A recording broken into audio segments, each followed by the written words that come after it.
Oh, yeah. Getting down to business. The time is here, guys.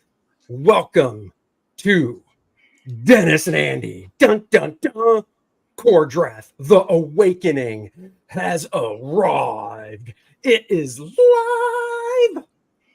Go back it now. Pre-launch, guys. This is the pre-launch. We put it up live, making sure if there were any little bugs in it, we could get it all worked out before it's officially launched in about 20 minutes.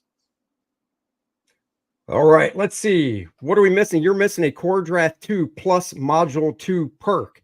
No, because you can add on. You can add on 2 all by itself. You can pick any cover you want instead of us doing a tier where it's the module in volume 2 with this specific cover on checkout. You can pick a cover because every cover, there you go. We do have that. Yep, add-on. We've got tons of add-ons, guys.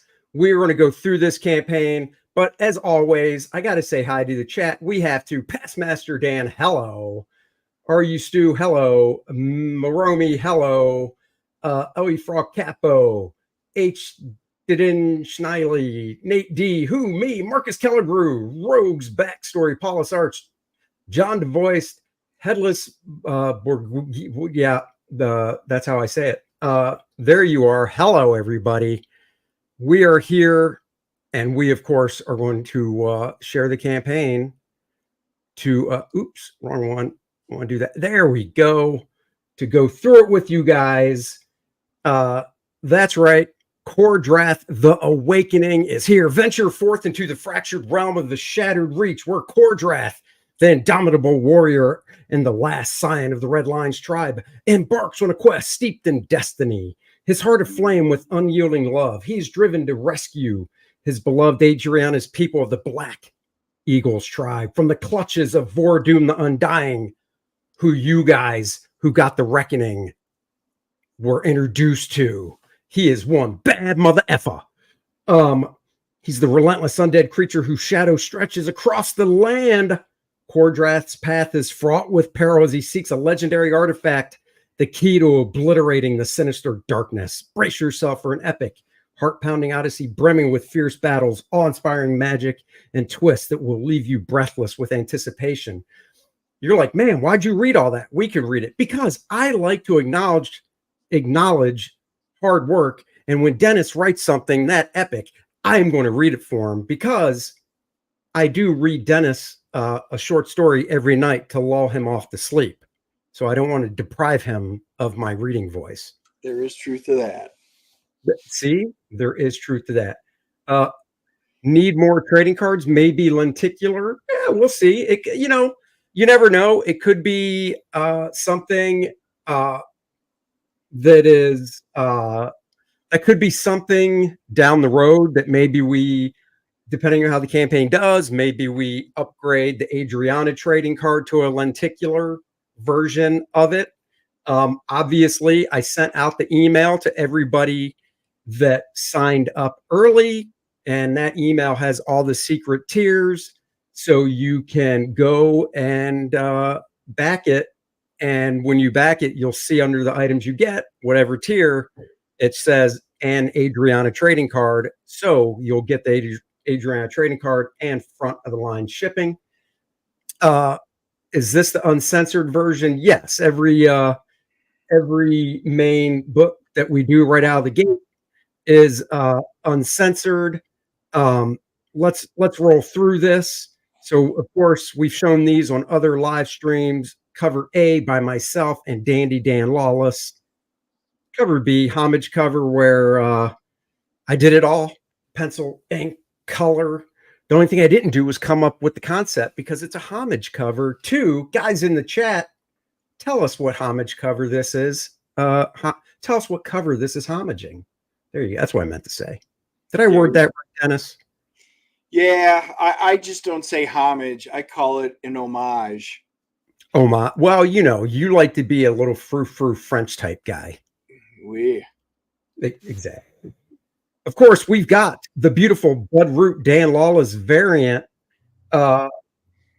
We can show you here that if you missed out on the first Bloodroot variant of Lilith, these two covers go together. Could we be starting a theme for future Kor-Drath books? Maybe. If you didn't get Bud's cover, it is still available. So you can. So check that out. And I'm doing no more artist edition.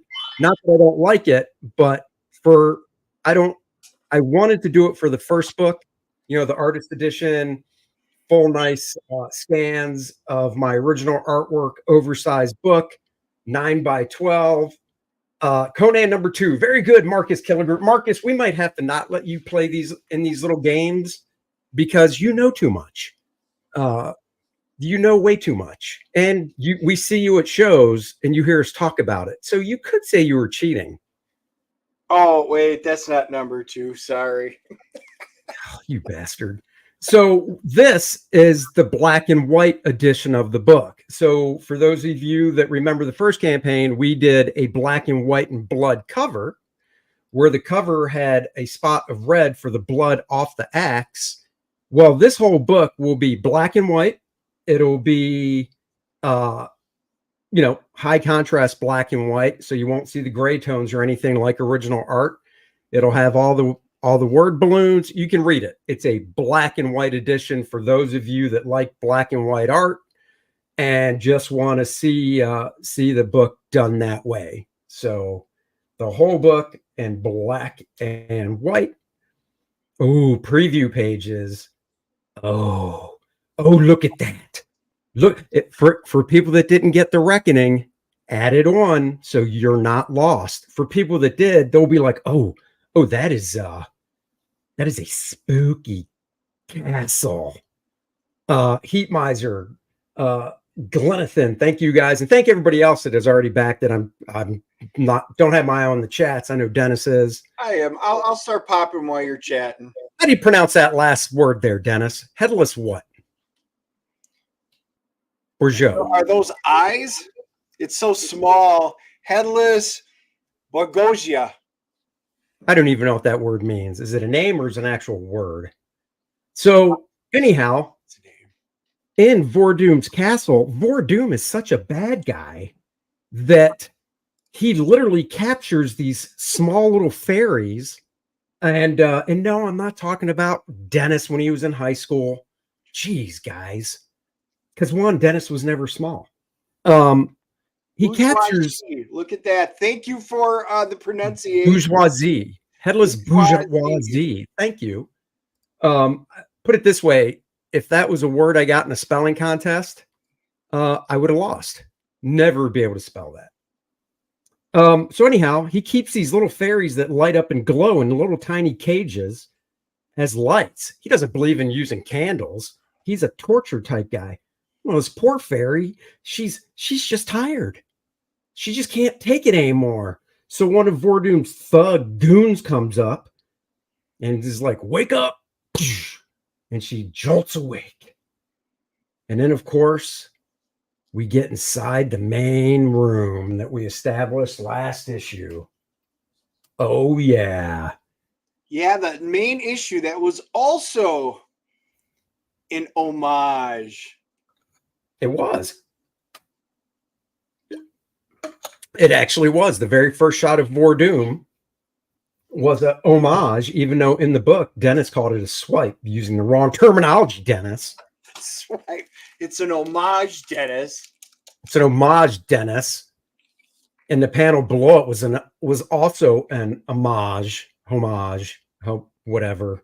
You know what I'm saying. So there you go with that. Nefarious things are going on. We did not have these pages lettered because we did not want to spoil anything. And then, oh no, look at that big, crusty, nasty creature. And are those 3? Oh, thank you so much.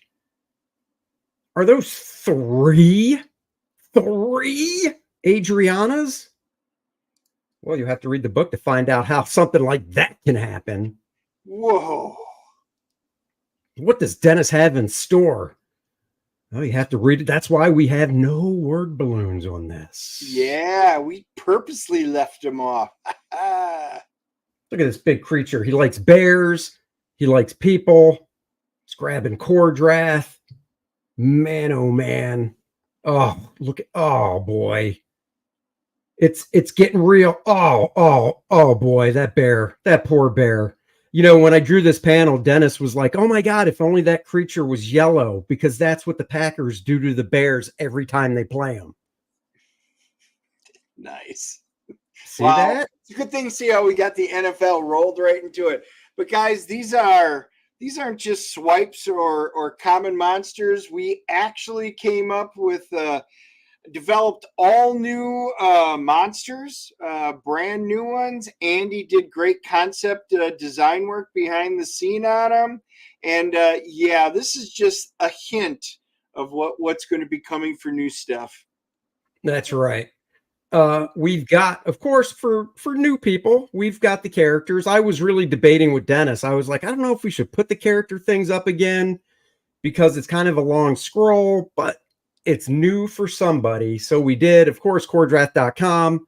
You can still read the first 11 pages of Kor-Drath the Reckoning.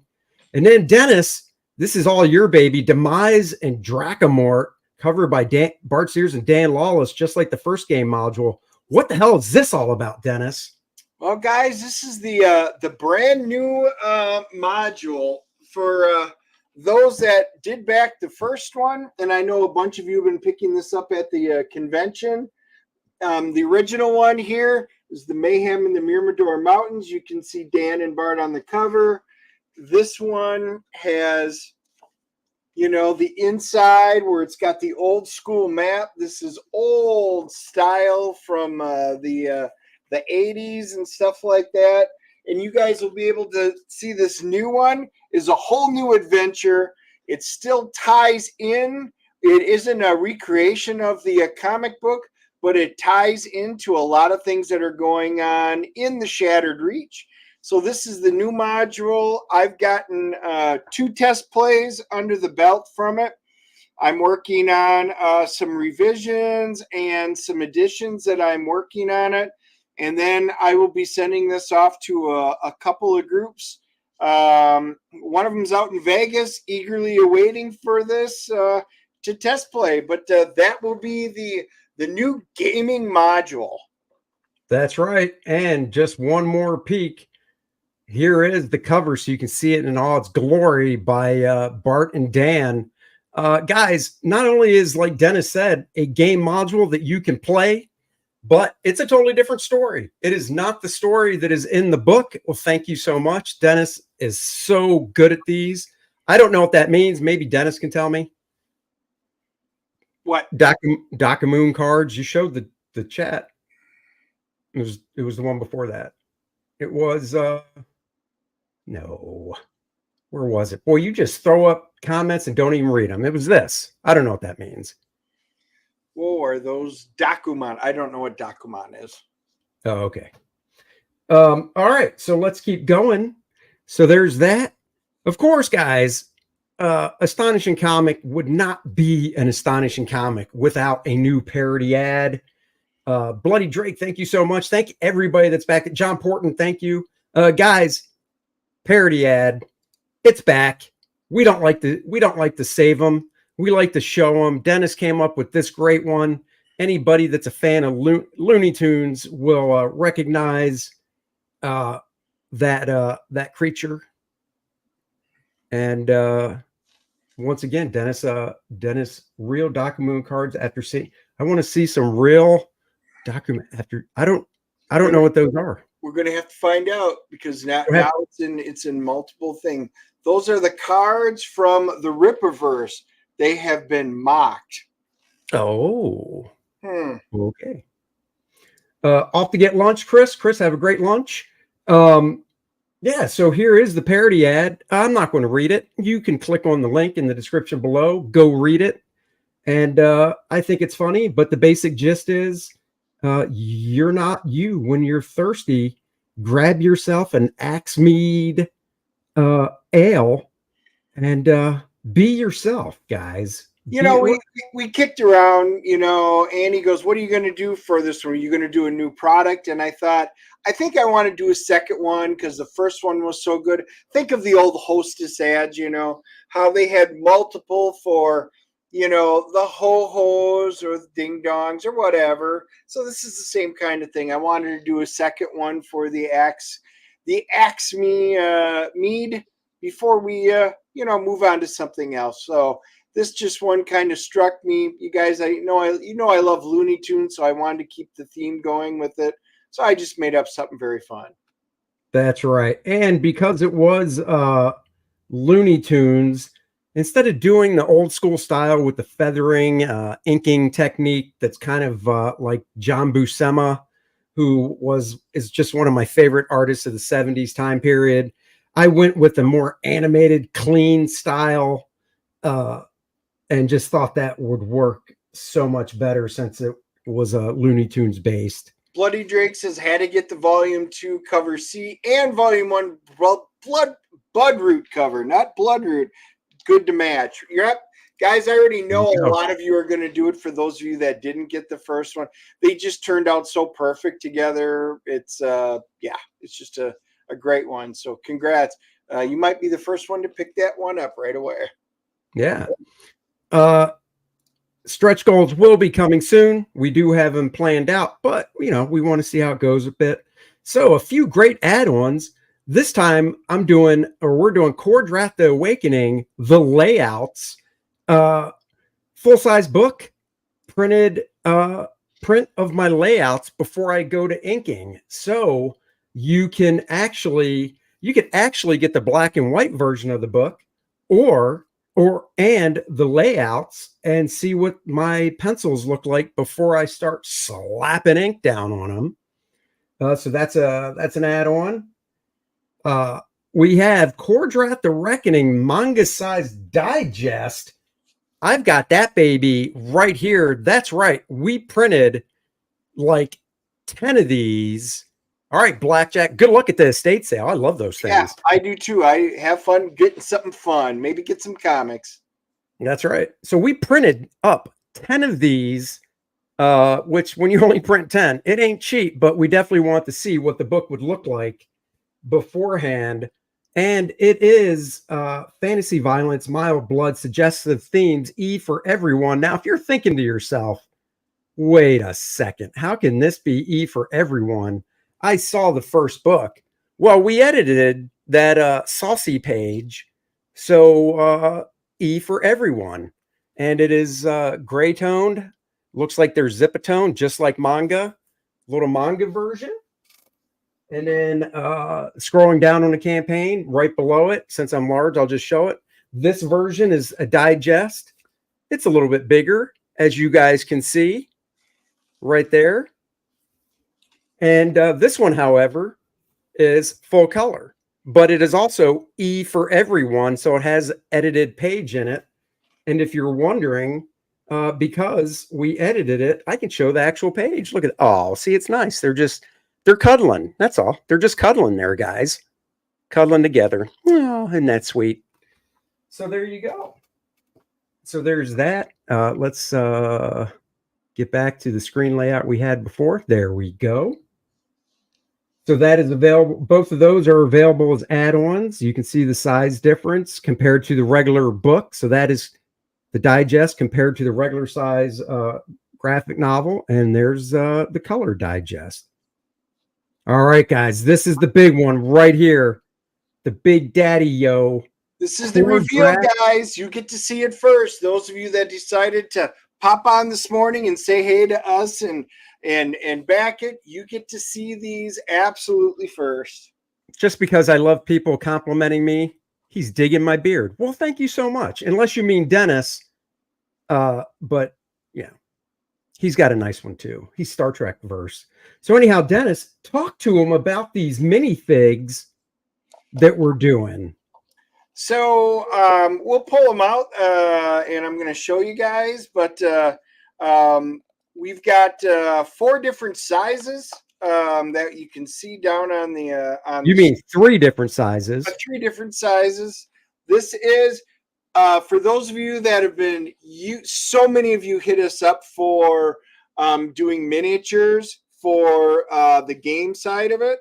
This is a 25 millimeter fig, so no matter what D&D type things you guys are making, you know, whatever you play for D&D for minis, this goes right in with your figures. I'm going to show you the 3 different sizes, but here's your 25 millimeter one. I'm hoping. Okay, so hold on real quick, Dennis. I will go check behind the scenes. They should be there as add-ons. It could be something where it just wasn't added on to everything. I'll go check that.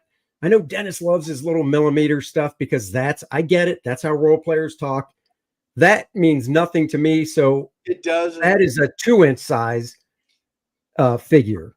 So this is the 50 millimeter size, which is the next step up. You notice it'll even have the hole in the base. You can see the base when it comes, and you guys can just attach them. So now you can see the 25 and the 50 millimeter size together. And I really hope we can get it, that my camera's going to zoom in, because look at the detail on this.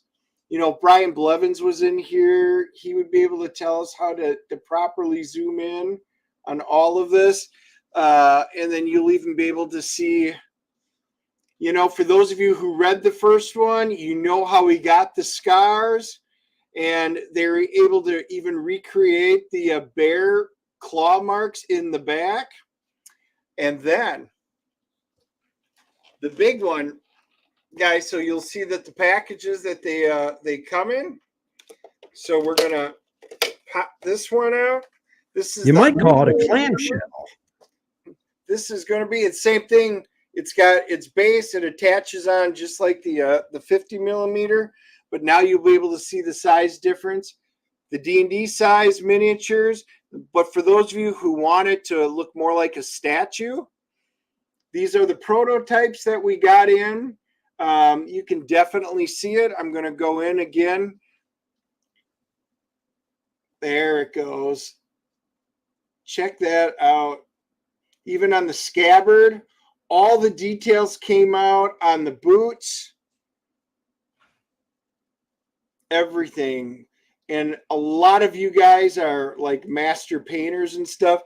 The axe head, for those of you who read the first book, know all about why it's special and what it's going to do. But I'm going to just show you the sizes here. Once again, you can see the 25, the 100, and then there's the 50. So there are the 3 sizes for those of you that are gamers. Some of you just want statues. These are the prototypes of the ones we got out. So yeah, that's going to be, this is cool stuff, guys. It turned out really great. So obviously Kor-Drath is the first one that we've done for this. And we're probably going to wind up putting out maybe I'm thinking we do a poll or something, and you guys can let us know who the next one you want us to do is. It isn't all that cheap because we have them, these are custom sculpted in order for us to get these, and then we can get them printed. So yeah, they will come shipped to you guys in the clamshell, the protective clamshell and everything. Yeah, they will look just like, I'm getting down to it again. And I checked, they're added on everywhere. So Just Inside says, how does it feel to have your own IP be born into real life just like that? Guys, it is cool because, you know, when a lot of people stop by the booth and stuff, and we were talking about the gaming side of it versus the comic, and they were like, we really want a 2-inch or a 25 millimeter version of the characters to play. So you know what? This is the first step. Module 1 that you got, you'll now have a Kor-Drath. Module 2's coming, and we will see what the next one will be. But yes, we can look at getting that designed. But guys, great add-ons. These are the sculpts turned out absolutely fantastic. And the clamshell that it comes in, there's, they correlate to the size of the figure. So it's not like that 2-inch figure is going to be in the big clamshells with the 5-inch figure comes in and stuff. But another exciting thing, add on, in case you don't want to get it, because we will go through the tiers. Oh, the Kor-Drath Collector's Box. But wait. Oh, that's not the one I want to do. I think it's this one. Yes, and then this. We even got the prototype of the box right here. We debated going back and forth. What do we want to put on the front of the box? Yeah, we did. In the back of the box. And we went with the homage covers because it's just so classic. So on one side, you've got the Kor-Drath the Reckoning homage cover. On the other side, you've got Kor-Drath the Awakening homage cover. Front of the box, Kor-Drath. If you put it in a bookshelf, slide it. Oops, let me do it the right way. There you go. Slide this into your bookshelf. You've got a little Kor-Drath art at the top. So if it's slid in, you can read the spine, Astonishing Comics. On the front, where the box opens, you got the nice logo.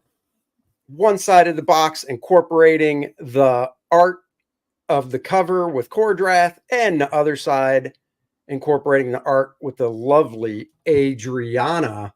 Beautiful. So, hey, we got a look at that. Got a super chat. Tom brings the funny. Brings the funny. Thank you, Tom. Hail, guys. Backers 36 and 42 here. You can count on my steel. Well, thank you so much, Tom. So much. Magnetic. No, it is not. It is a this is one of the collector's boxes. It is cardboard. So it's there, opens up. This will hold. Now we can show. We'll go through the tiers. Let me just close that bad boy up. Let's see where we at here. There we are. So if you just want to get the box as an add-on, and of course the last add-on is limited quantities available of Kor-Drath the Reckoning, because obviously the only one we're going back to print on is with Bud's cover with Lilith. Not this Lilith cover, but a new one we did, which I'll show you here. So let's go through those tiers.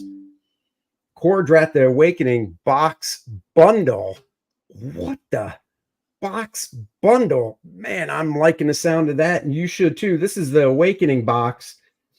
The Supreme Collector sees the complete set of all 4 variant covers of Kor-Drath the Awakening, including the black and white edition. Elevate your collection further with the latest game module and the coveted Adriana trading card.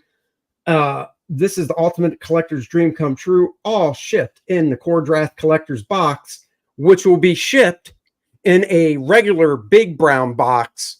So the collector's box is wrapped in bubble wrap and does not get all mangled. We don't want that. So you get you get the Awakening cover A, B, C, Bud Roots line art cover D, the black and white edition game module volume 2, Adriana trading card, all in the collector's box. Justin Clyde is asking, does it ship flat or do you assemble it? Nope. You guys, almost everybody's probably ordering books. We will assemble it for you. Your books will be placed in it and shipped with an outer box as well to protect all your great goodness on the inside. Yeah, guys, it would be way too big to ship flat. Trust me, they ship them, because we literally got 4 of them made so we could see the quality, and they shipped them to us flat, and that's huge. So then you've got the Kor-Drath game module volume 2, cover A, cover B, C, Budroot line art cover D, black and white edition of the book. You've got the Kor-Drath volume 1, Second Chance, which has the new Budroot cover. which is this right here. So you can see it larger. It's from the Budroot story. What's up, John? Hey, John, love to see you. It's from the Budroot story from Kor-Drath the Reckoning. We thought the page looked fantastic, and we're like, that's got to be a cover. So there it is. That's the cover for the second chance, second printing of the book. Yeah, guys, we did talk about what we wanted to do, and we really didn't want to do a second printing with the same cover because a lot of you guys really like your second prints and stuff. So we thought this was a great, glorious cover to have for a second printing that we can go back to. That's right. And if you do the volume 1 and 2 catch-up tier, that is the cover you will get. You will get Bud's cover. Like I said, we couldn't put up any of the previous covers in the catch-up tier because we're limited on the quantity, and we didn't want to limit the amount that people could get. Of course, the head sketch commission is available again. About mega posters. So we've got a couple. We'll talk about posters, but we'll talk about that in just a little bit. That's right. Figure sketch, of course, gets your 7x10 figure sketch. And then we do have limited to 50 Kor-Drath volume 1 and 2. Get everything collector box. Everything. Thank you, sir. Have a great day. Yeah, thanks, man. Retail price for everything is $510. We're doing it for $399. Guys, you get everything, literally everything. The black and white edition, Kor-Drath volume 1 manga black and white digest, Kor-Drath volume 1 digest in color. You get the box. You get Kor-Drath volume 1, all the covers. You get Kor-Drath volume 2, all the covers. You get game module 1 and 2. You get the character cards and the map that from the first campaign. You get the volume 1 artist edition, which that will not fit inside the box because that is 9x12. Everything else fits inside this box, and you get the Adriana and Lilith trading cards as well. So that literally, you get everything. And of course, we will be doing, even though it says stretch goals to be announced, obviously we will be doing character cards again for the next game module. The first one up is going to be Vordoom. We'll show you that later, guys. Got to keep a little. And I was going to say that when you get that box, we had to limit it to quantities. And I know some of you will be asking about that because we only have a certain number of first prints available. So they got allocated for those boxes, those special ones. Guys, we've had a lot of people on the website buying stuff. We've had people at the conventions coming up. So, yes, we are very limited, and a lot of people didn't even know about this, which is why we're doing it. So for those of you that did miss out, you could get everything printed material from the first 2 campaigns in one nicely discounted, absolutely fabulous box. That's right. You sure can. And yeah, and then we also allocated copies. So when you check out and you go to add-ons and you look at the different covers for Kor-Drath the Reckoning, I believe every one of those is limited as well. The artist edition is limited as well because we're not going back to print on the variant covers or any of the covers from the first campaign, and we're not going back to print on the artist edition. So it's all limited quantities. Let's see. There's no secret tier for the big box. You get the Adriana trading card anyway. Do you still get first in line shipping? Yeah, I mean, I didn't do a secret tier for the big box, or we didn't do a secret tier for the big box because the Adriana trading card is in there. Yes, the answer is yes. Will you still get first in line shipping? Do that. You know, if you're buying the big box to get caught up, you will be right there with every exactly. So that is a great clarification, Randy. Always appreciate that. Yeah, great question. And yeah, if you're going to pop for the big box, you will get front of the line shipping with the big box as well. Backer 53. Thank you, Naomi. Are you checking what time we might have to be popping on to Ethan's channel? Yeah, I sent him a message just letting him know we're doing a Pre-launch? pre-stream until he's ready to go. I sent him the preview to the campaign last night, and he wrote back, "Hell yeah!" at 9 o'clock last night. I know he did a stream last night.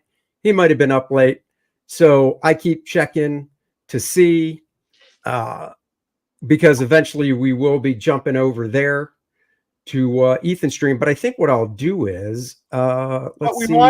We really did want to try and cover all of this right away with you guys, really before we took a lot of questions, because you guys are the ones that are showing up immediately when we're launching here to chat and check it out. A lot of you are already backing. We've put a lot of thought and effort into what we wanted to do in 2, because I'll be honest, you guys had so many great suggestions and what you liked, what you wanted to see moving forward, and we took a lot of that to heart. And hey, we just kept working on it. So we really want to show you. That's right. Evie said last night he was planning to stream for you guys tonight because he was closing out his Fearsome Preview campaign tonight. Oh, okay. Well, I mean, that works too. Whenever he wants to do that, we're down. So if we're going to stream with Ethan tonight, that's fine too.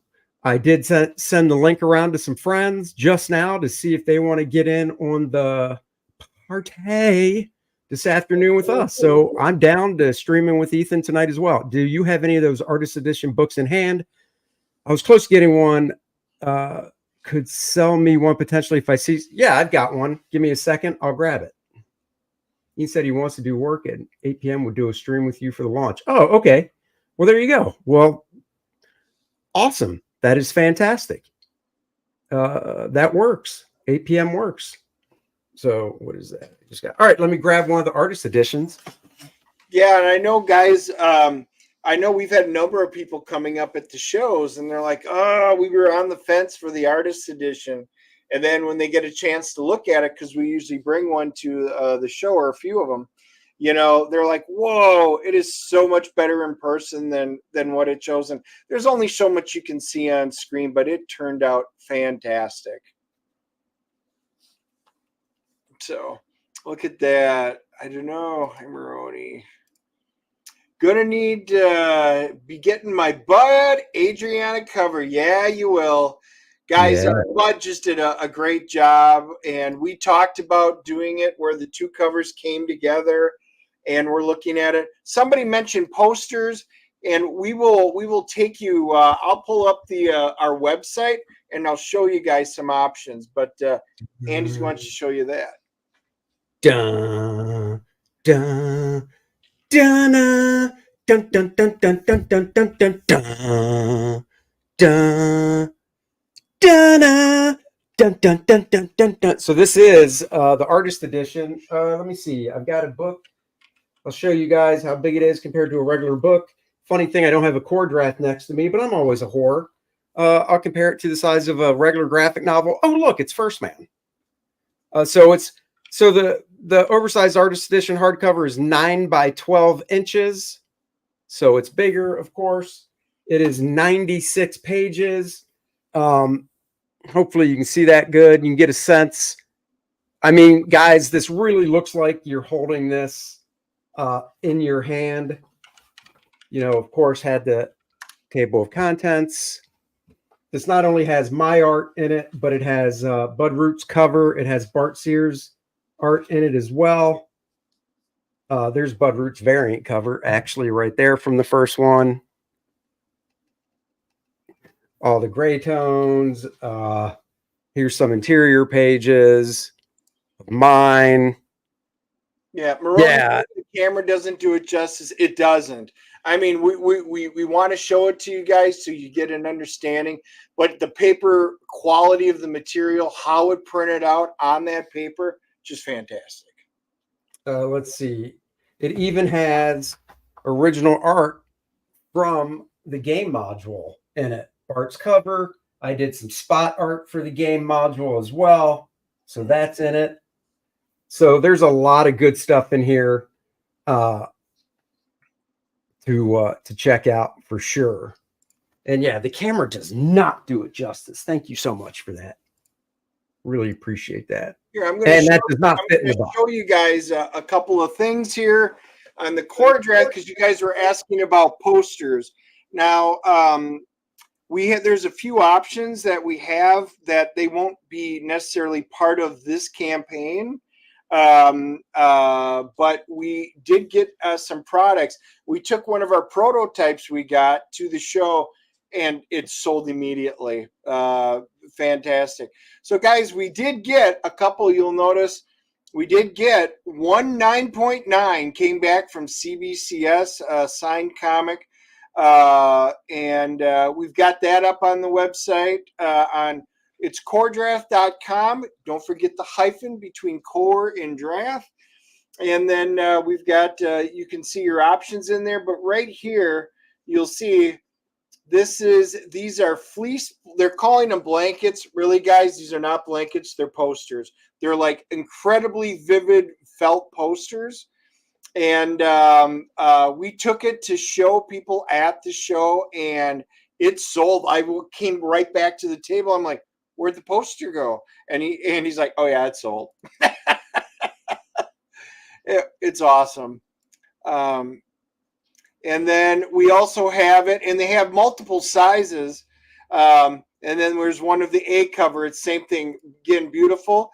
You can get either a 30 by 40 or 50 by 60, and you can see the pricing. Then you can have, if you're interested, you can have it shipped directly to you. These are all products on demand, you know, that they have. So that's the way to do it. Same thing if you were interested in like the Kor-Drath mug, which I was just at a friend's house on Friday, and he served me V8 juice while we were chatting in a Kor-Drath mug. I loved it. But you can see some of the other things that they've got there, cards. But anyway, I just wanted to show you guys that for those of you that do want really cool, vivid posters. These are felt. They call them blankets. I call them posters. If you really like thin blankets, well, that's on you. That's right. Well, Dennis, you like thin blankets because you never get cold, but you like the feel of a little blanket over you, so it's perfect. A little blankie. Yeah, so you can definitely go get those. Are those the kind of mugs you can store in the freezer? Yes, that's where I keep mine all the time until I bust out a beer, which, you know, it's a Sunday, it's daytime. I could be drinking right now, and I was thinking about it, but now that we are, we know Ethan's doing his thing at 8 o'clock, I'm thinking I might bust out a beer at 8 o'clock tonight in the Kor-Drath mug.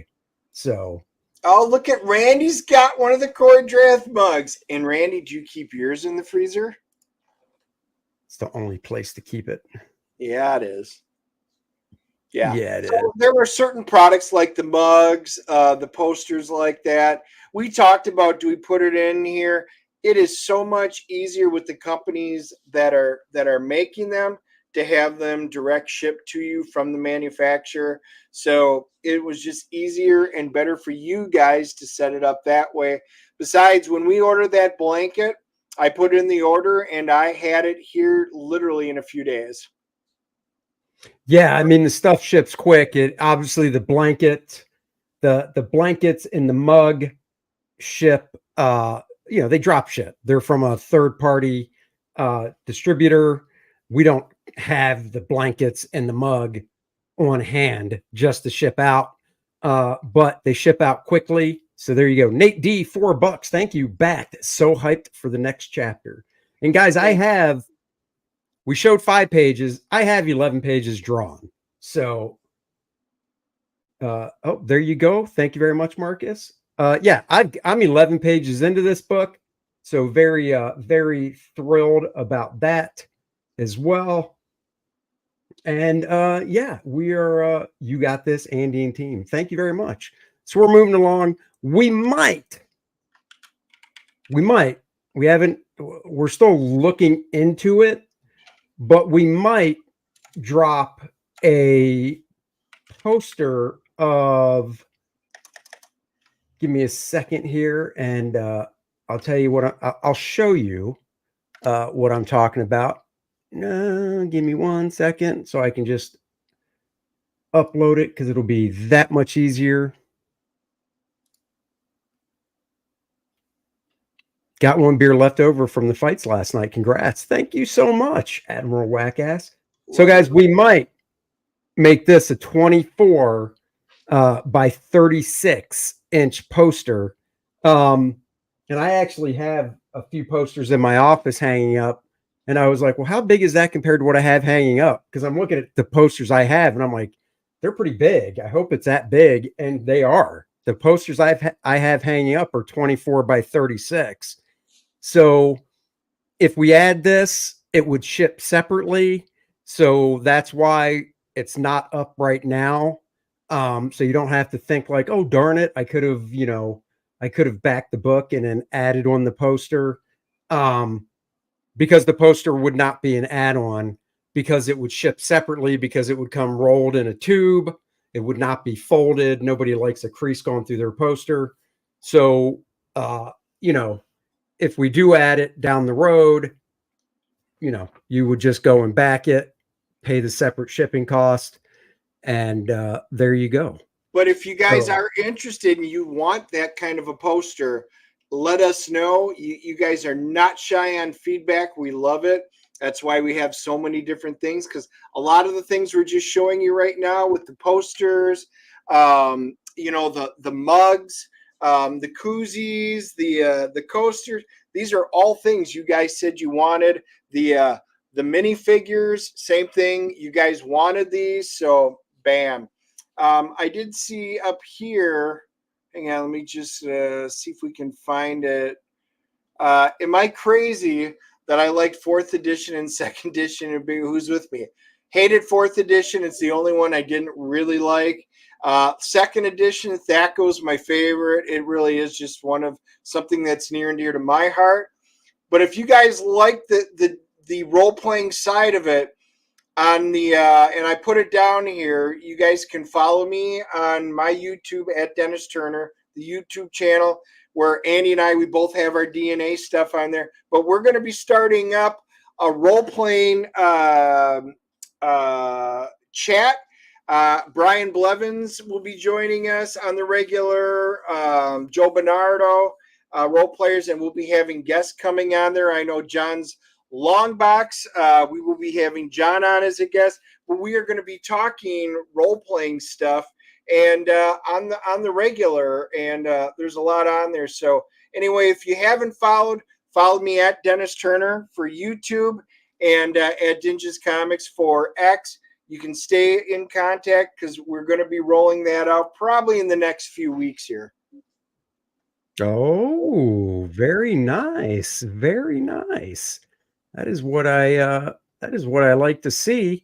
And then let's see. We have what is up to say. I have no idea. It will be soon. Oh, look at that. The mini figs that you can get 2-inch, 3-inch, 5-inch size Kor-Draths. You can get them. They're add-ons. Backer 60 big box. All right. Thank you so much, Randy. $2. Randy, you rock. You do, my friend. So here you go, just to show you a bigger shot of the figures there. The detail is incredible on the largest one, the 5-inch figure. Obviously, the 3-inch figure, the detail is great. The 2-inch figure, for being that small, the detail is really nice. And that is, of course, from what Dennis informs me, the standard size for role-playing games. So you can get that as a nice, nifty add-on and use it to play with. Oh, look at that beautiful cover art by Bart Sears and Dan Lawless for the new game module. Beautiful stuff. Beautiful stuff. Old school role playing guys. I got a lot of feedback from the first one, and I am continuing with the second one. You guys really love the old late 70s, early 80s feel of the module. You like that type of play. It's simple, yet a lot of fun packed into it. And I took all the feedback and improving on what we're doing on the second module. That's right. Got your proportions. You know, HR, I tell Dennis all the time, I modeled Kor-Drath after myself, so he should have my proportions: broad shoulders, big pecs. I'm glad you noticed. I just wish the person that I see a few times a week in person would notice and compliment me that way too. Oh, I hope you don't mean me. I'm assuming you meant your family. No, I meant you. Oh, wow. No, because that's like Andy, and then that's like Dennis. Bad Andy. Bad Andy. Oh, you know, I hope that breaks because of what you're doing. I can super glow. That's true. In all actuality, though, that figure should look like the proportions I draw, because that was literally that figure was sculpted from a drawing that I did. So that's the other thing. Even if you're not into the role playing, but you want to get the 5-inch figure of Kor-Drath, it's like holding a piece of my art, you know, in 3D, just like this one was. Oh, look at that. Brohawk is in the house. What is up, Brohawk? Thank you very much. We need to have you back on the DNA show on a Wednesday sometime soon. We do. We were just talking about that. We'll reach out to you shortly. Minnie Smith. Yeah, so that Kor-Drath figure it's like holding up a drawing I did, just like this first man bust I did was also digitally sculpted from my art. So there you go. And you can MD Houghton's got it right. Those were my calves. Yes, they were. Yeah, I mean, when he was in college, and then, you know, he became himself and deflated and everything. So his calves look more like Adriana's now. So nice. Yeah, they deflate. Let's see. Admiral Wackass, love him, Andy does that style so well on all his stuff. Thank you. Thank you so much.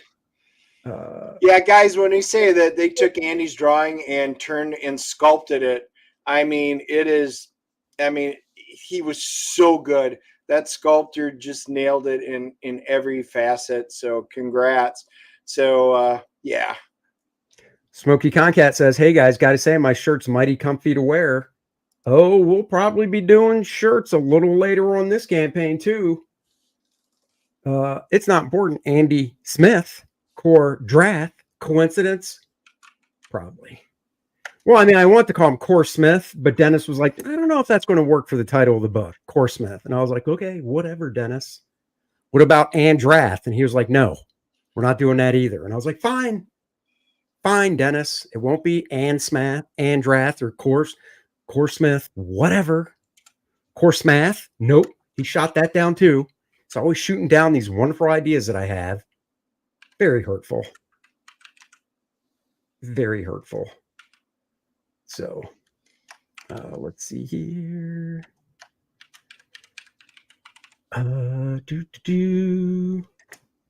One sec.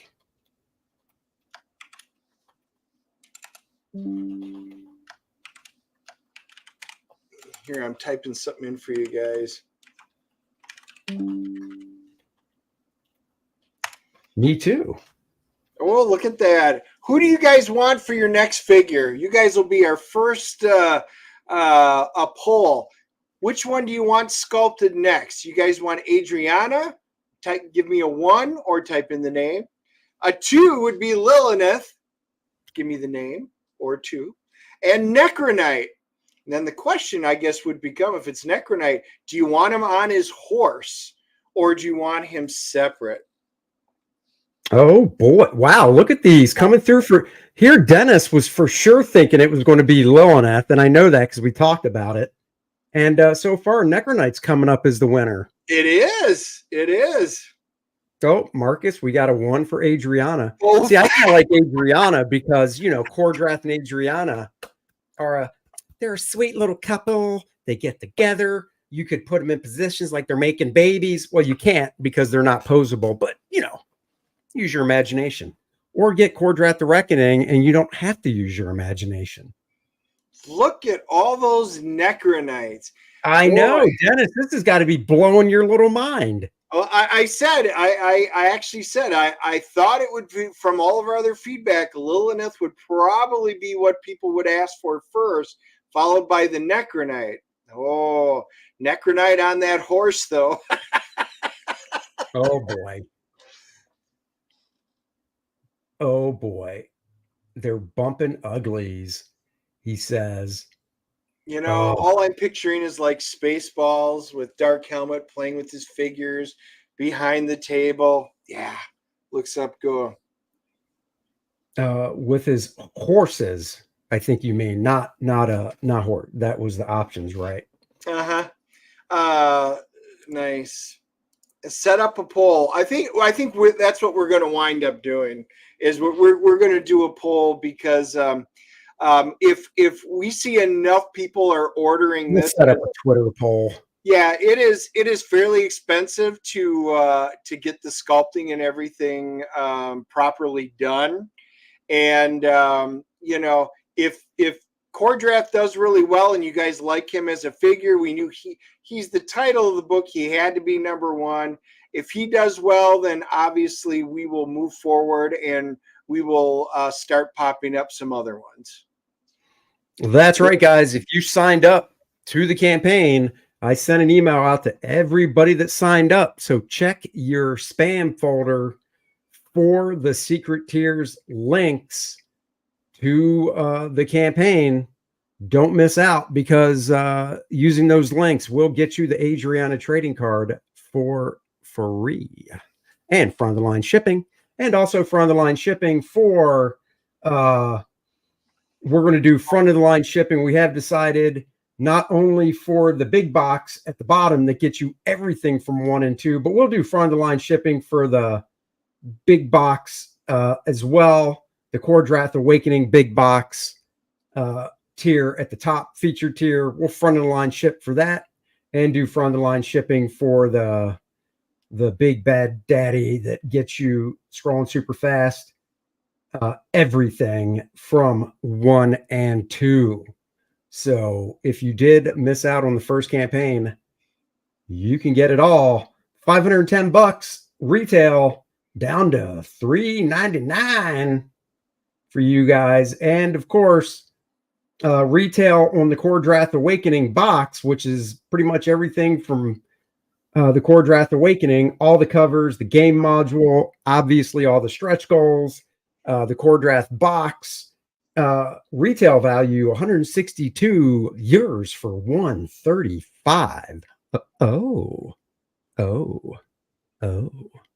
That makes it nice for everybody. Anybody that lives out of country, out of the United States, that is the value right there, because the shipping isn't that much more for the Kor-Drath Awakening big box than if you were just to buy one book. I am so sorry that we don't control shipping rates, but guys, that is one thing we have spent a lot of time on, is because we know Andy and I, we are just like you guys. We back a lot of our favorite creators. We back a lot of books, and a lot of times they're from the UK or Australia or from wherever, right? So we know how much it costs that we pay for shipping, and we sat down and tried to figure out, how can we get you guys the best bang for the buck and shipping over there? And guys, what can I say? This is a great deal for us to do the shipping. And Australia is the most expensive. And it's just weird how they do it. But needless to say, we took all that in consideration, and that is a great way to get bang for your buck and the best shipping that we can really ship overseas. Yep. Well, yeah, you summed it up perfectly. Even shipping to Canada is stupid prices. Yeah, I mean, Canada's not as bad. Oh, thank you very much. Canada's not as bad, but it is stupid. I mean, we're in North Carolina, so it's not like, it's a long drive, but I just think of the people that live in like Buffalo. Graham lives in Buffalo. He shipped something to Canada. And I mean, you've seen Graham. He's a buff dude. Graham could probably just be like, hey, meet me at the border and just throw it over and you could catch it. And then he would save totally on shipping. I blame Bancroft. Don't blame him. We love getting stuff from Michael. And, you know, we totally understand how much stuff costs. And, you know, he's got great ways around it. And, you know, guys, we can do what we can do. And, but we really went through different ways to try and save you guys money overseas. We do. Guys, we went and saw Thursday night. For those that did not see our review, we do a movie review every Friday morning. We see a movie on Thursday. This last week, we went and saw Civil War. No, not the re-release of the MCU movie, but Civil War is a new movie by A24. Basically, the country was broken up into different factions, and it follows 4 journalists. Kirsten Dunst is the main actor in the movie. She's the battle-tested war photographer, and her and 3 other people are making their way from New York City to Washington, D.C. because they want to get one last interview with the president. You know, I'll say this about it. They did a good job with Nick Offerman being the actor playing the president of not going, oh, he's the right or he's the left. It kept it pretty amorphous. They didn't, you know, even the people, you know, on the ground fighting and stuff, they didn't say left or right. They kind of left it up to the viewer to determine. And it wasn't bad. California and Texas team up in it, right? Yeah, I mean, explain that, Dennis. Yeah, the answer is yes. There's 4 factions. One of the things that they really wanted to do in it is, obviously, with this being an election year, he wanted to show this is a mirror movie. It's also a movie of a road trip where they're going to hold up the mirror and we have to look at it as a self-reflection as to what if we don't do things a better way, or what could happen to us. And so Texas, if you got the red estate, the blue estate, something happens. They don't explain what, which is kind of nice. They leave it open. Something happens where those 2 team up. They basically create the Western forces, and there are the loyalist factions. There's a number of different ones, and everybody's vying, and it turns into a multi-front civil war in the United States. The journalists, these are what I would call actual journalists, because today the 24-hour news cycle has turned everything into opinion pieces. These reporters aren't communicators. They're photojournalists, and they're there to take pictures and let everybody do it. They don't take sides. They take the pictures and they let it. So it was very interesting movie. Comic Kelsey in the house has awakened just in time for the awakening. Oh, yeah. So there you go with that. Let's see. You're right. They would never be on the same side. Something had to have happened, and it's very interesting. The movie's good. It is worth it. They stay neutral in this while presenting a compelling story. It was much better than I thought it was going to be. So kudos for Alex Garland for doing that, for good entertainment. Yeah, I mean, I've heard, well, we gave it our review. I've heard I've seen other people that enjoyed it and stuff. So, you know, it's interesting. It's thought-provoking. You know, I liked it. I thought the actors, you know, Kirsten Dunst did a good job. The girl that plays the 23-year-old reporter that wants to be a photojournalist that looks up to Kirsten Dunst's character, besides the fact she looks 12 and not 23. She did a great job. Andy, can we see cover B? Of course you can. I can show it to you. Instead of scrolling down to show it, I'll just do it that way. And there you go. There is the homage cover. Cover B. Marcus, don't answer the question. Now that we have more viewers, what did I use as reference to homage this cover from? What was the original cover that I pulled this from? Marcus, you are not allowed to answer. Anybody else can. Dennis, you're not allowed to answer. Anybody but Marcus. Everybody but Marcus and Dennis. I know Dennis wouldn't, but you know, sometimes I like to throw it out there. Oh, Marcus just did a bunch of He was ready. He probably already had it typed in. He probably did. He probably did. So there is that cover. Looks so badass. I can see why people want his figure classic versus hero villain duo with Kor-Drath figure. Yeah. Let's see. It was a King Call cover. Nope. Smokey Concat knows what it is, but if he wants to answer, he can. Conan is correct, but we're looking for issue number, guys, not just title. We're looking for issue. And if you get it right and you live near us or come to a show, Dennis will give you a full body massage. If you get it right. Well, that's it. Nobody's answering. Admiral Wackass, my friend, you are way off. Well, thank you for playing. It was a good try, though. Let's see. It was a good try. It was a good try. Can I? Of course, you can take your guess back. You can guess as many times as you want. Doesn't bother me. Smokey says, yuck, hard pass. Well, I know in South Carolina Comic-Con, you and Dennis went to the room for a while, so I assumed he was giving you a full body massage so you could talk about how good they are. Conan number 2, you are correct, JC. JC got it. JC, you win a full body massage from Dennis if you see him at a show. Wow, you poor guy. I know. They're really not that good. His wife doesn't even want him. So you're the worst. She's like, oh, that like for her birthday, Dennis wanted to do that thing where you write out different coupons and stuff for your spouse. And so he wrote out, you know, full body massage, date night of your choice, dinner of your choice that he'll make. Because, you know, he's a pretty good cook. You know, he wrote stuff like that in his coupon book. And the weird thing was she asked for the gift receipt so she could take it back.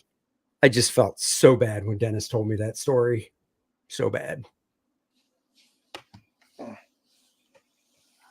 Dan Genovese in the house. Hello. Get the oil, Dennis. Oh, you poor. Motor City. You know, we were just talking. That is one we haven't been to. That's my old neck of the woods. I'm a Wisconsin boy. And it has been a while since I have been up to Motor City. So, guys, another thing I can show that I'll be starting busy. Well, actually, I started yesterday. For those of you that got nice and tight, the comic book pencil art of Andy Smith, that's me. It's right here in my hands. Oh, look at this. It's nice and spiral bound. So if you want to take vellum is a thicker tracing paper, and practice your inking by laying it over these pages. Well, spiral bound, because we made the stretch goal, fold it back on itself, lays nice and flat. These are going out this week. So if you back this, it's nice, heavy cover stock, nice interior stock. So this will be going out this week, guys. Prater 7 says, Andy, did you feel bad for Dennis or his wife? I felt bad for his wife because she couldn't get a refund on the coupon book. So, because, you know, Dennis was like, well, if I gave you a refund, I made the coupon book. This book is pretty invaluable, so I can't put a price on it. So there's no way he could give her a refund. I know, I felt really bad. I said, well, what does I said, well, Dennis, what does McDonald's charge for their, remember the old McDonald's gift cards, Christmas commercials? I said, whatever those cost is probably what that coupon book is worth. Hail Dennis in chat, $10. Paul Taylor, thank you. Backer 77. I have to wait a whole year to read the next part. Looking forward to it at any rate. I used the secret perk email, but it didn't look like it was added. Wait, what do you mean? It didn't look like it was added. I don't know what that means, because basically if you use the secret perk in the email, the only difference is it shows that it has the Adriana trading card. When you click on the perk, the drop down will show like, cover A, and then below that Adriana trading card. So we make sure you get it. So it didn't show up on the total. No, I don't think it would. I don't think it does that. As long as it shows on the drop down when you clicked it, whatever tier you backed, the cover and stuff. So, and yes, Spiral Bound for your pleasure, right there, of course. You guys hit the stretch goal. Andy had the stretch goal, and he really was hoping you guys would, because it's a great, and it turned out great. Yeah, that's the one thing of Dennis living close. He backed it, which I thanked him for. He signed up early, so he got the trading card that came with signing up early, and I think I'm the lucky one, because 76 backers, $6,444. Thank you guys so much. And he paid me shipping, and I just gave it to him when he was over here. The day they showed up. Come to my house to do it. You gave it to me while I was at his house. That just seems wrong. But hey, whatever. And the big dope forgot to take his trading card with him. So when he comes over Wednesday for our show with our buddy Bart Sears, DNA show this Wednesday, 3 p.m. Bart Sears is the guest. And I believe we'll be doing an art auction. Bart might be bringing some stuff to sell. Oh, Bart Sears stuff to sell? That doesn't happen very often. The first ever DNA show live art auction, Wednesday, 3 p.m. Bart bringing stuff to sell. I might pull some stuff to sell. Randy says, should add Nice and Tight as an add-on. Yeah, I didn't overprint a lot on Nice and Tight. I'm going to just put it right up on my website for people to just buy. And then they don't have to wait till we start fulfilling this. So that's why. Digital version is great. Can't wait for the physical book. Bloody Drake, I'm glad you got it. I sent that email out. I even sent one to Dennis just to double check and click on to make sure that the link worked. I sent one to Bart to click on and make sure the link worked. So I am very glad to hear that you got it. Kor-Drath was a fun read. Interesting to see where you guys take the story. Thank you. That is my website. Thank you so much, Randy. Nice and Tight is not up there yet. It will be up once I finish fulfillment of the book, which it should only take me a week or week and change to do the fulfillment on it. So I will put it up there as soon as it's done. So there you go. Let's see. Dennis, just to let you know, I bought my ticket for the movie for this Thursday. Oh, you did? I did. So if you want to take a second and go to the app and buy your ticket, I can tell you my seat. Oh, and there's only one. And for all of you that are local, you'll hear it, and you could pick out seats right next to us and get stuck listening to this movie with Andy. Well, I'm not going to dox us that much. Well, it feels like you are. I'll give hints. Which it's the theater closer to you. That's my hint. So you should know what that one is. Oh, okay. It's at 6 p.m. because there's only one showing. And I have seat. Hold on. Wait, it's the one. That's the showing that you said. Oh, there'll be more. Yeah, there's not apparently. So, and if for some reason there are, well, we can refund this ticket and get another one. So right now, what's your seat? E4. Okay. Bingo. Even though there's no E in bingo. Let's see. Venus Flash Kinky. Venus and Furs, aka Devil in the Flesh, kinky stuff. See the trailer. Okay. Dr. Mass, come on, my friend. Get on it and read it. You haven't read it? He has to finish reading it, Dennis. Unlike you, some people like to take their time when they read books. Well, I did get caught up for one of the mainstream books I have been getting is Image. Skybound has been doing, they relaunched the Transformers, the G.I. Joe titles in the new universe. It has been really decent. So I did get caught up reading all of that. Well, there you go. So I know we got a lot more people on now than what we did when we started. I think we should go up and watch the trailer and kind of kick a little of this from the top. Kick it like it's a thing, yo. So some guy says if we back using the secret tiers, we get the air. Yes. Yep.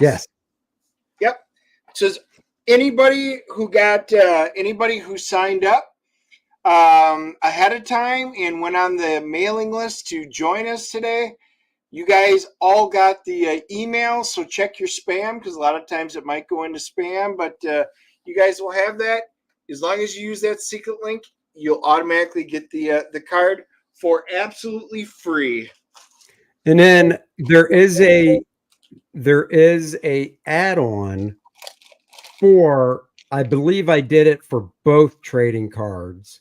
So the only add-on trading card by itself is Adriana, but there's an add-on for Adriana and Lilith. So some guy you'd have to do that add-on, which would get you 2 Adriana cards and 1 Lilith card. I don't believe, God, there's so much stuff to this campaign. I don't believe there's a separate add-on just for the Lilith card, but there might be. Paul says there is an add-on for both cards.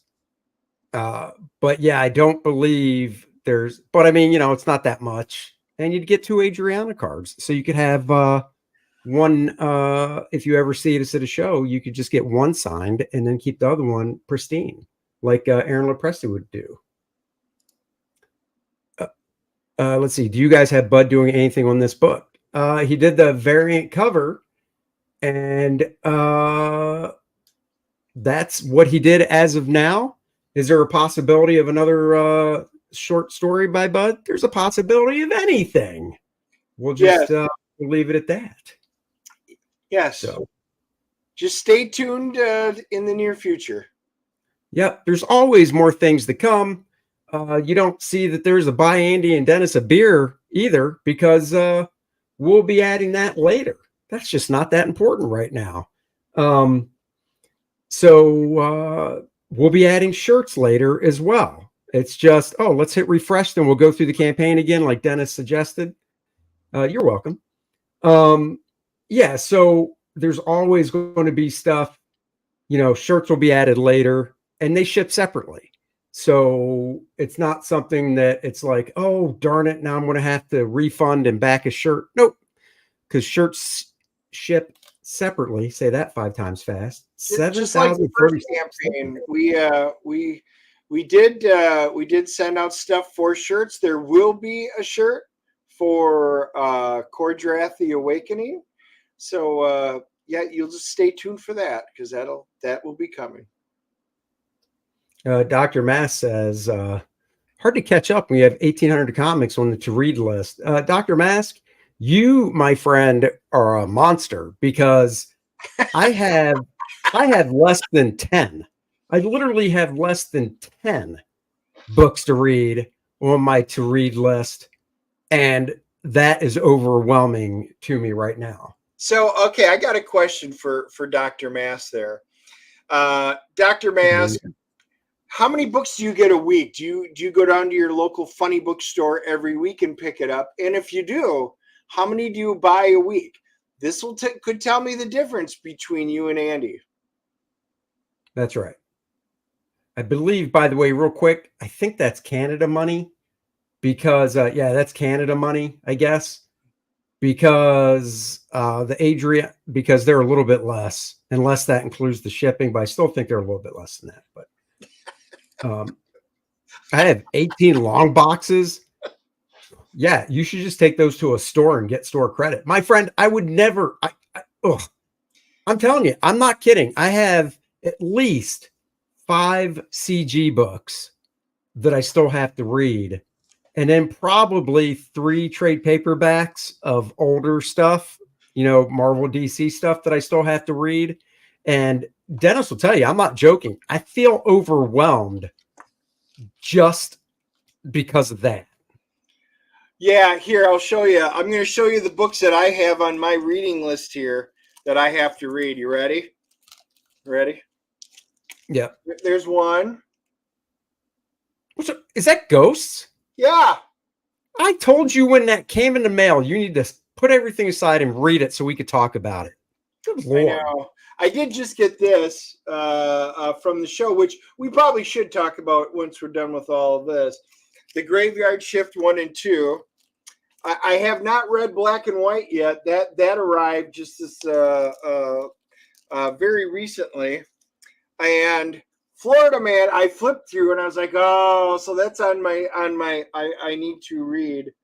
And then of course, I also have that one because I love that cover. But so right. Yeah, I got a number of books that I have not had time to read. Been doing a lot of stuff. That is my reading list. I did get caught up on most of my other stuff here, so I'm good there. Yeah, I got to read Black and White.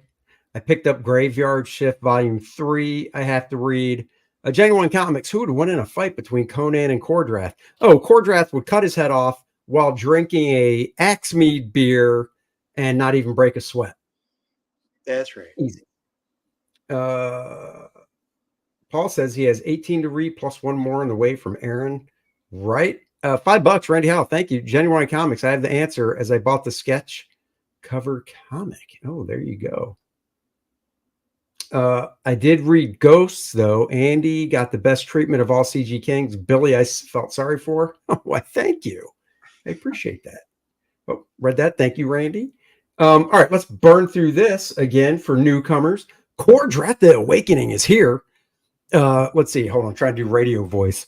Venture forth into the fractured realm of the Shattered Reach, where Kor-Drath, the indomitable warrior and last scion of the Red Lions tribe, embarks on a quest steeped in destiny.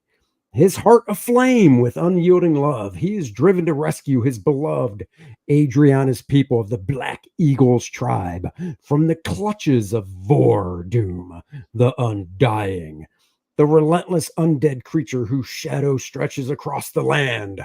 Kor-Drath's path is fraught with peril as he seeks a legendary artifact, the key to obliterating the sinister darkness. Brace yourself for an epic, heart-pounding odyssey brimming with fierce battles, awe-inspiring magic, and twists that will leave you breathless with anticipation. There you go, guys. Let's burn through and look at some of this fun stuff that you can get. Kor-Drath cover A. Andy Smith and Dan Lawless doing it again, bringing the heat like it's hell. That's how hot we are as a team working together. Kor-Drath cover B, homage cover, homage, as Dennis likes to say. Homaging what? Conan number 2, of course. Cover C, by the indomitable team of Bud Root and Dan Lawless. Variant cover, looking gorgeous. And are you like, wait a second, that strikes as kind of familiar? Well, you know it, guys. We have a plan. We think that far ahead. Could there be more covers that connect? Time will tell. If you missed out on the Lilith cover, add it on, guys. Add it on. There you go, Paul. Smart man. Mark's Smart asking, man. Is the Bud and Root black and white cover 24 hours like last time? Nope. We're leaving that sucker up. It's there. It is there for you guys. We decided So- not to tease you guys like last time. That's right. We don't tease, we sneeze. That makes no sense, but it was a quick rhyme. Black and white edition. No, not an artist edition, not oversized, regular comic book size. The black and white art, it is, I definitely like to make the distinction. It is not like an artist edition where you can see all the gray tones. I've adjusted all the values, so it's black and white. It's the way the pages look when I send them to the colorist. Nice high contrast black and white. So the whole book, black and white. And then, of course, preview pages. Oh, that castle just scares me. Just scares me. Some guy says I backed A and B in the 2-card pack. Thank you so much. And then, of course, Vordoom, he is not too thrilled with the Necronite. And if you don't know why, well, you should read Kor-Drath the Reckoning and find out why he's not thrilled with them. PD Ma, Hail Andy and Dennis, love book 1, love and cover B. Was there a game 1? There was, and you can get it on checkout as an add-on. The game module 1, Mayhem in the Mirador Mountains. You can get it on checkout, and it comes with the 4 playable character cards and the map of the Shattered Reach. So there you go. And you can see the Bart Sears cover on the first one. And Yes. Bart Sears will be the cover on the second one as well. That is true. More monsters appear in this one that I designed from some great conversations I had with Dennis. Like a Green Bay Packer, even though this guy is blue, he likes to eat bears. Yeah, Dennis really wanted me to have the guy colored greenish yellow because of the Packers. And I was like, I'm not doing that, Dennis. I'm just not doing it. It would have been so cool. Didn't matter. We could put the number 12 or the number 4 or the number 10. It all means the same thing. No.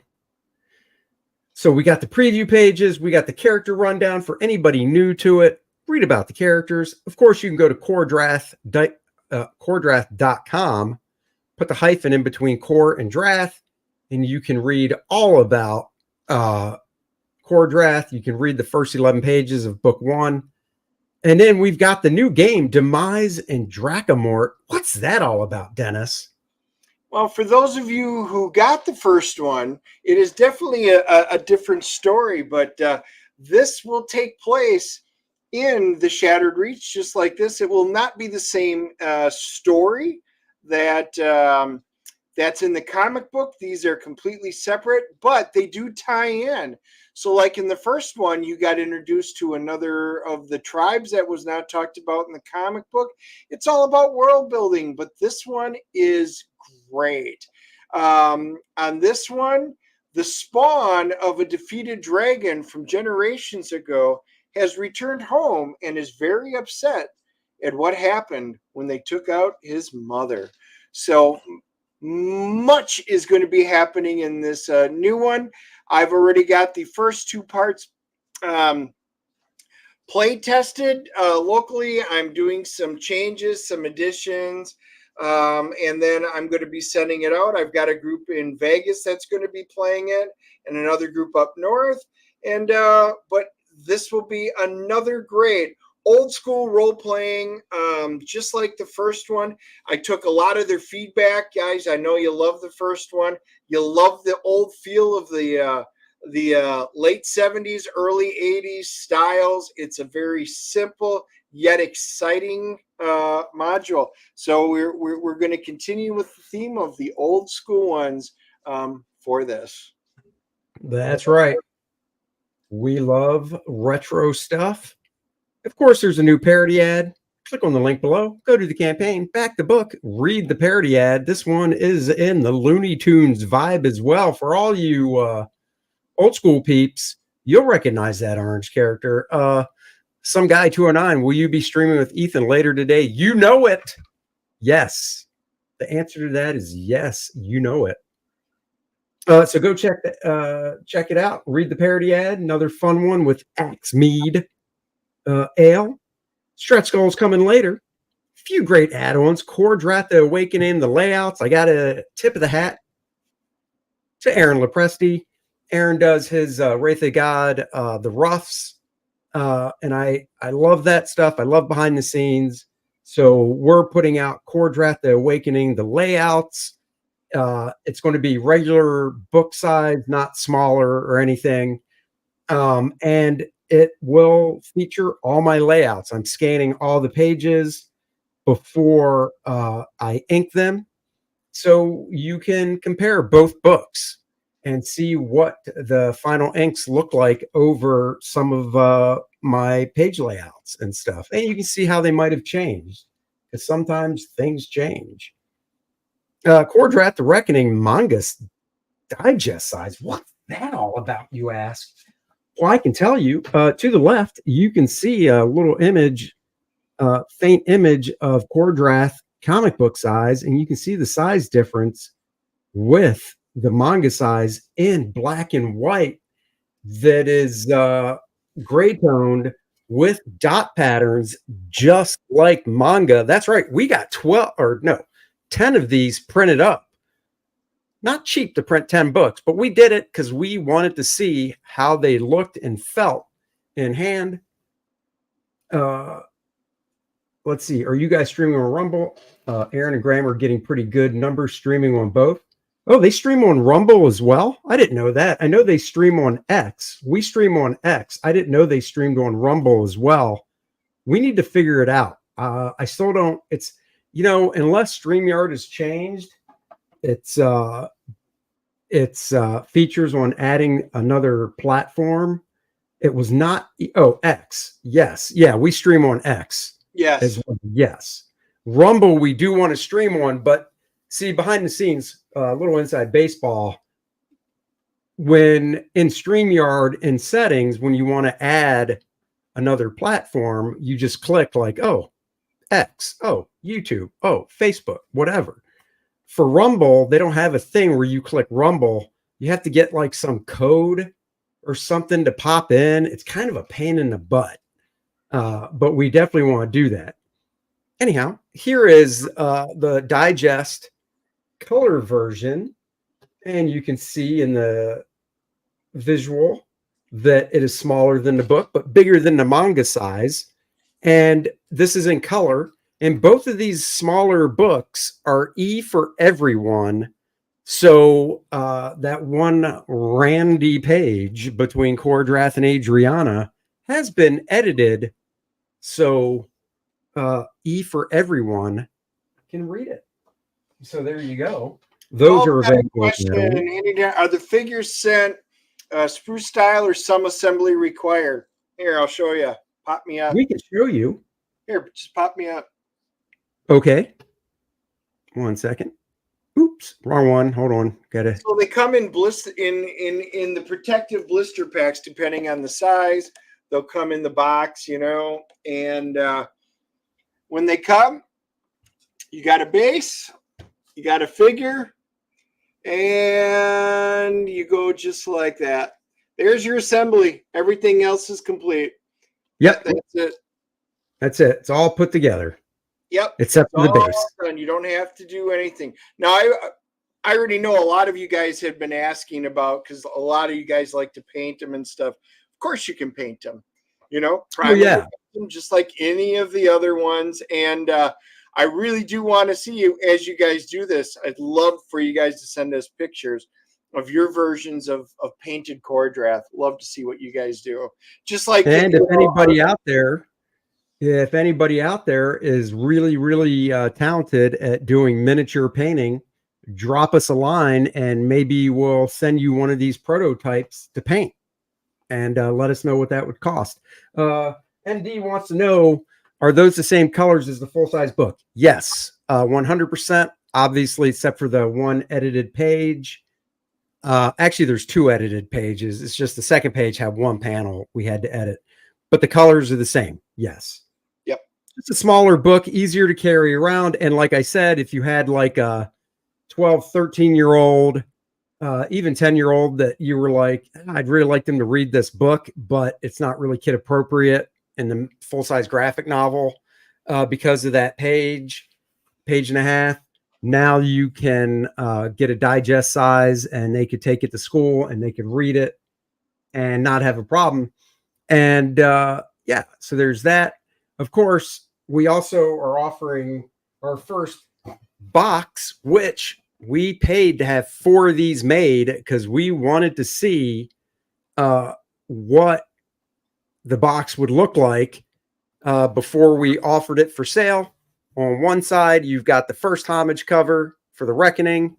On the other side, you've got the second homage cover. It translated really well. That's why we got those books. That's why we printed 10 of each, because we wanted to see them in print before we sold them. So we figured it's worth it to pay, you know, the extra cost for 10 of each. And if they wouldn't have turned out good, we wouldn't have offered them. They would have just been books we ordered for nothing. But you know, both the manga and the colored digest turned out absolutely fantastic, because we did have a lot of you guys asking, you know, do you have basically a PG-13 version, something for the younger readers to read? So we listened, we came out with a couple of them, and we've had a number of people look at them and they loved it, and it's turned out great. This, of course, this is the box. This can go on your bookshelf if you want. So you have a nice spine to it. Says what it is. Nice little shot of Kor-Drath up top. You can lay it flat. Kor-Drath on the front flap. Of course, you've got, when you lay it flat this way, because this is debuting for this campaign, the second homage cover is on top. But, you know, if you want to lay it upside down, you could. And then you'd have that homage cover, or you just sit it up and display it on a table and see both covers. On each end, we've got a portion of the cover from The Awakening by myself and Dan Lawless, too. We want to incorporate that art as well. So there you go. And the box will ship, already put together, and will ship inside of a regular brown box. And we will, of course, you know, ship with bubble wrap, because we don't want the collector box to get messed up in shipping. So there you go. Oh, thank you very much. I still have a couple that I have to put together, because we ordered 4 of them. Dennis put one together. I put one together. And I think I still have 2 that can be put together. And let me tell you, when those things shipped to us, they were flat and they were huge. Is that box pink on the inside? You know, Dennis wanted that option, and I said, no, Dennis, no. He's just and then when I said no to that, most of them are. This is not. Yeah, when Dennis said no to that, he said, well, can we do rainbow colors on the inside? And I said, you really should never have marched in that parade last year. You have changed. So, but June is his favorite month. I don't know. And I don't even know if that's the correct month. I could be wrong. June is a great month because it's Heroes. And we're going to see a lot of you guys that are come visit us at Heroes Con. That's right.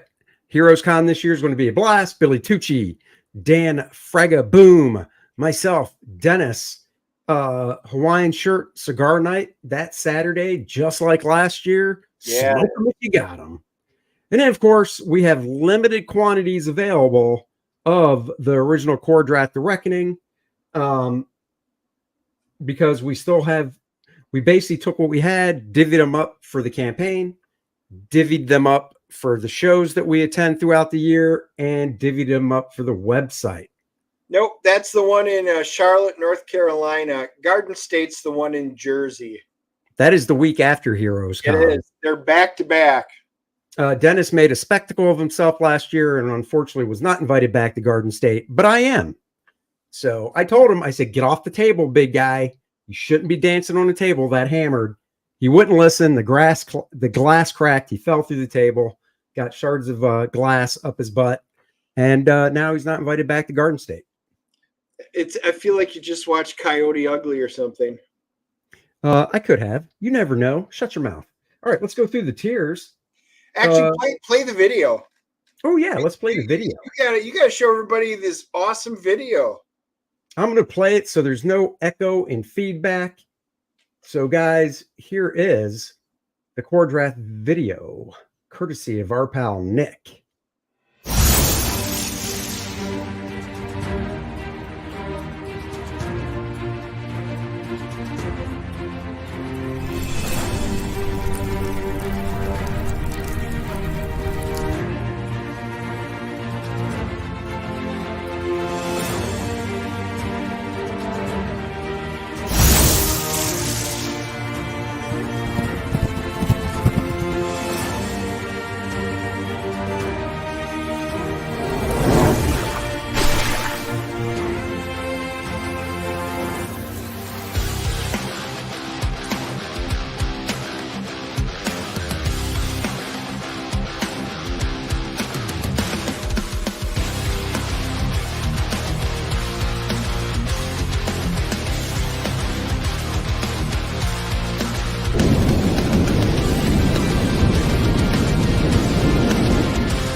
Oh yeah, that's the video, guys. Paul Taylor says, did you draw any inspiration from the Infinity Stones, or is that just a coincidence?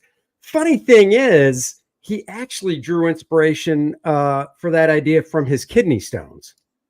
Dennis, tell him where you got the inspiration for the kidney stones. Oh, wow. Way to bring up bad memories.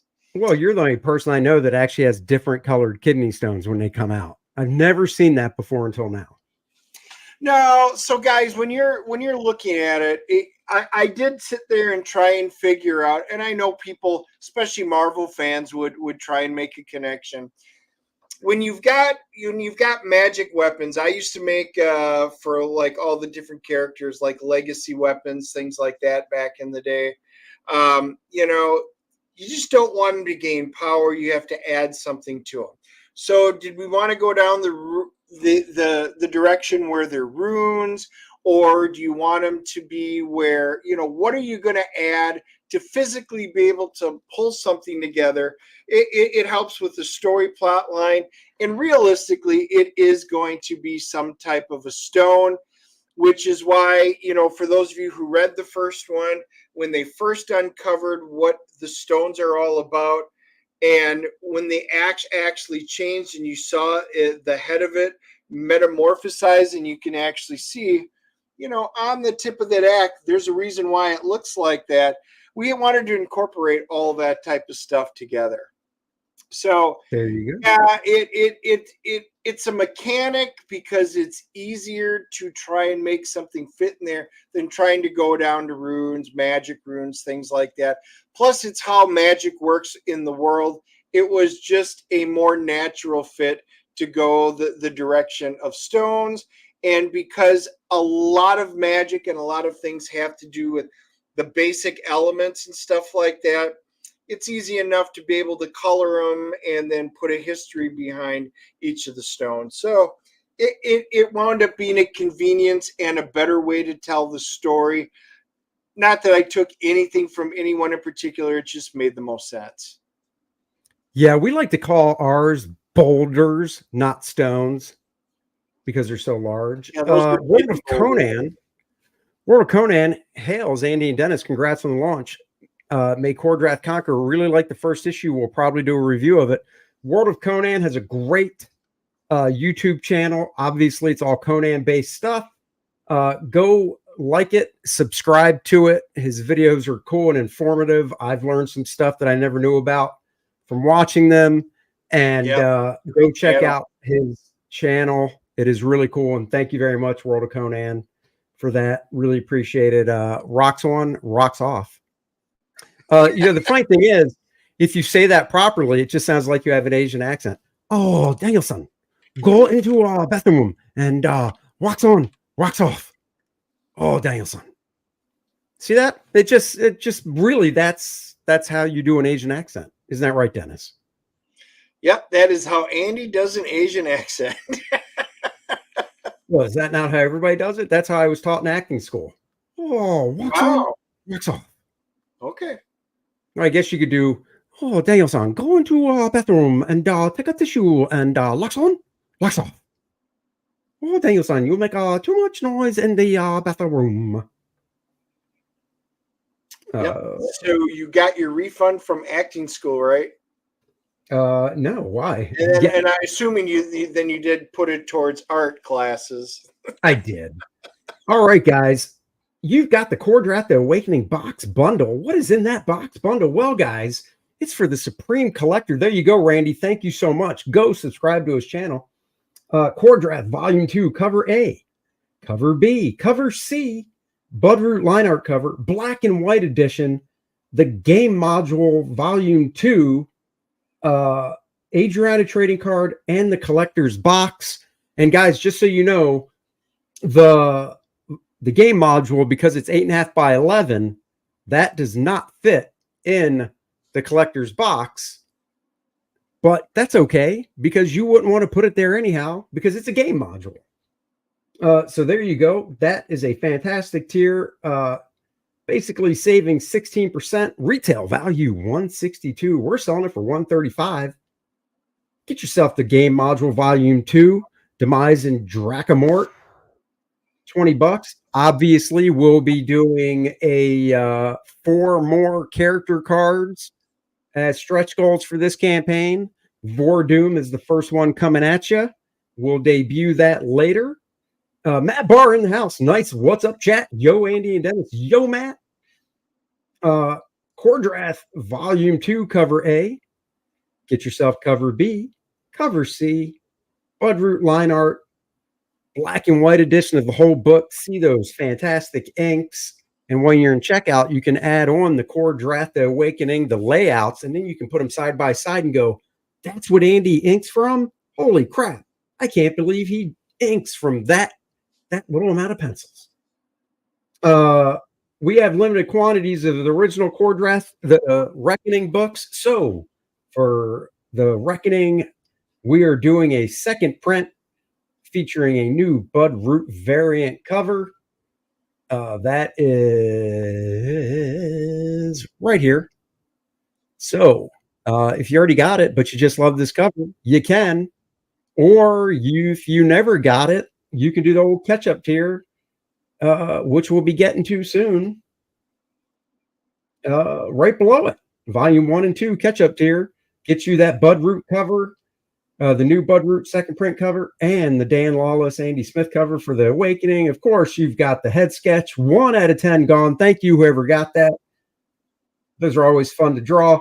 Figure sketch as well, 7 by 10, fits right inside the old comic bag. And then, of course, the big one, the big bad daddy, the big booyah, is the Get It All tier. And let me tell you guys, we made sure everything except for the artist edition and the game modules, everything fits in this one box. It is the black and white edition, the manga Kor-Drath The Reckoning black and white digest, the Kor-Drath The Reckoning digest in full color. Those are both rated E for everyone. The collector's box, Kor-Drath Volume 1, all the covers A through F. Kor-Drath Volume 2 covers A, B, C, D. Game Module 1 and 2, 4 character cards and the map. Kor-Drath Artist Edition, and the Adriana and Lilith trading cards. That is literally everything. Randy Howell just past 8K. Holy crap. Holy fantastic, guys. Thank you. Thank you. Thank you so much. Guys, we knew there was some excitement. We got so much feedback from you guys on all aspects of the first campaign. And we were very genuine and sincere when I told you that we listened to everything that you said, what you guys wanted out of the future stuff, what you wanted us to go directions in some of the stuff. And, you know, there was so much that we could do. So we sat down and went through what's feasible, what's not. And all we're trying to do is put out some absolutely fantastic products. And I'm glad to see, even with just Andy and I coming on to talk about it, how much you guys are coming out to support it. Glad you guys love it. We want to meet or exceed your expectations each and every time. That's right. That is what we aim to do.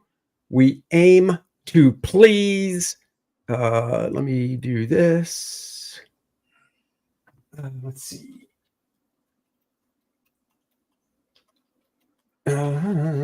Okay, just had to do something there. And I'll be doing something else again, too. Having fun with you guys. See, we like to do this when there's no big sports being played right now that I know of. Maybe there's something out there, but hey, that is language Dennis will not tolerate on his PG-13 stream. I don't know if you read that or not, Dennis, but I am sorry. I did, and the thing is, they all know with Andy on it, it's never PG-13. It's never PG or G. It's hardly R. We are going to get the old XXX rating, especially after the first book.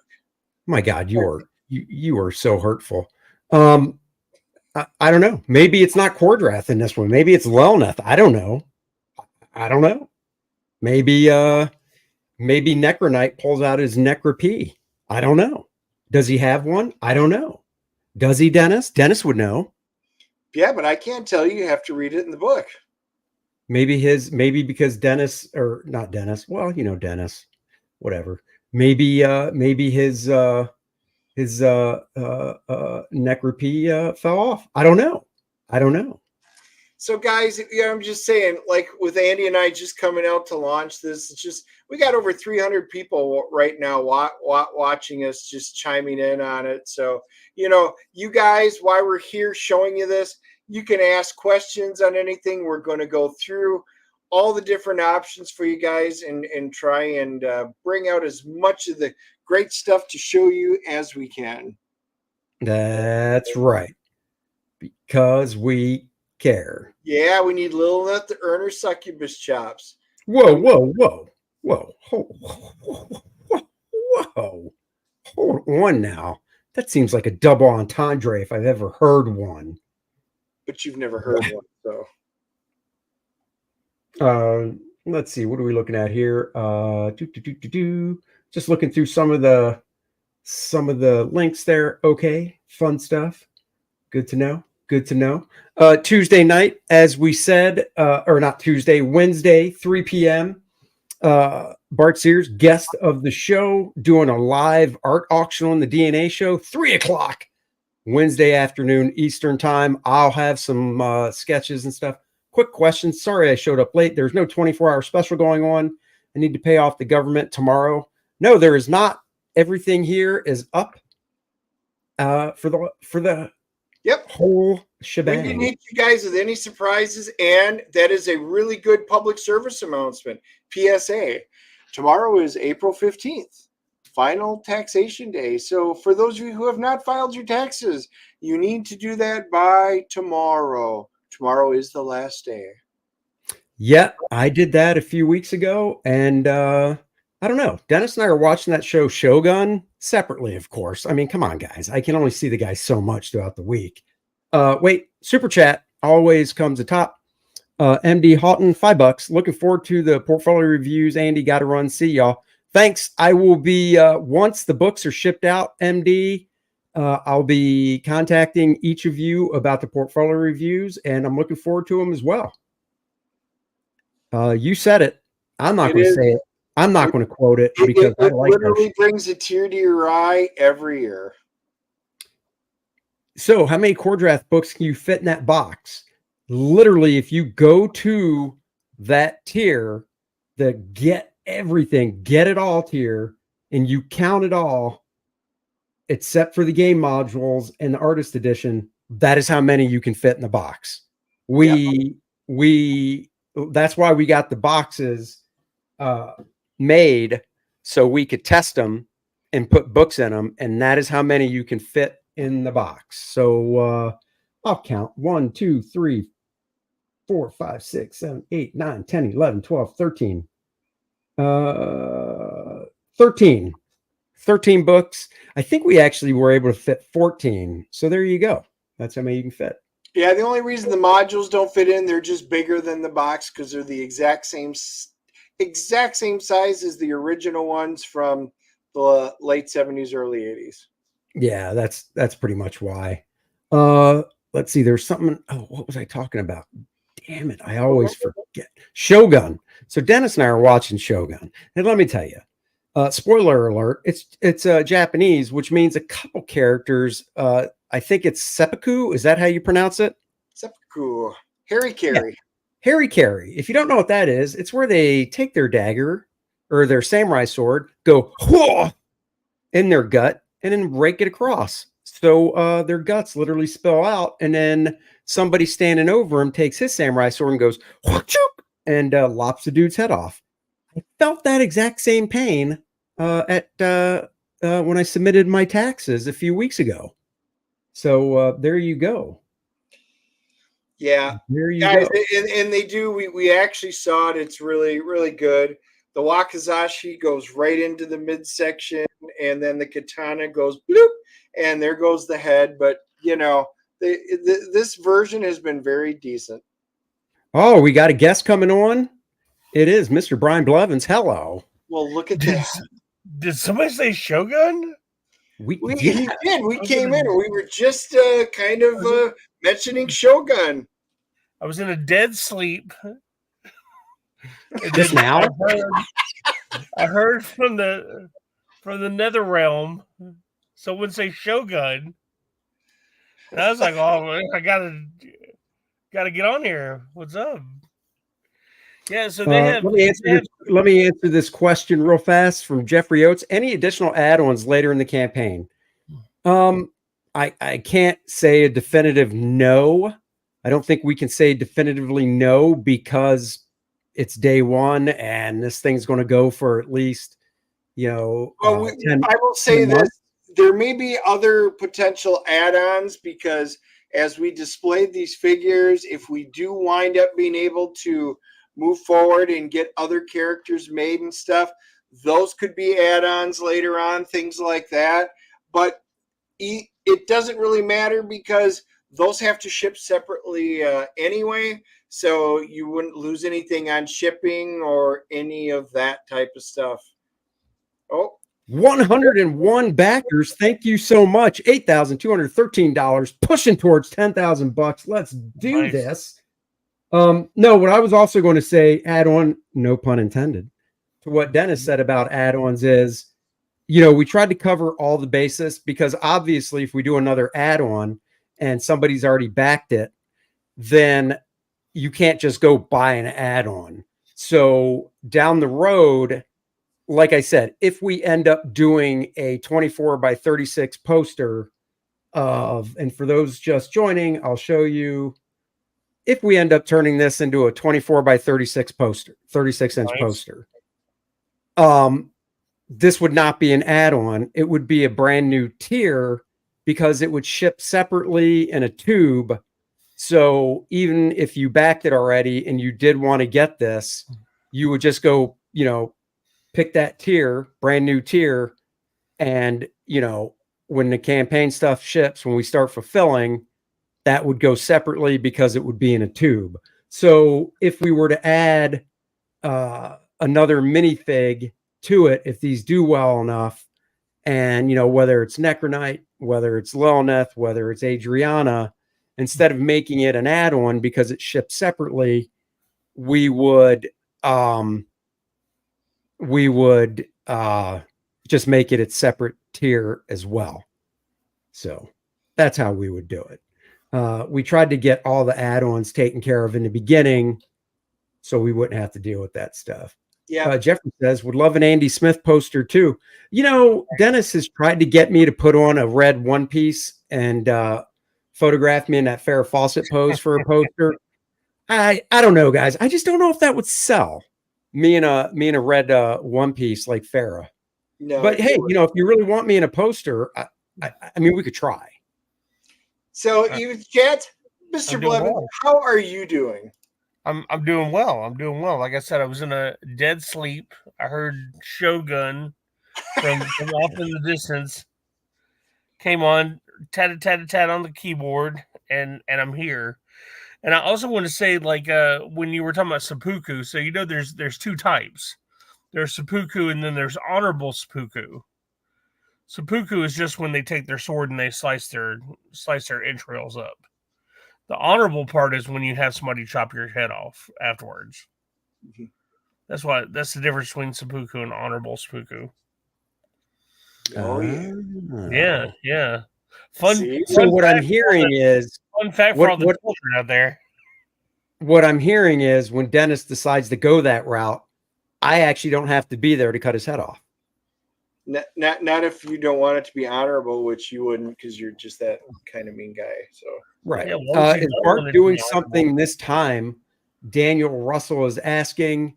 I guess you mean doing something as in a crowdfund or something? No, we're just, we realized Bart was our first guest, first interview on the show.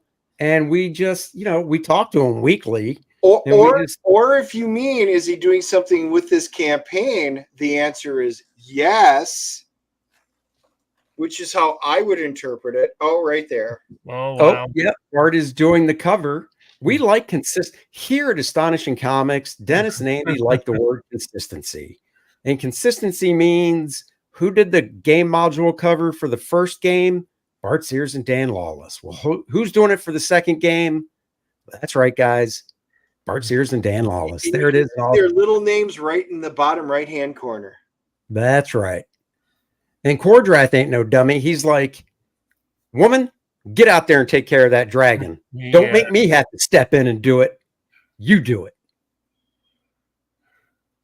So that's what Dennis does. Dennis is like, woman, go out there and slay that chicken. I want chicken for dinner, and you're going to go out in the backyard and wring its neck. You grew up on a farm. Take care of business. Isn't that right? Bitness. Yeah. Bitness. Loving the Bart Sears art.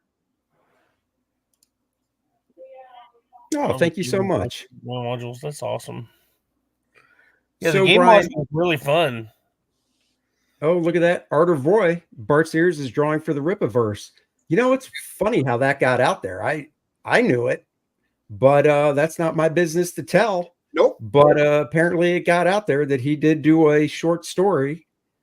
So there you go. I don't know. Maybe he mentioned it himself, or who knows. But Brian, thanks. The module, like I said, it's already gone through. I told them it's been through the testing. It's been play tested. So I am working on some additions and some changes and things that I want to make for it. And then it's going off to a group of test players. I've got two different groups, one up north and one out in Vegas. And when I'm done, they'll be getting it. And then I'll take any of that and then try and wrap that one up. And then I'll get it to an editor who so perfectly, for those of you that did get the original one, Mayhem in the Mirador Mountains, getting the insides to have that exact same feeling of the old late 70s, early 80s modules. It brings you back. Want that kind of feeling. Plus, I can't tell you how many people that I talk to. Some of them are experienced DMs, and there's a whole group now of young DMs out there, and they don't want these super complex giant modules. They want something simple, fun, and yet comprehensive in this, and that's what these are. It's good enough for the newest of DM, or the most of the savviest. There you go. And DM does not mean dumb mother effer. That's what I thought at first. Daniel Russell, will that be a separate print? I don't play the game. He's talking about Bart's cover. Now that I'm thinking, this is why we love your input. The first campaign had the map and 4 playable character cards. Maybe this campaign will have 4 playable character cards and a mini print of the cover art. Something to think about. And then everybody would get it for free when we hit those stretch goal amounts. I don't know. What do you think about that? I don't know. I actually don't think that's a half bad idea. We were coming up with all the different stretch goals and what we want to do, and we got a lot of options on the table. And not everybody does play the game, and some of the people picked up the module that don't even play the game just for the story. But not everybody's going to do that. That might be a really good thought. Yeah, that's not a bad idea. Good. I think it's a pretty good idea. I do. Look at that. We're getting a lot of comments. Yes, do it. Please do it. And a yes, do that. Guys, look at that. Wow. While live streaming, you guys came up with a great idea. I told you, we listened to you. All right, we'll figure that out then. Kor-Drath banana hammock win. That's not a bad idea. I was thinking about that, and I was thinking right on the front of the banana hammock would be Kor-Drath's axe in an upright position. Thoughts? Maybe Dennis could model it. Blevins, are you not looking pretty right now? Is that why your camera's off? You're not feeling pretty? And I'm in my room. Like I'm not downstairs at the studio or outside. He's not outside the studio. Andy, didn't you listen? He was literally in sleep when Shogun called out, awoken him, and said, "You must show up on the Dennis and Andy show." Well, I got to be honest. When he said he was still sleeping, I kind of took it as a joke because it's 1:43 p.m. I mean, I know Brian's lazy, but come on. Oh my God, man, I'm not even gonna lie. Like, I've not been sleeping well because I'm trying to get this the store open, and my dad calls me at like 8 o'clock this morning to tell me that like I should try to call and get an extension on my taxes, even though I've already submitted my taxes. Yeah. I don't know. It was just weird, and it threw my whole schedule off. And man, I just slept. So that's all right. Well, I guess we'll we'll give that a pass then. Yeah. Hey, yeah. Randy popped up. Brian Blevins, the game store is coming back, and yes, it is. Yeah, keep updated on Twitter. So follow him at the Game Store AR. Yeah, it's actually going to be online only. We're going to be dealing with all the same stuff: collectible card games, miniature games, board games. We're also going to be doing video games, comic books, and yeah, I'm pretty excited. Also going to be doing 3D miniatures. So I'll have a huge giant setup of SRTs. Not SRTs, but the STL files. So you can go on and you can choose which figures you want to have printed, and then we give you a turn time and we do all the printing for you. Oh, nice. Yeah, I got like 10 3D printers, and we're gonna load them all up and just start doing 3D printing for people. And man, I tell you what, dude, the game module thing added on to this. I mean, it's literally another level to the crowdfunding. And man, like maybe during the next one, like when you guys go to the third Kor-Drath, maybe there's going to need to be a tier where you do a private D&D game where Dennis, you're the DM or you're the GM, and then you do it over Skype or something. I have had, Brian, a lot of people kind of mention that, and I think it'd be amazing. I mean, to play the game, to play with the person who created the game has always been something that's huge. Like, I'm here in Arkansas, and I don't know if you know this or not, but Gary Gygax worked with Castles and Crusaders here in Arkansas. So, I got to meet him like several times throughout the time, so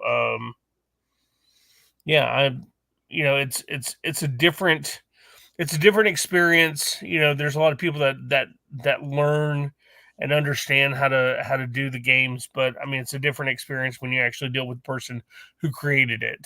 And yep, nobody will love your work more than you. I tell you, Blevins, I wish you would talk to my wife. I created a game for the two of us, and she has no interest in playing with the creator. So annoying. It's really a good thing she doesn't listen to your channel, Andy. No, she doesn't. She's outside doing yard work. But no, I think that's a great idea. I can always figure out a way to do it. Obviously it would have to be virtually, but Well, we'll see. We might be able to work on something like that, because I do think that would be fun, and there have been so many people that have brought it up. So we'll see. I will look into it and figure out what needs to be done, and maybe we can make this happen. Oh, Mm-mm. things to come, maybe. I like it. I like it a lot. Great. See, Angry Gamer. See, he mentioned role playing to his wife. Now, my wife, on the other hand, yeah, Fantasy Grounds. I am familiar with Fantasy Grounds. She said no, but back to that one. Mentioned to my wife, and she said no. That's very sad. My wife does. She never used to. Didn't join us. She had a very bad experience in college.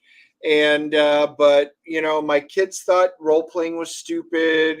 Dungeons and Dragons, Dad, that's dumb. They go off to college. Guess who plays? Both my kids play. My niece and nephew play, and now I literally have the entire family that's playing with it. So people come around over time.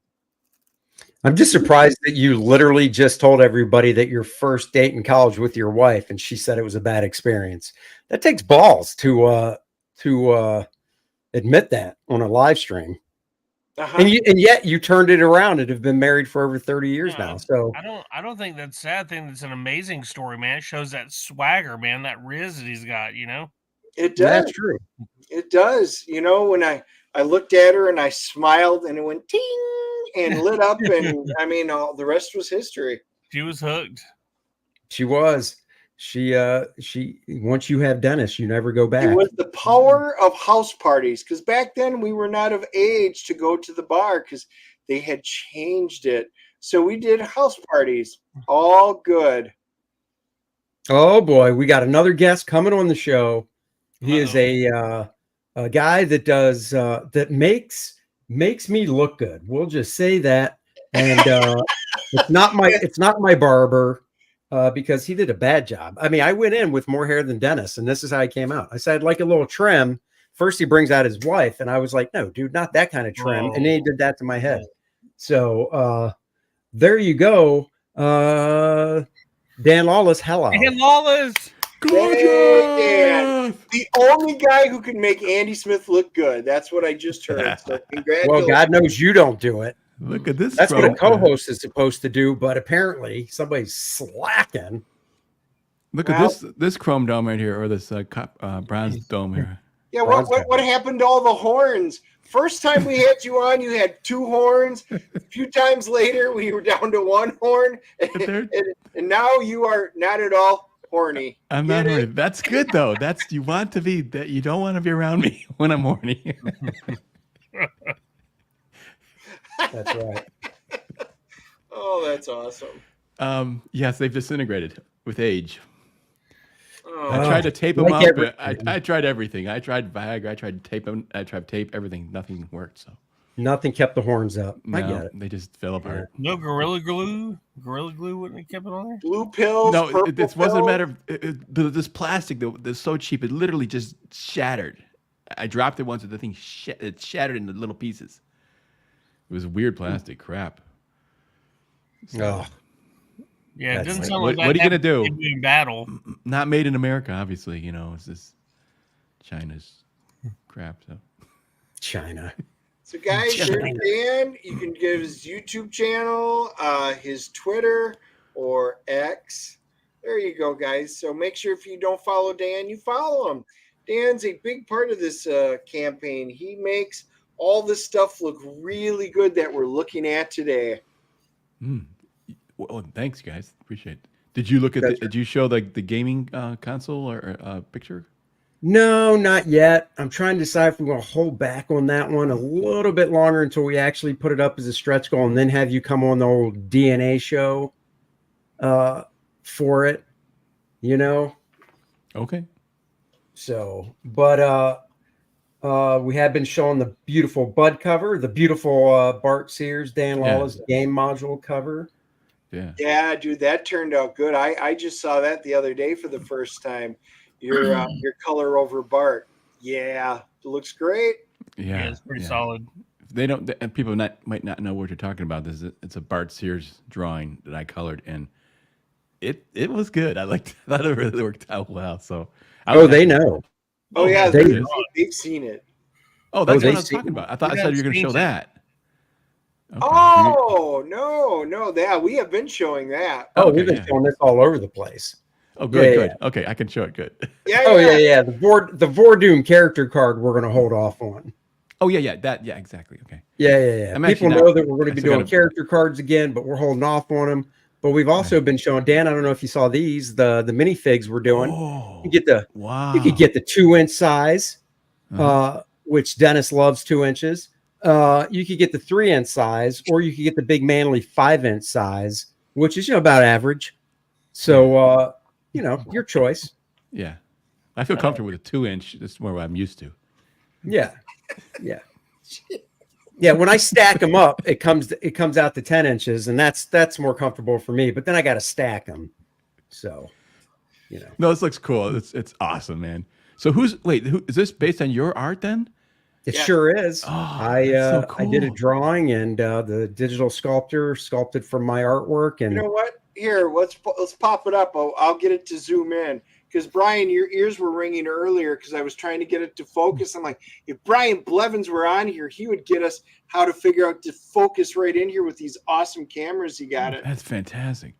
Now, So- who's the guy? Is that guy? I've seen some guy doing Shadowpunk or something, or there was someone online who was doing some sculpting of a lot of things.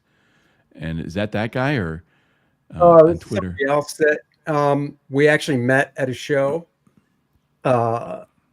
So Wow, that is fantastic. Yeah, That's pretty even cool you saw looking. the bear claws raked across his back and everything like that. But even the detail of like the fur on his boots, the muscles, Yeah, the bulging, super cool. the Really. veins sticking out, and and when you look at the face, this is all Andy's artwork. Like I said, guys, it's not cheap to have him sculpt them like this. But we didn't want it to kind of look like Kor-Drath. We wanted it to be Kor-Drath. All the muscles, so they did it based off of all of that. And that's the 100 millimeter. If you guys want more of the statue, there's your 50 millimeter if you wanted a large size. And then, of course, the ones that we were really getting asked for a ton of this is your 25 millimeter. So for all of your Dungeons and Dragons needs, you want Kor-Drath and you want them to sit down and say you own a whole bunch of figures that you've painted, Ralpartha minis, whatever. This is in the same scale. So Kor-Drath can be right there with him. What is the resolution that is being printed at? now you're just talking Okay. above our heads. Are you having printed at 4K, 6K, 8K, 12K? Yes. No, honestly, I just, the guy we're working with showed us the sculpts or showed us the final design. And after he showed the final design and we signed off on it, Yeah, there we go. we said, can you print one of each size? Because we want to offer all three because, like Dennis said, somebody might want I like to talk in inches because, I live in America. So somebody might want the 2-inch size, and that's the smallest one for role playing because that's the standard size. And somebody might want, the 3-inch size, and then somebody for display purposes might want the 5-inch size, which obviously the detail's really fantastic on that one. I mean, I think the detail's fantastic on all of them. Yeah, and that's why I was showing the little one there, the 25 millimeter one, because the detail on that little guy is fantastic for it. But some guys were like, why don't you guys look at doing statues? Well, we did, and the statue pricing are ridiculous. And even for a small statue like the 5-inch here, for them to be able to put this quality, I'm like, why not just offer it as a statue or a mini? That you can play with, and they're so good that didn't matter. So we got 3 sizes for whatever you guys are interested in. Yeah. I mean, we could look at bigger versions like a 10-inch or something, But at that point, you'd probably have to print it in a few different pieces. Yeah. And then, you would be responsible for putting it together and such. Yeah, it's something to look into and price out. But for now, we've got those 3 main sizes. And trust me, we got 2 of each. So I've got all 3 sizes over here as well. And they're just not within arm's reach. And I mean, honestly, just from drawing Kor-Drath now, when I draw them at different angles, it's actually really cool to be able to hold it and look at the different angles and stuff when drawing them. So, do you when you had those things printed, were they separated? Was the base separate from the figure? yes. Okay. Yes. Was that the only break between the 2? Yep, that is Yep. it. Everything else is solid. Yep. Yeah, because I was going to say, like, if you did want to make it, like, you can scale those STLs, you can scale them bigger, and they still keep the same resolution. It's just you do have to, like, kind of like cut at the torso, maybe cut the arms off or something like that, and then print them. Like, most of the time, you're looking at 4 pieces for the big giant statues. Right. But yeah, it shouldn't be any bigger of an issue other than breaking them off and making the support lines so that the 3D printer will print those. But man, it's really exciting. I'm very happy for you guys. So we did have this up earlier, and so a lot of you guys are new to when we had talked about this. As I said, it's very pricey to have a professional sculptors go in and base all this right off of Andy's artwork and stuff like that. So, they're like, oh, why don't you just offer all of these different options right away? Yeah, there's a huge upfront cost. But if the Kor-Drath goes really well, which I think it will, the question is, who do you want the second figure to be? Do you guys put in the chat if you want 1, Adriana, type of 2 if you want Lilith, or 3 if you want Necronite? And I'll be kind of curious to see what you guys have to say, because I think we will probably put up a true poll in the very near future here, where you guys will be able to go online and do it. But kind of want to just judge what you guys think. And of course, a 4 would be an Andy and a 5 would be a Dennis. Please don't overwhelm the chat with 4. That would be hurtful. And we like to have this is a safe space for Dennis, and we'd like to keep it that way. So, you can DM me privately with the number 4 if you want. I understand my DMs might get blown up a lot. See, here they go.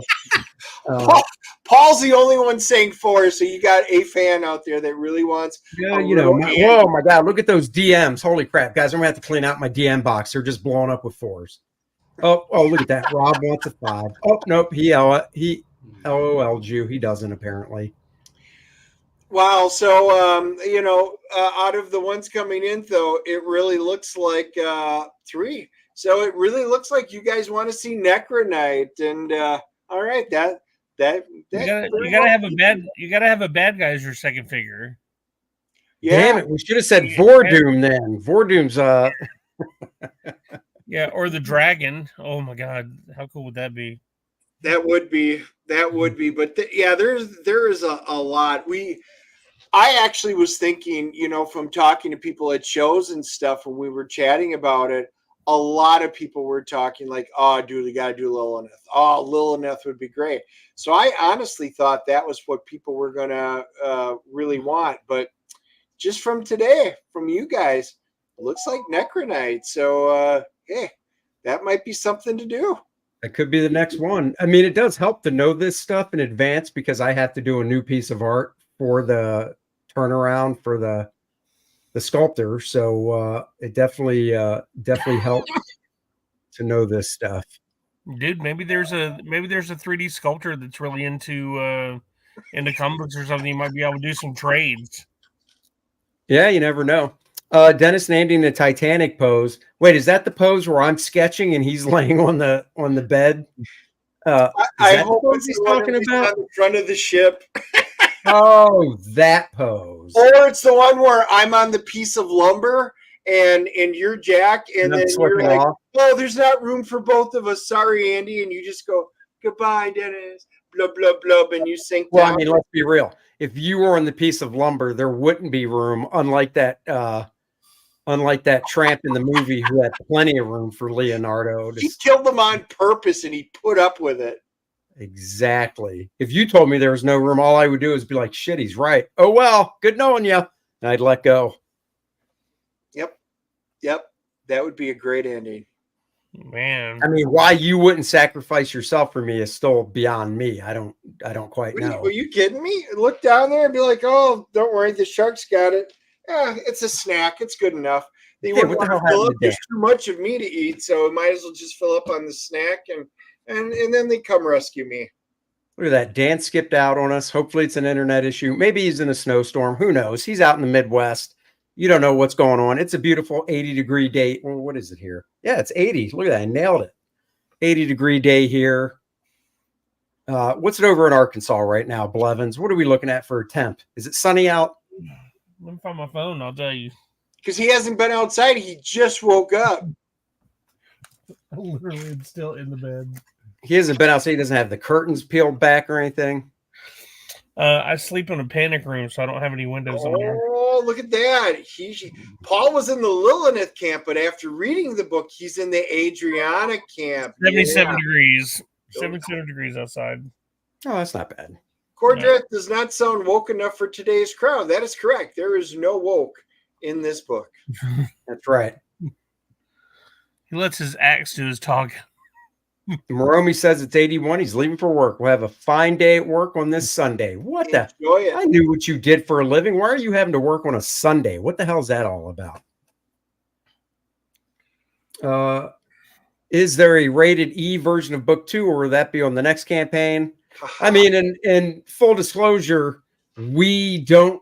I mean, the story's written, but as of right now, I think this book probably falls into the E category. I don't know. We'll have to see as I draw it and go. But I can tell you this, if the digest versions of The Reckoning do well, yeah, our plan would be to release digest versions of The Awakening down the road. So it's kind of what we're setting up. You're back. Sorry about that.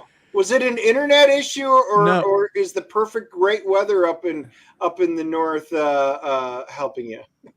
Well, it's that is speaking to me. That's the window's open. I want to go out there and play, you know. But no, I got a new microphone. Does it sound better? I got a new microphone, so I'm messing with it. So the audio. No, you sound fine. Yeah, you're good now. Okay. Which kind of mic is is it? I got a Shure. Oh no, the SMB 7. MV7. Oh, you said the smaller one. Yeah, it's a little less expensive and doesn't require any kind of booster, cloud lifter or anything like that. So, I went. Sounds good to me. Yeah. What's it look like? Awesome. I'm just curious. Oh, that is nice. What did you have before? I had a Yeti. What do I have? I think I have a Yeti. You got a Yeti. Yeti. Yeah, I have a Yeti. Oh, so you're shitting all over my mic, Dan? That's it? I get it. Thanks for coming on the show. I used to have one of those piece of shit Yetis, Oh, you bastard. The only reason I have a Yeti is because that's what Blevins recommended. So I'm just saying. Whoa. He didn't just recommend. He gave you a Yeti. That's true. He did give it to me. The Yetis are You are the solid. best, They're solid Brian. work. I know this. Now, like I backed it up, like I said it, and I backed it up by making so you didn't have to spend any money. I appreciate Yeah. that. I still have my blue snowball. It gets you up, gets you started. It's a good, decent sound. Yeti's good workhorse. It'll Well, get the Yeti works because they sit next to each other when they do their podcast. Like the Shure SMB doesn't have the that's split right. mic. Exactly. So, So, yeah, you have to speak directly into these things. So, yeah, the Shure M7 wouldn't. you guys have or to the be SMB. kissing practically to make it work. Oh, no, that's off camera, not Your during the face show. Yeah, the Shure has that directional mic where you have to have your mouth like right up Right. at it. I mean, it's perfect quality. It's actually most voice actors they whenever somebody goes and starts to do voice acting, and they ask you what kind of equipment you have at your house, they recommend like you won't get the job if you don't have an SMB7 or an M7. Like you just won't get the job because they're like you don't have a good enough quality. Like because the Yeti doesn't match the quality of the deal. But it's only Yeah, the Sures are really good. Now this is the low end Shure, so it's not really a studio mic necessarily. They don't really call it that, but it comes really close to the studio mic. The one that's good is it costs about $400. Yep. Then plus when you get a cloud lifter and another interface, you're talking about $600, which was beyond my price range. This was I think $250, so that's within my price range. It was fine. The Yeti's about $100. Again, that'll get you started. It sounds decent and stuff, but I thought, well, I just wanted to kick it up. I've been, using the Yeti for a while. I'm happy with it, but I think it's better. This, the Shure stuff. So 64 to answer your question, Dennis. 64. Yeah, I mean the Yeti has. This does have. Now I don't know what the little symbol means. I looked them up once, and I know I switched it to the proper one. But the Yeti has different settings for different things. Right. Yeah, one is for directional.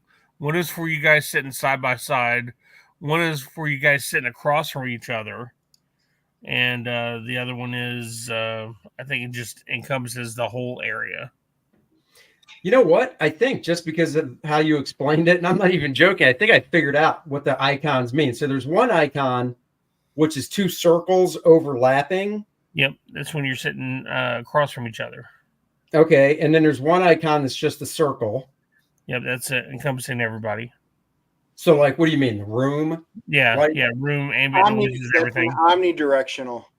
Then there's one that is like, it almost looks like an upside down heart because it's a circle on the top, but then at the bottom it's like butt cheeks. Yeah, I think that's the one you if you're just by yourself, you speak that's to. the solid. That's your solo. You get a little better sound with that. That's your solo adventure. Because it's taken from if it's taken from everywhere, then your sound is not as directional and it's not as deep and that sort of thing. But when you get the one that's just for you, you're taking it directly from your voice, and it's going to be the best sound for you as an individual. So if you're doing your streams by yourself, click that one. All right, I'll try it. And there's one that is the two circles that touch each other. Yeah, those are the ones. I'm just kidding. So the ones that are interlocking are when you're side by side. The ones that are touching are when you're sitting across from each other. Okay. Oh. Yeah, I kind of thought the interlocking ones meant side by side, but then the touching circles are across from each other. And now I did switch it to the. You sound better immediately. Did it? Oh, do I? Oh yeah. Oh, okay. So I switched it to like the upside down heart, or it's more of a circle on top and a butt shape on the bottom. Yeah, I don't quite understand why it pinches in like that at the bottom, and that's the diagram they decide to go with for that. But, it's like it enhances the bass in your voice, so you can. Well, I have been told I have a lot of bass. It's all about the bass. It's all reverberates. It's a butt crack symbol. It's all about the bass. All the bass, less treble. Yeah, because normally you sound like crap, but now you don't. Now you sound tolerable. So yeah, it works. Oh, that's hurtful. Paul says I sound better. Well, look at that. Fantastic. See? I know. Live all and learn. All these things we learn. Brian is the one who got us into our fancy new cameras and got us to upgrade that and got us to which ones to buy. And those turned out really well. And then in order to go to match this, we had to have better, better sounding mics. Well, you learn something new every year. There is the guy I do respect the every most. Day when you're younger, when you get older, it's every year. The guy I respect the most out of all the streaming guys, one of the fellow professionals, always on the Kings, doesn't give an F, is Graham, because Graham has a Mac and he's like, I use the camera from the Mac built in, and I use the built-in mic on the Mac, and I don't use headphones. My name's Graham Nolan. Deal with it, or I'll squash you like a walnut in between my bicep and forearm. Nice. Is that his intro? Is he here? And he'll put his cigar out on your dead body. And I'll put a cigar out on your dead body, and I will not piss on you to put it out. Seriously, Graham is like, yeah, I've got my Mac, built-in camera, mic, and no headphones. If you don't like it, you know where to go. Yep. Paul says Mac lovers are loyal. They are. They've always been loyal all the way back. Matter of fact, they saw I had a PC and they're like, oh my God, you need a Mac because of here's 72 reasons. And then I'll say, does it do this? Well, no. Can I get the software for that? Well, no. Okay, that's why I don't have a Mac. It was simple. Yeah, well, for an artist, though, I've always had Macs, and it's like, the reason is I just need it to work every time, and that's it. Either for art or sound. I mean, those were the two reasons to ever have Macs. Look at that. We broke 9. Broke 9. Let's do a refresh on it. Yeah, I mean, I'm kind of like Dennis. I've had a PC forever. There it is. No, I got to scroll back up. 9092, 112 backers. Let's go to 10. Big 10. I'll do a shot, and so will Dennis. And I'll actually do whiskey, whereas Dennis will probably just go get some iced tea or something. Well, you know what? So there you go. I've got it up here. Hold on. He's like, I'll go get some lemonade. I've got alcohol sitting with it. Well, it's not arm's reach. I have to get up, but I've got alcohol up here. I will do a shot at 10. Yeah, I mean, so back to the Mac thing. It's like talking to Dan. Dan hasn't upgraded. Now, Dan Fraga has a few computers. He will not upgrade his Mac to the latest operating system because it would mess with all the stuff he has plugged into it, his peripherals and stuff. And he's like, I'm keeping the operating system. I think it's like 5 back from the current one. Wow. But it works with everything he has plugged in. Whereas you don't have that problem with PCs. And I don't want to deal with that. And, I've had a PC for, since I started using a computer 30 years ago or whatever. So, well, he does a lot of digital stuff as well. And I'm pretty sure back then. Oh, so for those of you that were in Garden State and got to partake, I cracked open my James T. Kirk 12-year-old whiskey. Wasn't sure how it was going to be. It was actually a hit. Everybody loved it. I still got some left, and I have kept it there. So I do have something I can take a shot with if we start hitting some goals today. Nice. Who makes I've got James a mini T. Kirk? Who makes that? There's a company. There's actually a number of different ones that they've made, all Star Trek themed. I actually do have Klingon blood wine, Romulan ale, and then they came out with stupid sparkling Federation water. I bought one, and I'll never buy another one. But Scotty had it was a whiskey, a Scotch. Scotty had a Scotch. And that I tried to get my hands on. I ordered it and they wound up refunding it. They didn't have enough. And so anyway, they have a whole group of these. So I am almost out of Captain James T. Kirk. And if I can find another bottle somewhere reasonably, I will probably pick up another bottle. And I never did get my hands on the Scotty one. Just like I was also trying to get Metallica had their own, and it was fantastic. And it was aged by putting it in a room filled with their sound, their songs. And because of their vibrations of their sound, it was supposed to give it a very unique flavor. I was not able to get my hands on one of those either. I can't imagine you could taste any difference. I mean, yeah, the sound thing sounds a little bullshit. Oh. Yeah. Just say it though. It was cool. It was cool. So here's a question for the audio experts here, Brian, Dan. No offense, Dennis. I have a mini soundboard. When Dennis and I first started doing our podcast, it was audio only on iTunes and stuff. So we had this mini soundboard. Yep. Is that something that would make a big difference if I used it, plugged it into the computer, I guess, and used it for this stuff, or not even worth it? Do you have it so we can see it? Oh, Sure, I'll go get I'm it. not an audio expert, by the way. I just Yeah, well, I mean, really, like the only reason I asked, like, you know, No, I'll go get it. No, I'm serious. I'll go get it. I'll be right back. Dennis, It's not that far away. Dennis, try not to drive this show into the ground like those freaking terrorists did on 9/11. Okay, I'll be right back. Wow, geez. man, have you been watching Fallout, Dennis? Not yet. Not yet. I have to get caught up on Halo. I did get caught up on Shogun, X-Men, 97, Bad Batch. My wife and daughter, they went off to Korea and Japan for a little bit. I was like, oh my God, I finally have time. So I did get caught up on a lot of that. But Fallout, I know you mentioned it. Yeah. Last Airbender I finished, so I got caught up on that. So tell me, is Fallout worth watching? No, it's not. It's not woke, Angry Gamer. But man, everybody put an X in the chat if you watched the last episode of X-Men 97. Probably the greatest episode of a cartoon ever in the history of cartoons. Put an X in the chat if you saw it. Man, it was absolutely incredible. Is and now old, everybody's is that X-Men old stuff, or is it?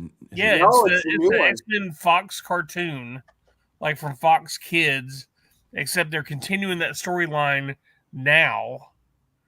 And anyway, like the story. I mean, it's been really, really dark. I mean, are these the old cartoons, or are these newly made?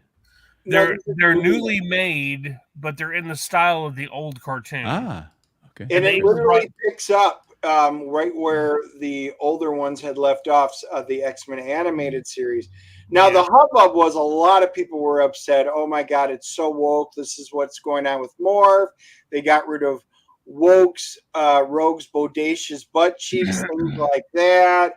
And honestly, it is, there's so very little of that in there. It is really decent X-Men storytelling. Oh my God, Dennis, we're down to like 5 viewers. What did you do? Seriously. This is what happens when you let the co-pilot man the plane. What do you mean? We picked up 12 viewers while you were gone. Oh shit, Andy's gone. All right, I found the box. Unfortunately, I know it's back there some way. The closet I have is like a black hole. Things go in and they get lost in the vortex. But I did find the box. You're the only thing to ever go into the closet and come out. Shut up. So this is what it is. Yeah. I don't know if that's going to make a difference, if it's worth plugging in. So probably, man. Yeah, the only thing is that there's see the little black round circles in the upper left hand corner of that deal. So those are XLR cables. That's where you plug in the XLR stuff, and then they have regular audio headphone jacks, which are the metal round ones, and then you have the right and left, which is the red and the white. Something if you ever played Nintendo, you would know that's what those are the two audio for the left and the right. But like if you were to get, it is definitely just a mini mixer. Like if you were to get like say an XLR or not an XLR, I'm sorry, a Shure SMB or Shure M7, like most of those come like the M7 has a USB connection, a USB-C, but it also has an XLR connection. You can plug that into that round part. That's the connection that you would end up needing. And when you have a sound mixing board like that, you don't necessarily need a cloud lifter or an amplifier, because that's kind of what that system does. I mean, you can put it on there. It's just try to clear the static and does a little enhancement. So what's going on with these microphones, Andy, is the Shure microphones. They're low output. Like so you need something to kind of boost the signal of it. Versus the Yeti, which takes care of it all. This lower end one has more of a output boost in it, built into it. Right. But the $600 one, the $400 one, whatever, that needs your sounding board that you have there to boost that signal into your computer. But man, if you get it, you got the best sound you can have. It's like that's what the people use, the professionals use. So Oh, okay. Well, I mean, I have an old school mic that actually plugs into that mixing board. It's not the USB. It's that fatter round one you were talking about, Yeah, Brian. the XLR. Yeah, I've got one of those mics. There's no settings on it. It's just the mic. It depends on the You quality of know. the mic. That's Yeah. I mean, it what's was a brand good, and all you that. know. It Dan was, is dead on. Yeah, it all depends on the quality of the mic. yeah. I can't remember what type it is, but Because most Yeah, I of thought those I digital, actually had it, but I went and checked. I thought I had my board sitting here, but it's not. It must be packed away. because I mean, some of the digital mics nowadays, I mean, they do really amazing. They do a really amazing job. Like, and they're doing the same right now with some of the cameras that do a true digital mirrorless look, like the Elgato Facecam Pro does a complete digital mirrorless image. Like most of the time when you want to get like one of the high-end webcams, you would take like a mirrorless camera, like a Canon A7 III or something like that, and use that as a deal, like, because it doesn't have to process anything. And the Elgato Facecam Pro, like it does an almost exact replica of that in 4K at full 60 frames a second, and it's $400 for just the camera wow. from Elgato.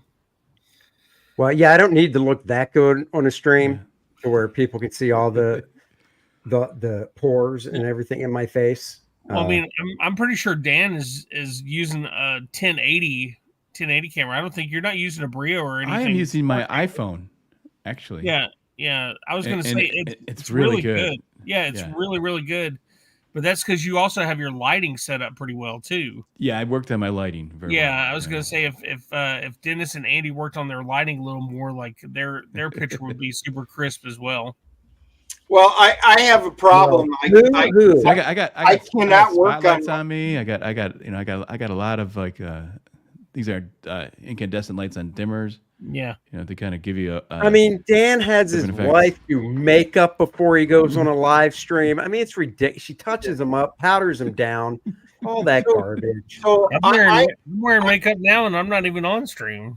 Look at like if you're looking at me now, see how I'm kind of whited out. Now, as soon as I do that, it gets worse, because the problem that I have in my setup is I've got one spotlight, and it can be warm, but my whole thing is nothing but computer monitor. So I've got two 32s, and it's going from here all the way curved around. That's all monitor. So when I'm going through and flipping through stuff, it will wash it out completely. So it doesn't matter what else I have set up. I'm going to be washed out because I'm literally just sitting, 2 feet. Well, you can do a little bit of effect there by using your screensavers and stuff, changing the colors of them and that sort of thing. Your backgrounds and that's the only thing is with StreamYard, they have this white interface which just kind of blasts you out.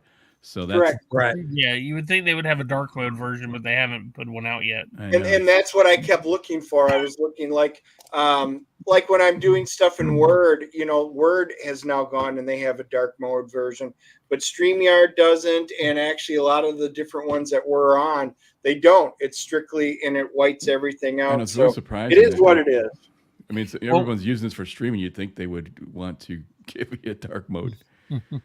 But actually, sometimes that's not a bad lighting. Like, especially if for guys, it's key lighting is probably better. One sharp light. But with women, I always recommend get that you don't want any shadows. So you see someone like Anna, the Star Wars girl, or something like that. She has a rim light, and you can tell it's hitting her, so she doesn't have any shadows on her face, and that's good for women. Like they look better when they have no harsh shadows, but.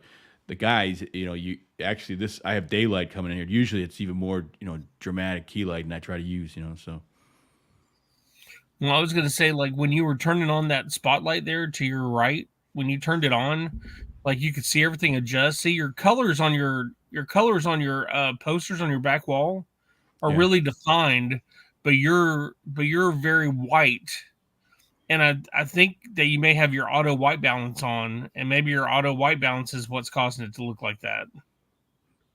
I probably have the auto white balance on over here. Yeah, I'm using a software called Camo. I was talking about Dan. It's not you, Dan. Yours is awesome. Yours is okay. Set up. Yeah, I have the auto. Yeah, I've got on my screens nightlight mode, but it doesn't do anything now because it's daylight out and Well, such. you can see it going on and off when you were Oh, clicking you it. could? So Yeah, what's you can see better? So seriously, is it better like it is now or like this? You can't really tell. Oh.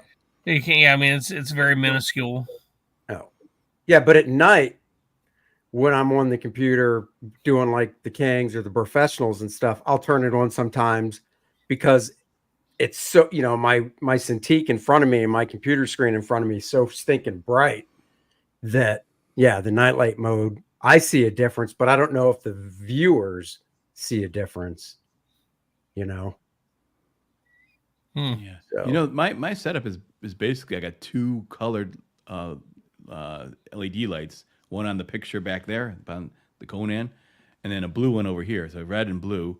And then because I wanted that color, I wanted the red, yellow, blue color scheme. And then my lamp is just it's an incandescent bulb, but it's on a dimmer. When it goes really low, you get color. I can show you that actually. Hang on a second.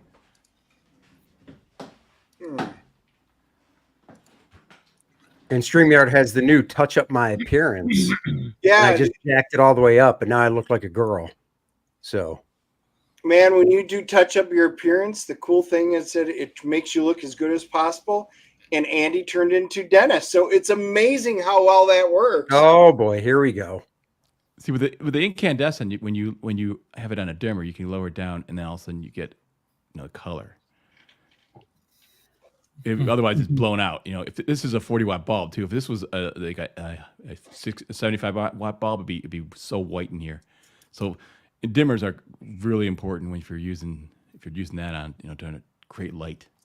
See, I actually just turned off my quote unquote studio background for my real house. I just don't like showing this. People don't need to see my baby grand piano, and it's just not a good look. So instead, I just got this fake. I got this fake crap background of an artist studio, and I just look more dingy. But I think that makes me more real to the people. That's more erudite. Yeah, exactly. Intellectual. Exactly. I like how humble you are. Oh, I thank you. I try. Dennis is probably the most humble person I know. Said no one ever. Dennis's real background, because that's a fake background. I'm sorry, I have to out you. Dennis's real background kind of reminds you of that Muppet from Sesame Street in a trash can. Who's that one that homeless one?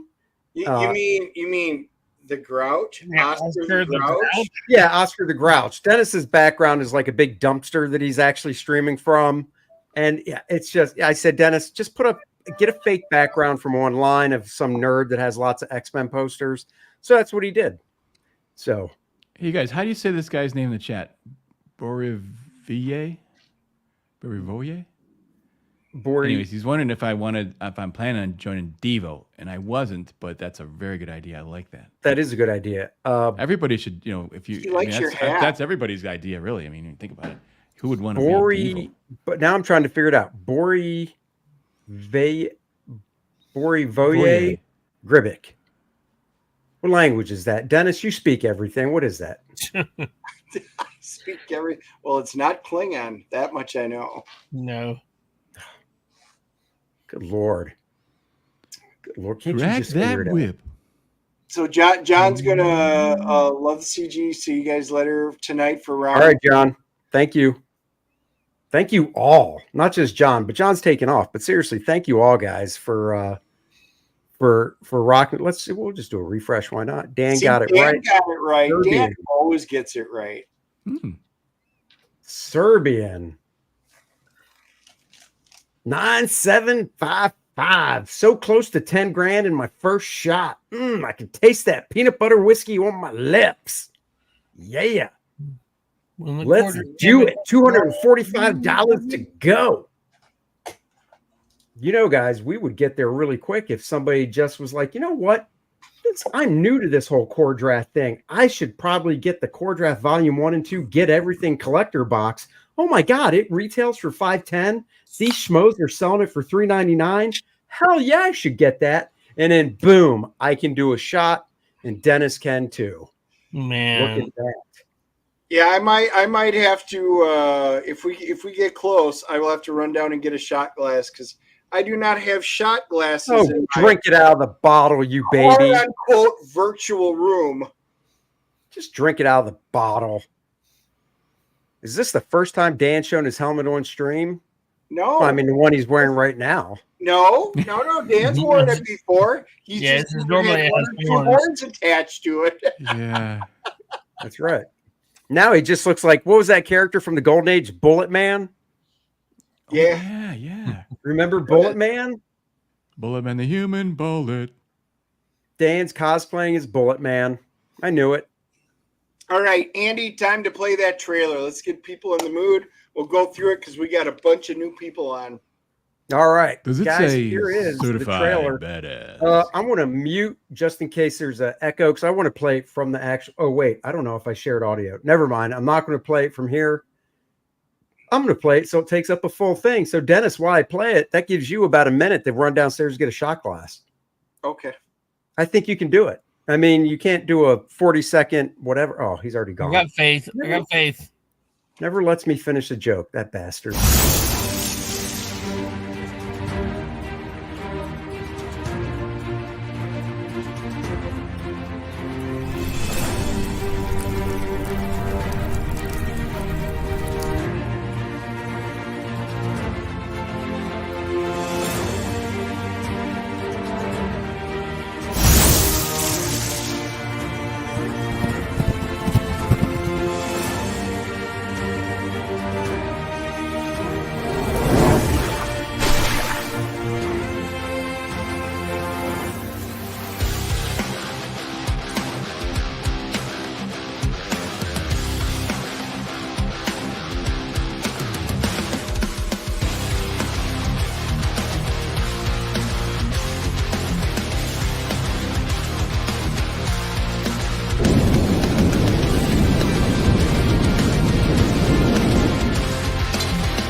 Oh, hell yeah. Oh, Thank you man. very much, Peter Ma. To hell with taxes. That just was backed up with awesome. game modules.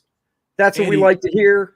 That was We are freaking awesome. only 100 and God, I gotta do math. $42 away from me having some old smoky peanut butter whiskey. You guys thought I was kidding when I said peanut butter whiskey. Oh, hell no. I don't kid about flavored whiskey. I'll tell you what, man, if that didn't wake you up, I don't know what will. Shot glass. Hey, I gotta say, the trailer is fantastic. Like, just how you start out with kind of nice music and then turn into rock. What a cool twist, you know, and it just, I don't know, it's great. Then you got, looks like Kor-Drath is going to fight Necron. I mean, that's going to be cool. This is going to be a lot of fun. So I'm looking forward to it. Thank you. Yeah, I mean, I can't, or Dennis and I can't really express how much Nick, the guy that did it, is just so good with these. He does, you know, I found out through him from Graham. Aaron found out from him through Graham. He does mine, Aaron's, Graham's, and he just does a freaking great job. Oh, it's fantastic. So Kor-Drath the Awakening. Yes. Yeah, I have a question for you, man. And man, you know, like they say you can't really choose between your children or anything, but you know, like you've done First Man, which was definitely your baby a while back, and now like you're doing Kor-Drath, and you like. Are you guys hearing that, by the way? That saw. Yeah, You're hearing that saw. Okay, I'm gonna have to shut this window. Why would I don't hear it at all? What's going on out there? Somebody wanted to play a game. Something. They got the sounds like they're a chainsaw going out there. I like it. Brian got the reference. He said somebody wants to play a game.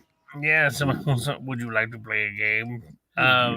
But yeah, like so you know, you went from the first Kor-Drath book now immediately into the second Kor-Drath book because I mean it's been picking up steam. It's amazing.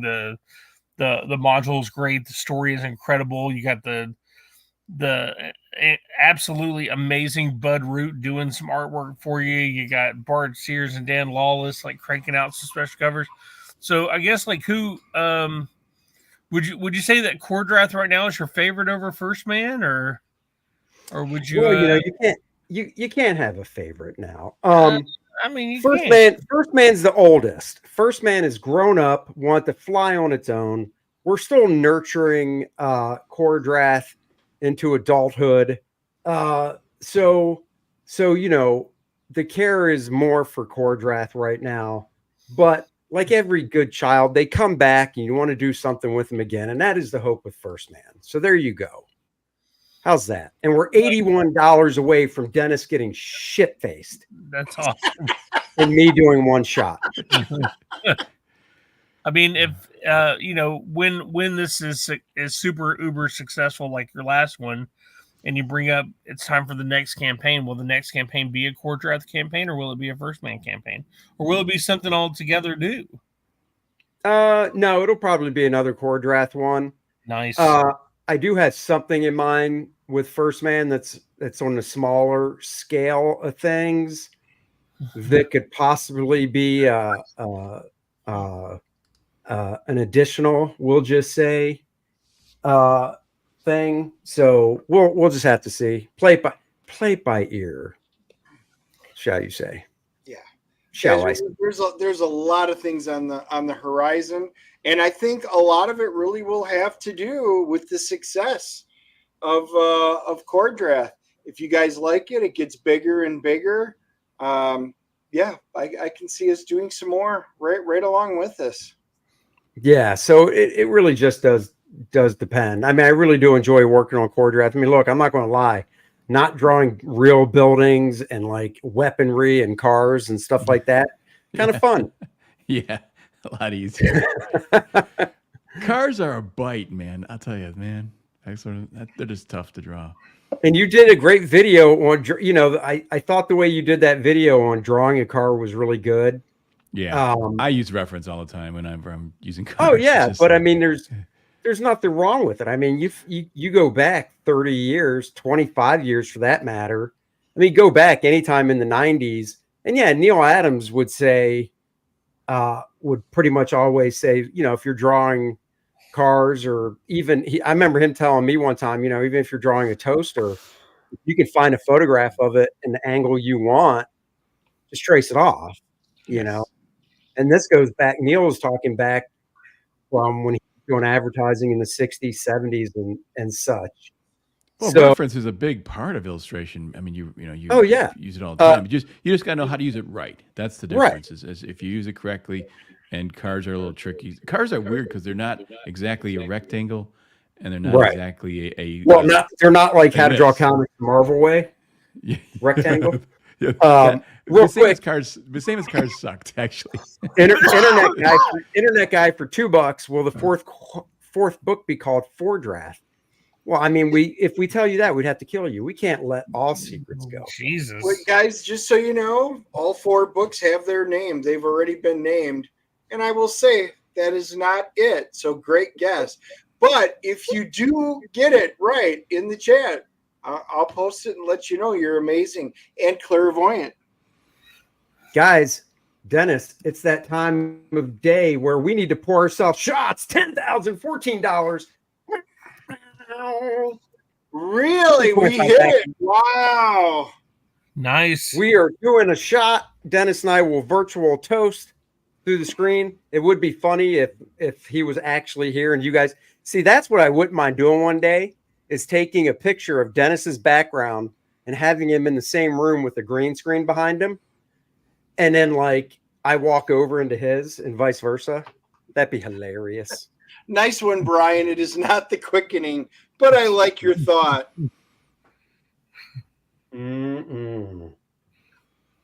Oh yeah, I tell you, it's fun to see. What type of shot glass do you have, Dennis? I'll show you because I'm pouring it. It's a Packers guy. Who? Yeah, it is. Green Bay Packers. Clay Matthews, baby. Hold on here. Let's clean this stream up. Okay, guys. Uh,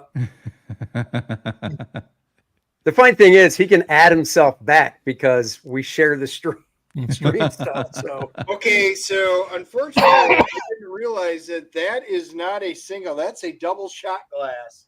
So oh well. this Uh-oh. is going to be one of these where I'm going to get faced really quickly. Yeah, So- but the nice part is if your wife is like, "Hey, I need you to drive somewhere," you can be like, "Not happening." that already is being said. Well, All right, put it up to the camera, big guy. All right. Cheers. Cheers. Clink. All right. Hopefully, this is the first of many. Mm-hmm. Got my goblet. Ah, Captain Peanut butter Kirk. whiskey is so freaking smooth. Oh, it's got a bite to it. I can literally feel hair growing on top of my head. If you could hear it, I just heard a click under my hat. Boy, the Juggalug, burn. I juggalug. feel the burn all the way down. I don't mean like the burn after working out. This is a whole different burn. Oh God, you getting a burn from working out? It's been so long, I don't even know if you'd recognize that feeling. You guys remember that? Wow. Do you remember that Roger Miller song? Juggalug, juggalug, makes you wanna holler, hidey ho, burns your tummy, don't you know? 9 more shots than Juggalug. 6 figures. That's right, guys. The next shot's at 20. You If know, that- maybe if it's that 12. happens today, guys, all I will say is, well, I will thank you all somehow tonight by Ethan's stream, and I'll be passed out. And then I'll do a stream like Dale where I'm just passed out in the chair, and you guys can keep an eye on me for the rest of the night. Look, we said it on the first campaign. We'll say it on this campaign.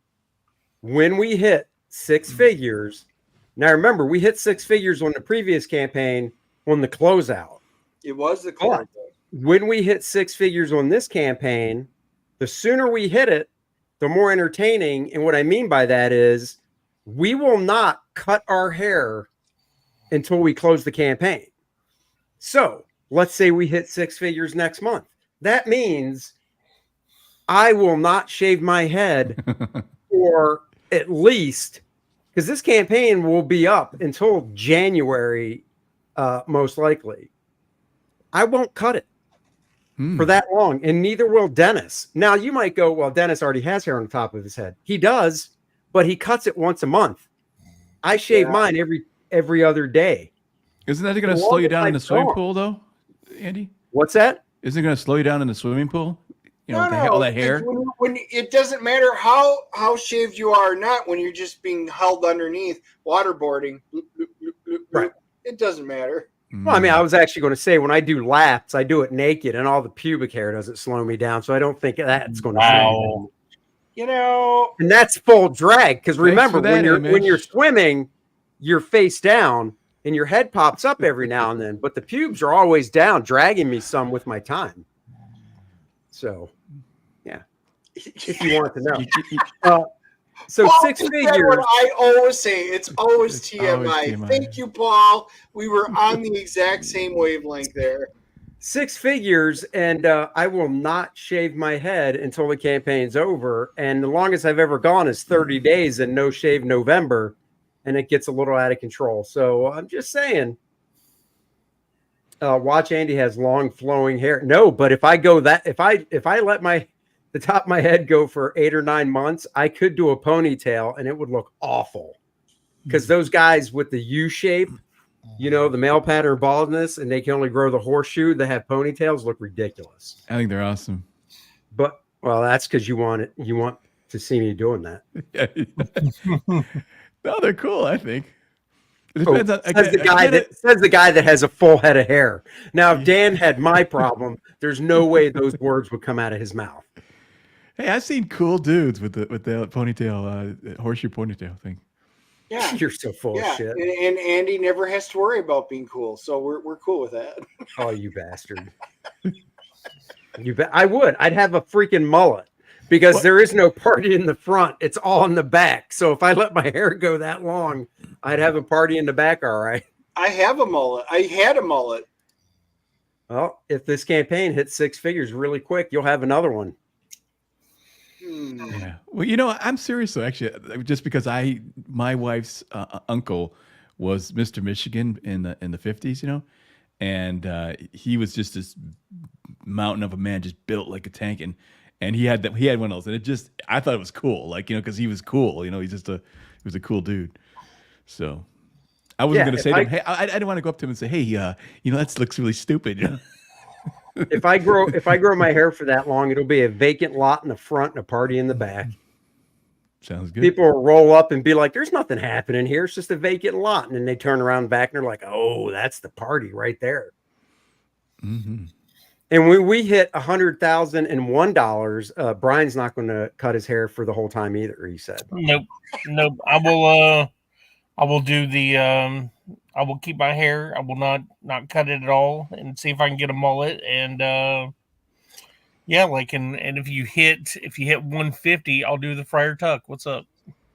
Oh shit. That is on record. When we hit 150,000, I'm not going to throw you under the bus like that, Brian. When we hit 150,000, at that point, the only reason Dennis is going to cut his hair is to do a Friar Tuck. He's going to have his wife shave the dome circle in the top of his head, and he'll have the rest long at 150. Isn't that right, big guy? While drinking some whiskey.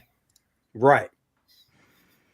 So I'm looking for a picture of the mullet, and I came across that. See, there's the stupid sparkling cider, because or sparkling water, because that's what the Federation's known for, is their goody two shoes water. But there is my Deep Space Nine Klingon blood wine and the Romulan ale. So I do have pictures of that. I will continue to look though for a mullet, because I do have pictures. So here's a question for the people watching Shogun, which I know 3 of us. Dan, you're not watching Shogun, I take it? I am not, no. The show. Oh, damn. No. That's fine. So there's My a guy in it. Watch any of that stuff. It's not. There's a guy in it who has basically the Friar Tuck, right? You got Dennis, Brian. You know who I'm talking about. Yep. Is it a hairpiece, or did that guy shave his head for real? What do you think?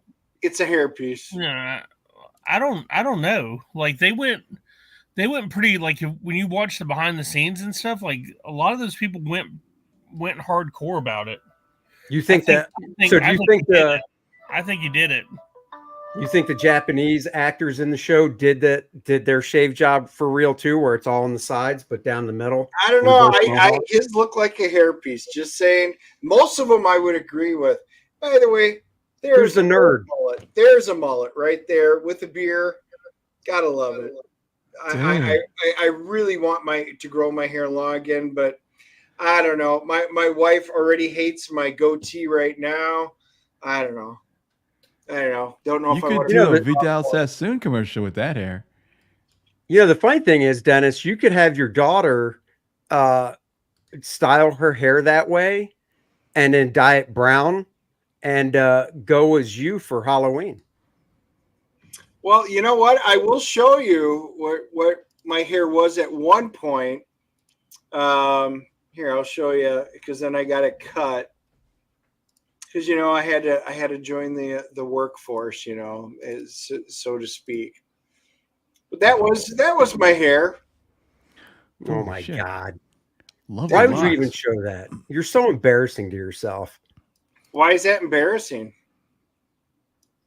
The fact that you even had to ask that just shows why. So this is when you were at full strength. Did you lose? No, it actually went longer than that, but at one point. But I did get it cut. So I'll show you. I'll show you that here in a second. Here, present. Dennis likes to tell people that when he got married, when I donated it. That's the after effect. Same shirt and everything. I had donated it for lots of love. Now there's a whole bunch of different ones out there. Now, did you lose your strength when you cut the hair like Samson, or? I did. Yeah, it was very sad, but I will show. I had my real hair once. I used to be great at the Renaissance Fair, right? Here, I'll show you. I still pop this up every once in a while. Oh my that was me back in the day before all the gray kind of set in. The hair went. It was all very natural. Mm-hmm. Oh my God! Yeah, Jesus. Andy's jealous because he hasn't seen that since he was born. It's a good thing Dennis is married, because if he was single right now, any woman that was watching this that even had an inkling of saying that guy's cute, I'd like a shot, is literally right now going, nope, I'm out. What a dork. Very close. Well, That was I thought very you close. were gonna I say the was one opposite. of I the thought- Cardinals guards. I thought they would be mauling him at wherever he walks. Dude, they did. We even had back in the day, there was, they call them riots, we call them protests and stuff. But we were out walking because it was all about the drinking age. I can't tell you how many girls were like out in the streets, and they would walk up to me and start petting because my hair was very silky smooth, and they were like, "Oh my God, you have amazing hair." I was told that so often. I really kind of miss that hair.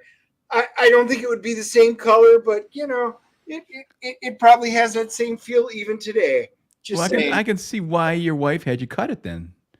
She was claiming her Right, territory. she took me off the market. Exactly. Andy doesn't understand this. Can't have girls coming up to you and Hey, Dennis, petting go to your hair. closet. This guy wants to see your white robe. And don't forget the hood. What robe? What? So this is about Shogun. And real quick, guys. Yeah, Dennis donated hair for Locks of Love. Yeah. Well, you know what? There's a foundation you can donate hair to for the guys, the people out there that have, what is it, alopecia, where they can't grow any hair at all.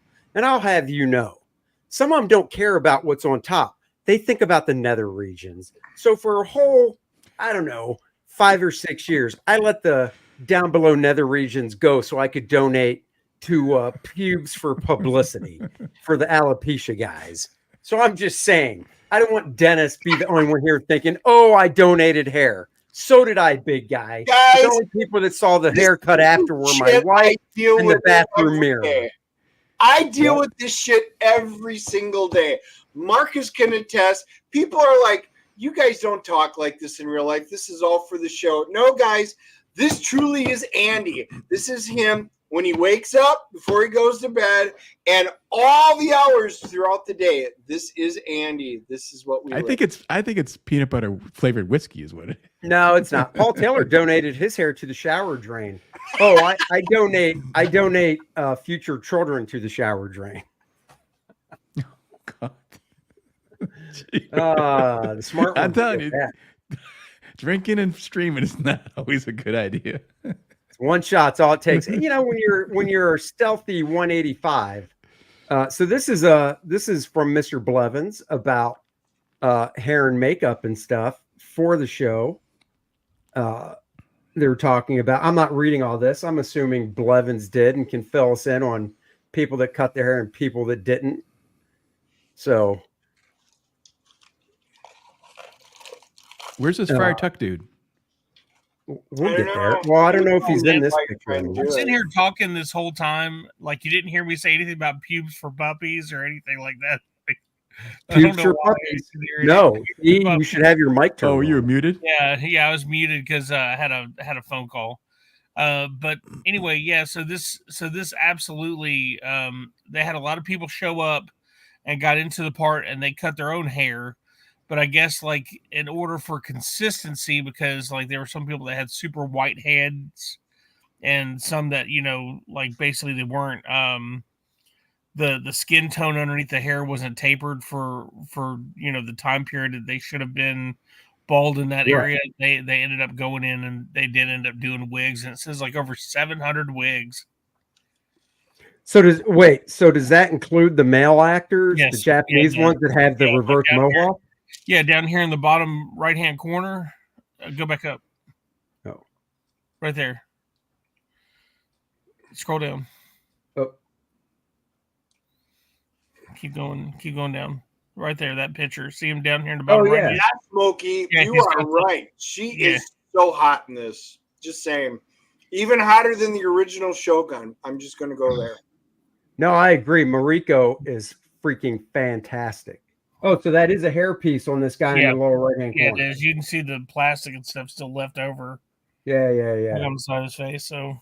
See, I'm telling you, I've been trying to tell Dennis that's the haircut he needs to go with these days, but he just won't do it. I am half Japanese. Shogun is pretty accurate to real history and our traditions. The story is a fiction story based on historical figures. Oh, I think it's great. I saw somebody in the chat earlier say that the original was great, but this one sucks. But Yeah, I don't know. I don't remember the original. I saw it so long ago, but I think the show's really good. Well, if you want to rewatch it, let me know and I'll send it to you. Well, you can do that anyhow, Well, and then I could. so Brian, Is that the miniseries? Or Yeah, was it a mini? It's a 3-episode miniseries. which version?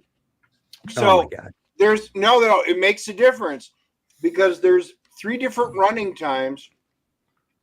The largest one, Bernardo and I were just having a discussion. We were chatting the earlier this week. The full one is like 9 hours and 40-some minutes, and it's like 4 episodes long. There's 3 ones, and it goes down to like 8 hours and 45 minutes. And then there's another cut of it. The one that I could find, the one that IMDb says isn't the longest cut. I don't remember which one I watched back in the day. So the question is, Brian, which version do you have? I have the 3-part. Okay. I don't have the 4-part. All right.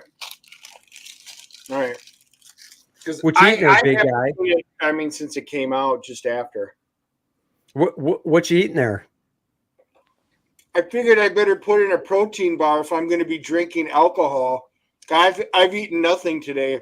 This could go really bad for the rest of the day. Hey, I agree with Paul in the chat here. Man buns are not cool. At least the modern manifestation of them, that's for sure. Nope. Now, It what do you usually think means- about pubic hair pigtails so they hang down on either side of your man? Is that a good look or no? I didn't even consider that as an option. As most guys don't.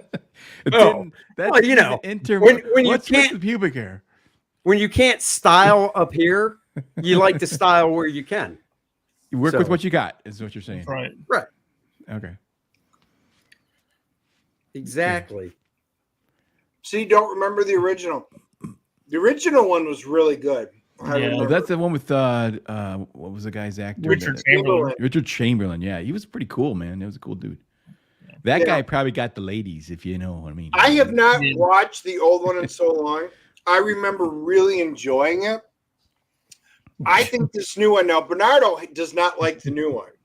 And he's like, oh, yeah, no, they changed this and they changed that. And he's got a little bit of hate. So if you're watching, Joe, we're talking about you here. Dude, But, Admiral Wackness just said something. He goes, man buns are still cool. You didn't see Yuri Prochaska dominate last night. I did watch him dominate last night in the very first round. Oh, he's a boxer? It was ridiculous. No, he's an MMA MMA fighter. guy. And yeah, he has this man bun just shoot straight up in the air. Like, Who's the guy? Who is he? Beast. Yuri Prochaska. Find a picture of him, share it, or Yeah, send me a I'm looking at link. it now. He's yeah, I wouldn't say it looks stupid on him if I was standing next to him. But Well, of course, Yeah. you're standing next If, to him. if the dude can kick my ass, That any looks look so that he has is stupid. okay with me. Yeah, Now, it if looks it's like a little it's one. It pip- looks if like it's he's a little wearing pipsqueak that I can put down no problem, then I don't care what look he has. I'll tell him it sucks. one the image guy's- I'm looking at looks like a sock puppet on top of his head. Well, share it, Dan. You don't have to be stingy now. Oh, I guess I could. I didn't even think about that. I didn't realize I had these capabilities. You Oh, do. look at that. See, I'm the spitting image of her husband when I took off my cap, but no braiding downstairs. Oh, well, I mean, I could do a ponytail, but it hangs off the front. So it's not really a ponytail. What would that be called if it hangs off the front? I have no mane? idea. Bangs. Yeah, it's a mane. Oh, yeah, I wouldn't say anything to that guy. Would you grab that? No. That guy could kill me. That They looks were- so they were stupid. in a coma. Look, He he's did got like- Kor-Drath here. Yeah, he beat that dude's tail last night. It was pretty crazy. He's got Kor-Drath here. First The funny round, thing huh? is, this is originally what Dennis wanted Kor-Drath's hair to look like, and I said, "No, Dennis, Kor-Drath isn't gay." So, Oh man! Wow. Hope he never sees this video. Yeah, yeah. We're all dead. He'll track it all He's He's down. gonna kick our ass. And if he does and he reaches out, sorry, Andy, I have no problem doxing you. if he does and he reaches out, we just lost our actor for Kor-Drath. Damn it! You don't have to outrun him. Just run faster than the rest of you guys. Dennis, run faster than Dennis. Hey guys, is I what have you mean to to say. I have to go. I gotta return some of these phone calls that I've gotten while I've been on here having fun with you guys. But I appreciate it. Definitely everybody Yeah, back man. for Kor-Drath. I mean, it's going to be incredible. As always, Dennis Sandy, thanks for having me on. Dan Laws, awesome. Always be on with you, man. You're the best. Oh, thanks. So You too. cool.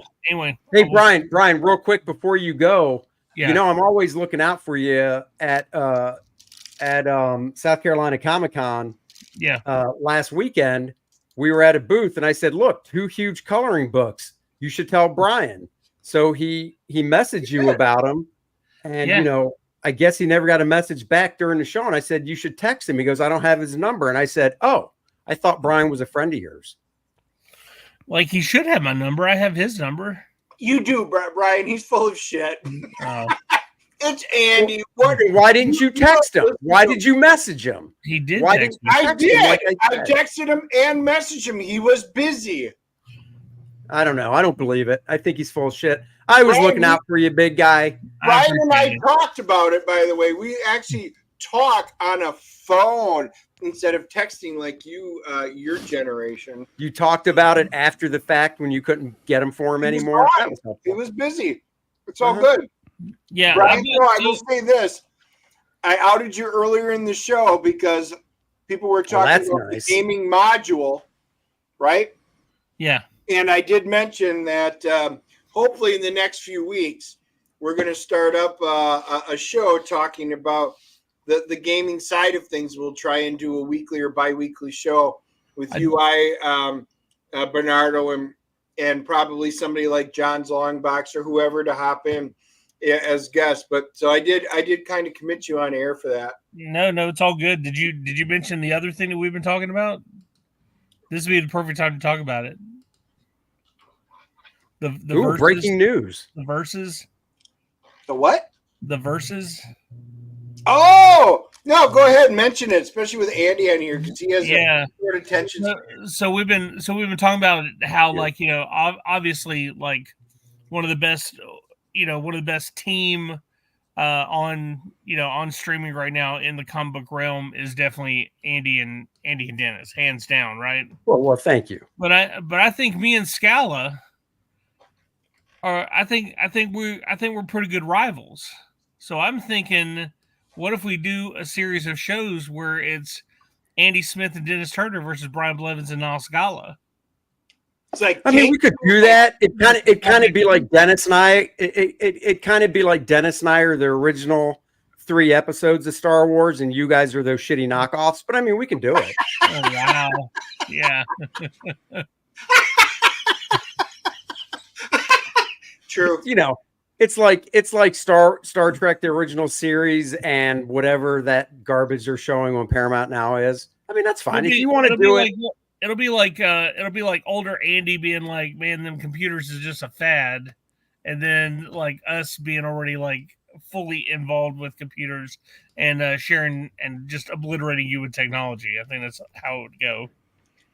But yeah, Look, Brian, there is truth to that. Brian, I know that you and Niall are a little bit younger than Dennis and I, and don't worry, us old guys. It's kind of like what Reagan said to that old timer or to that younger opponent about, age is a good thing in that debate.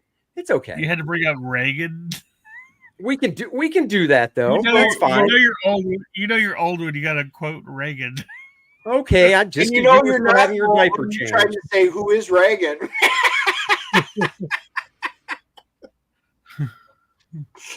I think it would be fun. I think it'll be a really good show, like like Team DNA versus Team Pop XP. So who knows? We'll see if we can get that going. I'm still talking to Niall about it. If he's down for it, we just have to try and figure out. Now, if we're gonna do DNA, you guys should do the initial thing too. So it'd be DNA versus BS. I mean, I think DNA wins over BS anytime. You know what would win is TNA. It would. So, but Dennis doesn't want to go by his middle name, Tina.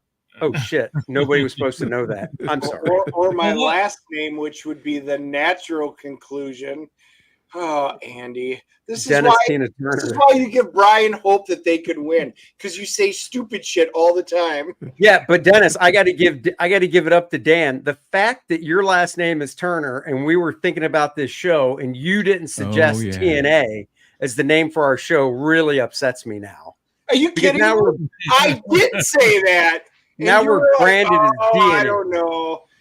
Whatever. Oh, hey, my speaking God. of Tina Turner, you know what would be a great name for a show? Thunderdome. Thunderdome. That'd be good.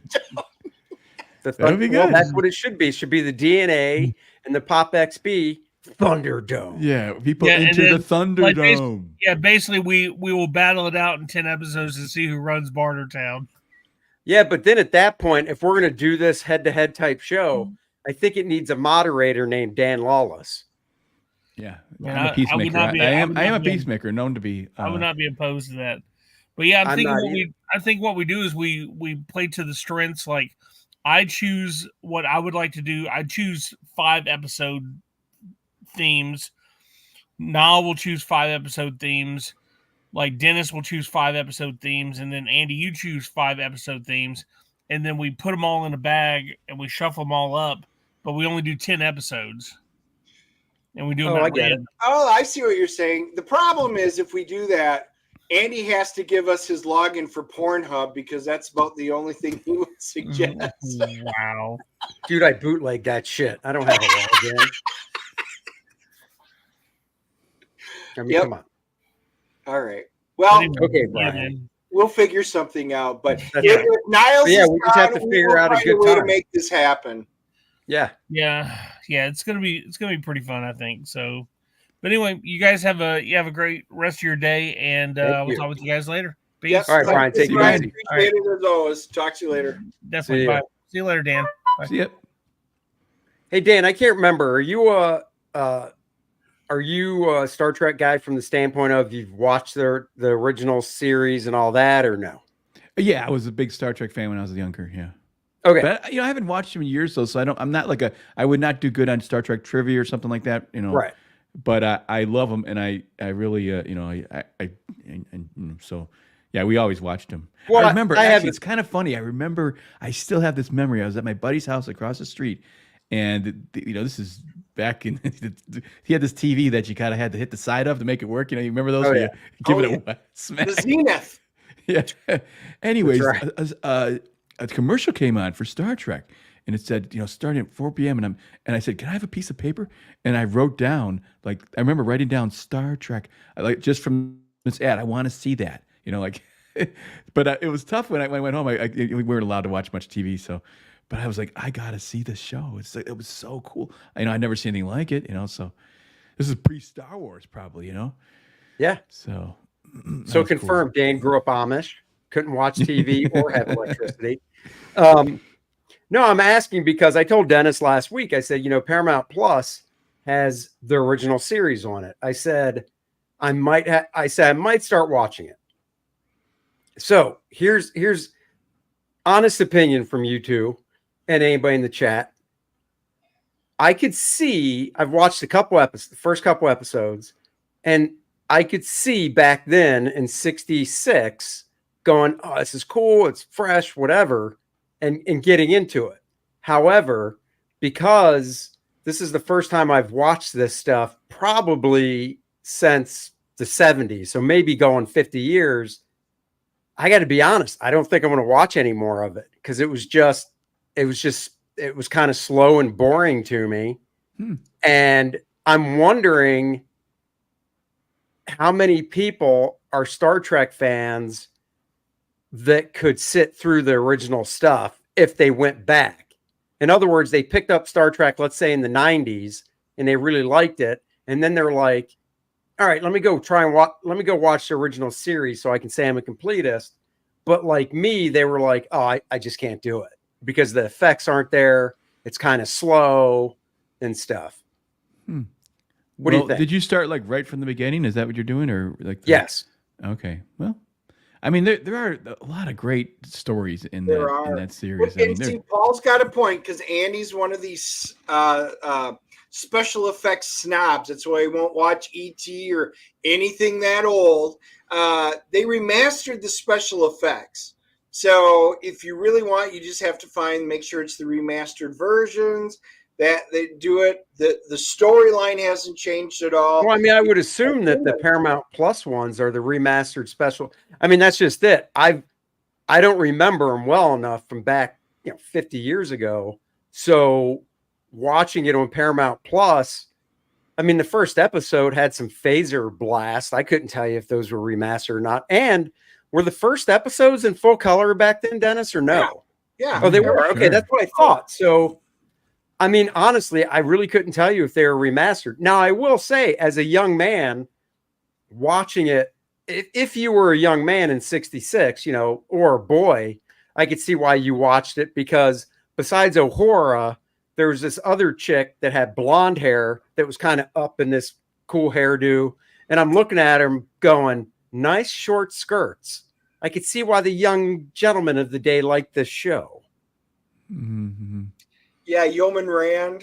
So, Grace Whitney. I don't know. I don't know what Paramount's broadcasting, because I don't have it, because I own the remastered, which also had the original versions on Blu-ray. So, I don't bother to stream them. So Buttface here, Buttface McBooby, like it, says they are the remastered ones. Okay. I mean, I don't think they remastered. Now, I'll be honest. Did they remaster even so it was the first episode where they went down to that planet and Dr. McCoy ran into an old flame of his, and it wasn't actually her. It was this shape-shifting. That sucked all the salt out. Yeah. So my question is, if they remastered those effects, they didn't do it extremely, because I thought the effect when the shapeshifter changed was pretty much on par with 1960. A lot of the special effects are the phaser fire, the ship combat when they're coming into orbit on a planet, stuff like that. Yeah, okay. Yeah, they didn't redo all of that. Okay. Hey, you guys, speaking of remastered, have you guys seen that guy doing those like Cinevision or something, the adjustments of things like the Avengers or Lord of the Rings? No. He goes back and makes a trailer out of them that looks. Yeah. I've got them up here. I was just watching them. Yeah, can you bring those up? They're so freaking cool, man. Pull one up and share it. We'll watch it. Make sure, Dennis, make sure you share your audio. Yeah. Yeah, I know what you're talking about. A buddy of ours has sent them to me. I haven't had a chance to. They're so cool. There's a Star Wars. There's a Lord of the Rings. There's an Avengers. Yeah, there's a Tron. There's a Tron one. It's wild, man. I do like, and I will say, there. I'm not dogging on the original series. I think watching William Shatner and the whole cast is great. And once again, I'm only 2 episodes in. Well, I watched part of the pilot. I didn't get through the whole pilot because I'm like, you know what? This dude doesn't carry on as the captain, so I don't care. I want to watch Kirk. So I'm only 2 episodes in, and I'll probably watch more. And obviously, it's 88 episodes, I think, total. They obviously get better as characters, as actors, and all that. Sure. But I don't want to just jump to like the last few episodes either. All right. You guys ready? Yeah. Yeah, it looks like your sound on or off. It looks like your sound is off on YouTube. It is off on YouTube. Let me do that. And then I'm going to mute myself just to make sure we don't. Well, wait, Dennis, wait, real quick. You've seen this already? Yes. Do we need sound or no? It's got music, but it's kind of cool. Yeah. It is. It gives you the atmosphere of the old style. Okay. No, that's cool. It's an old style trailer. No, that's fine. All right, let's do it. Not hearing anything though. Yeah, I don't hear it. No sound. Yeah, no sound. No sound, Dennis. Well, that is really weird since it shows it was okay. I'll try it again. Yeah, just try it one more time. If not, if it's just music, it's no big deal. It is just music, but It looks like Tom but Hardy. to me. That's not the one I'm talking about, though. I mean, this is there's also a retro one. yeah, that's the one right I'm thinking about, after the this retro one. You'll see this one, then I can do the retro one. Yeah, the retro one is the one I was talking about. It's really funky. Because it's Rutger Hauer. No, we know. We know it's we not know. real. Oh, Dr. Ruthie says Dennis the Menace strikes again. Oh.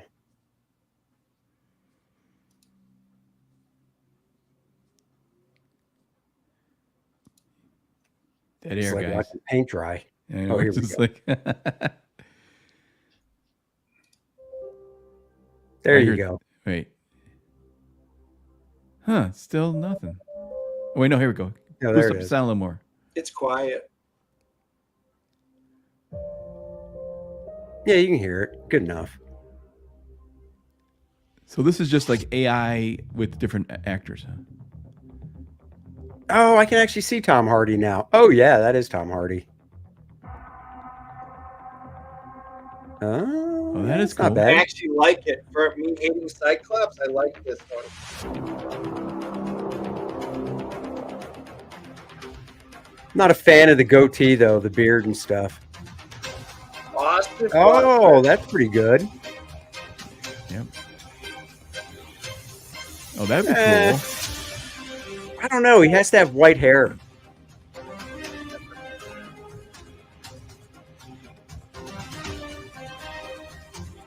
Oh, that's not bad. That's good. We think of that, Dennis. No, I like it. We like it. I don't even know who this is, but she looks good.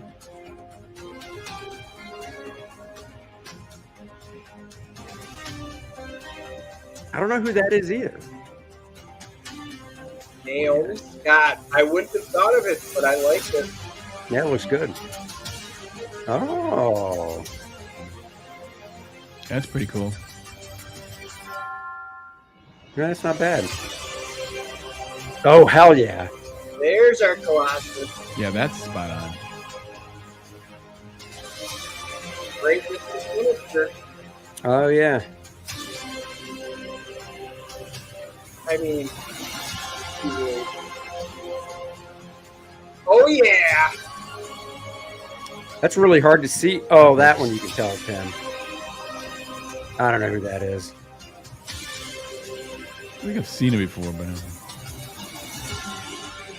Not my wrinkly. favorite white queen. a little wrinkly. The yeah. retro one is my favorite. Can't wait for that one. Oh, Stephen That's Lang, of course. Really good. That's awesome. Oh, that's a good one. All right, somebody needs to make one of these with the Comicsgate Kings. That works. Deadpool. I'd like to see one with the Comicsgate Kings, and it would be Dan Lawless as Psylocke. Dan Lawless is Jean Grey. Here's the retro. There's a bunch of these I really like.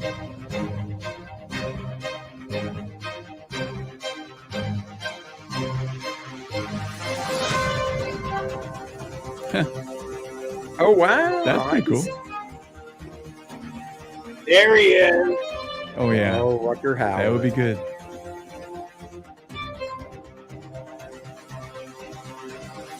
Great Yeah, Michael B. Cyclops. That'd be perfect. Yeah. Oh, This shit. one, Peter McCool. too. That's good. Actually, interesting. Yeah. Yeah, baby. That's... Man, I don't Maybe see a lot not. of Sigourney She should be Weaver in younger. that She should one, be younger. Yeah, that works. Yeah. Oh, Phoebe Cates. Oh, Googly yeah. walking in the pool. Oh yeah. That would If be I cool. was the Caribbean, he would have been big. So, and here's my favorite pick out of all of them. She would have been the absolute perfect story. Gotta have blonde hair. Yeah, Yeah. I'm not fond of that one. I Yeah, think she's good. too busty. She looks too old for Kitty Pryde. Oh, now that's Oh, that's good. awesome. That's cool. Oh, hell yeah. Yeah, this works.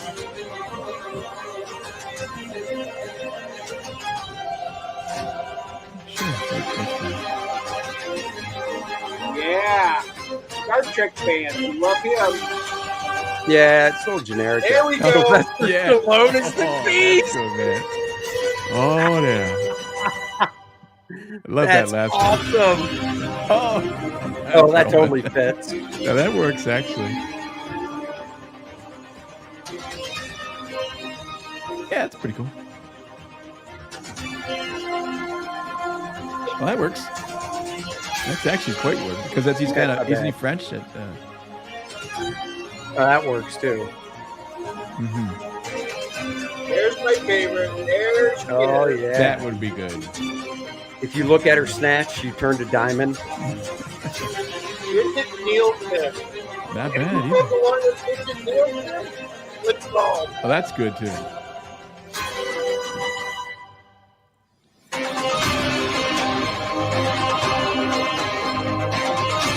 Bruce Campbell. Not so much. Yeah. He's got to Well, be no, younger. his face isn't made up right, but he's got the sarcasm for it. Mm. What else we got? That it? Yeah, that's the main two that I had. But those are actually that retro one. Quite a few of those guys. I that would have been great back in the day. Stallone though as Beast, he just rocked it along Clint Eastwood as Cable. Clint yeah, Eastwood would be awesome, man. All right. Dang, kind of. It's like those things you missed it. You know, just the planets. Another alternate universe. Maybe that would happen, right? yeah. But man, Sharon Stone is Emma as Frost. the White Queen would have been White Queen, just perfect. Yeah. Let's see. All right. I was just seeing if there was anything. Can they do on a this I want cast to of the see. new Fantastic Four not to be politically correct? Nope, not possible. I mean, seriously, everybody has beat the whole Silver Surfer thing together. If they cared at all about getting viewers in to watch it, we would have Norrin Rad, somebody great as Norrin Rad. And if they wanted to use her, because I love her as an actress, love her, I would watch it if she was Nova. But she is not. Hashtag not my Silver Surfer. Right. That's right. Dennis, it is it Shadow Clock because we're at 11,000, almost 12. Oh no, it's every 10,000. Are you kidding me? Oh, so we're at Shadow Clock. We're at Yeah, Shadow Clock, and the next Shadow Clock is right around the corner. All right, let me get the old peanut butter whiskey. Oh my God. My wife texts me. She's like, I'm going to the grocery store. I'm like, you have fun? I am having a few shots. Yep, I'm going to have to go down and let him know that I will not be capable of anything tonight. Oh, your wife's used to that from you every night. Oh, shit. Ooh, singing. Susie's like, what's that make a difference from every other night of the week? Wow. She's like, I don't even have to say I have a headache anymore. Yeah. Hey, you guys, I actually got to get rolling because I am working this weekend. So, Oh, Dan's damn. working on the weekend. yeah. So I might try to pop. Are you guys going to go in on Ethan's show tonight? You know it, 8 o'clock. Okay. So maybe I can pop in if I can get enough done in that time. Oh, yeah. Get your work done. Join us tonight. Hopefully, I will still be able to. We'll see how this goes. Yeah, you guys. That's right. He does it. Pace yourself. Yeah, not Or if get we're completely doing that- not if slashing we're on. doing this every 1,000. There's no pacing yourself. Yeah, Oh, exactly. well, Dan, cheers to you and Cheers, Dan. Clay Matthews in a double shot. Oh, yeah. It's my Oh, that's good. my vodka container here. Nice. the chat says, "Peace out, Dan." Marcus All right. says Dennis leaves himself wide open. If I don't, Annie gets sad. So you got to leave him some opportunities. It's true. I mean, when we share a hotel room, he doesn't leave himself wide open. I get a little sad. Oh, jeez. And that note, Dan, just be happy. I'm glad you guys are not in the same room. That's all I can say. All right, dudes. All right, Chat, Dan. everybody. Great Good, seeing good you. seeing you. later. We'll see you tonight. Okay, see you, man. Bye. Bye. Oh, Dan's great. Well, you ran off another guest. First Blevins, now Dan. I hope you're happy with yourself. Yeah, like I said, one of us keeps it PG-13. Yeah, dude, we can't do shot every 1,000 because we have so many great fans out there. I will be passed out well before Ethan, and you'll be like, I thought your writer was coming on. Yeah, he was, but there's a still of him passed out on the floor. That's right. Over the toilet. Elizabeth can get her revenge. Yeah. Oh, you just missed Dan, but hello. Thank you for joining. We are doing great. And go back. Kor-Drath the Reckoning. What is Kor-Drath the Awakening? Whoop. It's taking effect. Venture forth into the fractured realm of the Shattered Reach, where Kor-Drath, the indomitable warrior and the last scion of the Red Lions tribe, embarks on a quest steeped in destiny. His heart aflame with unyielding love, he's driven to rescue his beloved Adriana's people of the Black Eagles tribe from the clutches of Vordoom, the Undying, the relentless undead creature whose shadow stretches across the land. Kor-Drath's path is fraught with peril as he seeks a legendary artifact, the key to obliterating the sinister darkness. Brace yourself for an epic, heart-pounding odyssey brimming with fierce battles, awe-inspiring magic, and twists that'll leave you breathless with anticipation. And let's not forget, Kor-Drath is on the hunt for these artifacts, but it's a race because Necronite, Vordoom, and Lelneth want them too. So who will get there first? There is peril.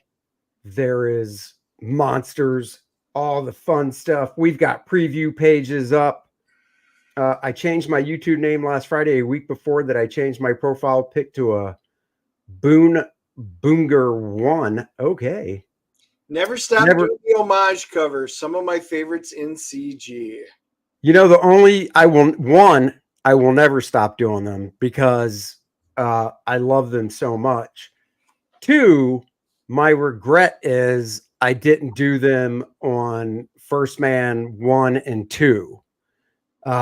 Because I actually thought of it, and I even had the ones picked out I was going to do, but I didn't do them because I'm like, is this just basically self-serving? Like, who's going to care about these?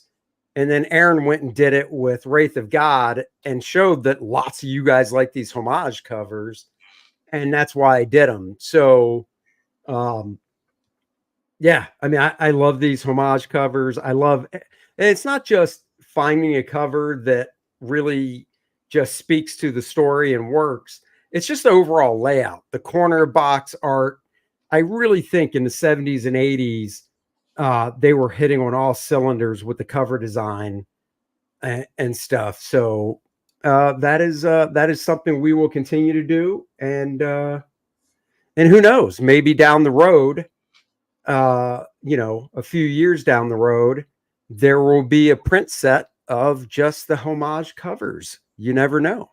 Got to build up enough. Right now, there's only 2. Well, you guys know we do a lot of planning, and we already got number 3 kind of ready, what it will be, but we are not telling you until this one's done. That's right. You gotta, one at a time. One at a time. Kind of like what the horse says in a gangbang, one at a time. The horse, huh? That's what I said. Horse. Right. Horse. Yeah. Donkey. This takes place, it's a Mexican donkey show. So there you go. Airman Jack's on the West Coast and you're on number 5. Well, hopefully you either have a designated driver or you're going to be like me tonight and just crashed out. Passed out on your couch? Yeah. I tell you what, though, this guy gets up at 5 a.m. to go to the gym. So, and I have a streak of over 4 months of not breaking that. So hopefully tomorrow morning, no matter how I feel, the streak goes on. Here are the preview pages. We opted this time to not have lettering on them because now that the story is taken off, we don't want to spoil anything and things could be spoiled. So you just get the pretty visuals this time around, and we'll read what's going down when the book comes out. These are the first 5. I'm 11 in. Of course, as the campaign goes on, more pages will be shown. But for now, we with the 11 I have done, we've got to keep a lid on some of them so we don't spoil stuff. Peter Ma, I love the homage covers. It's my go-to buy. We thank you all sincerely. We do a lot of joking around and stuff, but sincerely, thank you all so much for backing the campaign, being a part of it. This is basically, what puts food on the table, and starting a new company is not easy, especially in these times. And it is so much appreciation to you guys for helping support the book. You are the producers of this book. You see producer credits in movies. Well, you're the producers of this book. Without you guys, unless I win the Powerball, which I have not yet, this wouldn't happen. So Dennis won the Powerball, but he's he's selfish. He's not sharing any of that. So. Yep, that's why I have a virtual screen that I'm on right now. Yep, it's true. I mean, Dennis is only showing you what you can only see in that background is one of the 100 rooms Dennis has in his house. If he were to walk to the kitchen, he could probably stream from there. But if he got up and turned his camera off, it'd be a good hour before he popped back on when he got to his kitchen. Just saying. Well, if that were the case, then I guess we could quote Barbie from the movie and say it. Then I would have my own Mojo Dojo Casa house filled with Star Trek stuff. Just saying. Oh my God. Just the fact that you still talk about seeing Barbie makes me sad. Well, we had to watch it again last night. My sister-in-law had not seen it. My daughter was over visiting. My niece, my wife, everybody did it. So the 2 Y chromosomes got outvoted on what we were watching. Because, of course, I did want to watch Oppenheimer, which they also haven't seen. And what did Jacob think of, your nephew think of Barbie? He did like the part where it was the patriarchy and men and horses ruled everything. Joseph Fazio, hello. I screwed up 2 times, but I finally got it right. Love this series. Well, thank you so much for the $5 super chat, and thank you so much for backing it, Joseph. Really appreciate it. I don't know how you screwed up, but as long as you got it right, that's what matters. The fact that Jacob, see, I'm sad. I was hoping you were going to say that your 14-year-old nephew loved it when it was the Barbie girls on the beach or something. But that's okay. Yeah. For the visuals. Yeah, no, I get what you're saying. You don't have to spell it out, Andy. I mean, most of the audience probably knew exactly what you were saying also, but that doesn't help his case. Well, no, I know our very intelligent audience got it. I was spelling out for you. Oh, okay. Dennis, the next time we go to Myrtle Beach, we will have a beach off. I'm just saying. That really was funny. If you're going to start it. And that had to be your favorite part of the movie. You probably giggled through that whole section. I haven't seen it, so I couldn't tell you. Oh, well, then shouldn't make references because it really was a funny part. I saw that part of the movie. I saw that part in the trailer, and I will say I giggled a little bit during the trailer, during that beach off. Yeah, you did. Segment. Oh, yeah. No, we love Myrtle Beach. Great story. Thank you. Thank you. Thank you so much. Of course, we are bringing back. Are you guys going to see that? Yes, we are. In fact, that's a good point. We can actually bring that up. Dennis, do you have the title of that in front of you? It's kind of a long title. It is. I don't. I'll set it up and you can tell them the title. So every Thursday night for people just watching, Dennis and I go see a movie. If there's not one in the theater, we will stream something on one of the multiple streaming networks. And we do a movie review on Friday where we pre-record it, pop it up. It's a good 20 minutes, half hour. We do a non-spoiler part of the movie review in the first 10 minutes, give you our grade. And then after that, we take a little beat and then we do the spoiler section of the movie review, which takes about 20 minutes. So if you don't want spoilers, watch the first part and then bail. This week we are seeing The Ministry of Ungentlemanly Warfare. That's right. That movie stars Henry Cavill, Alan Ritson of Reacher fame, and who else? I don't know. I don't have it up. Never mind. Henry Cavill and Alan Ritson of Reacher fame. That's really all you need to know. It takes place during World War II. They say that it's based on a true story, and it's basically one of the first special ops missions. It looks really, really good.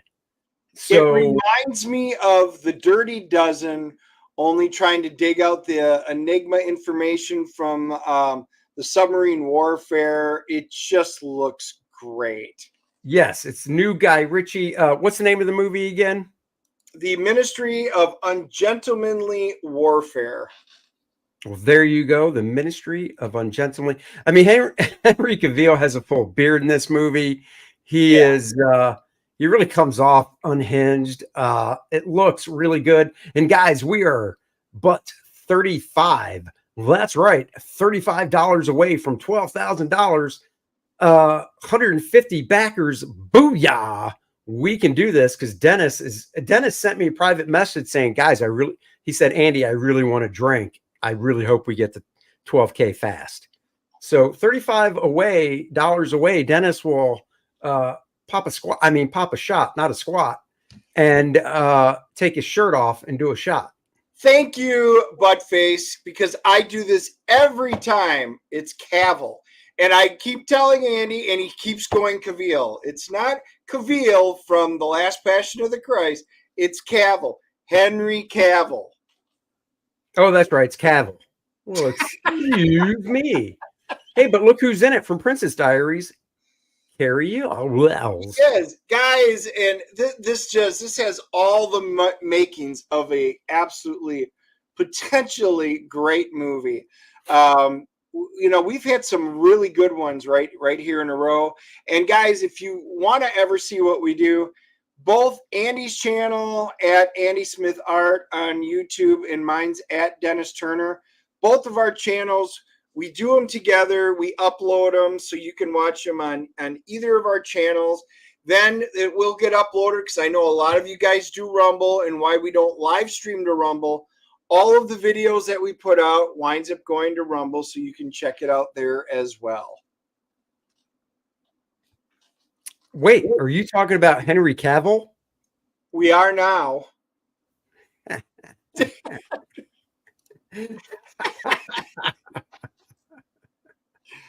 See, there's Andy's for those of you that are new and maybe haven't seen Andy's channel, or maybe you're watching it on X right now. And then there's mine, and also there's my YouTube. We put them right out there. The live streams and stuff we wind up doing to both Facebook, X, Twitter, and YouTube simultaneously. This cracks me up. If you say Henry Cavill 3 times, Anna will show up. She would too. She would too. That's awesome. If I could get her to show up just because of that, I would. Hold on, I got to tell my daughter something. Yeah, see, Anna will show up. Yeah, she will. I bet she's gonna go see this movie.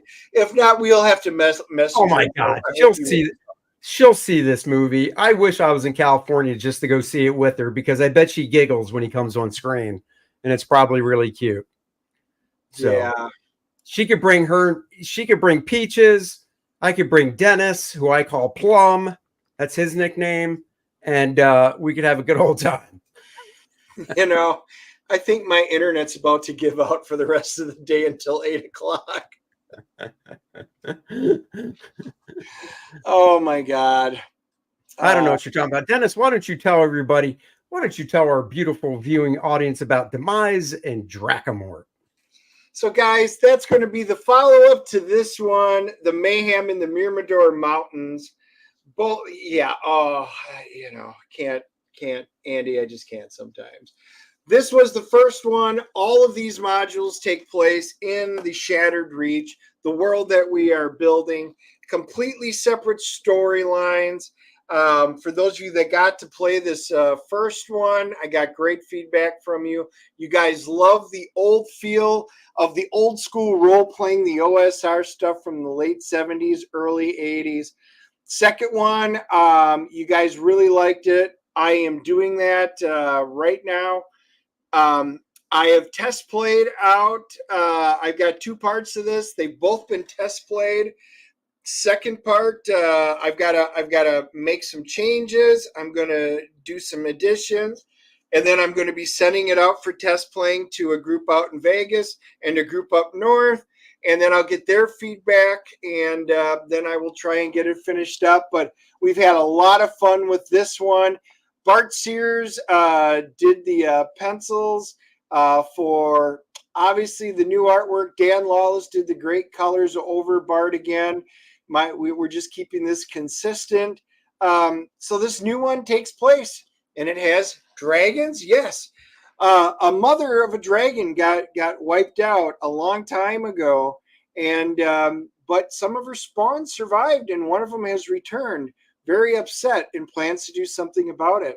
So again, a lot of fun stuff we're going to be doing in this one.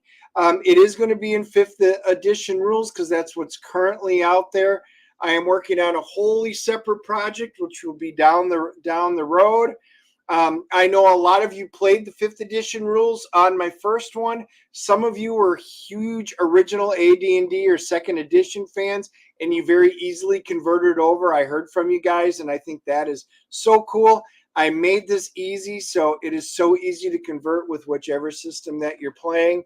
But guys, I hope you enjoy this one as much as you did the first one, if not more. That's right. Great job. You do a fantastic. I'm off. Hey, Paul, thank you for joining. Thank you for the super chat. Really appreciate it. Thank you for backing the campaign, and have a great rest of your day. So yeah, Paul, TSR was originally bought by Wizards of the Coast, which was then in turn bought by Hasbro, which is now who owns them, which is why I'm working on some other really cool stuff down the line. That it will not be 5th, but in the meantime, this is the main one. I did a lot of asking of what you guys wanted. 5th edition is what a lot of guys are playing with their families and stuff, so it makes sense to put it out there.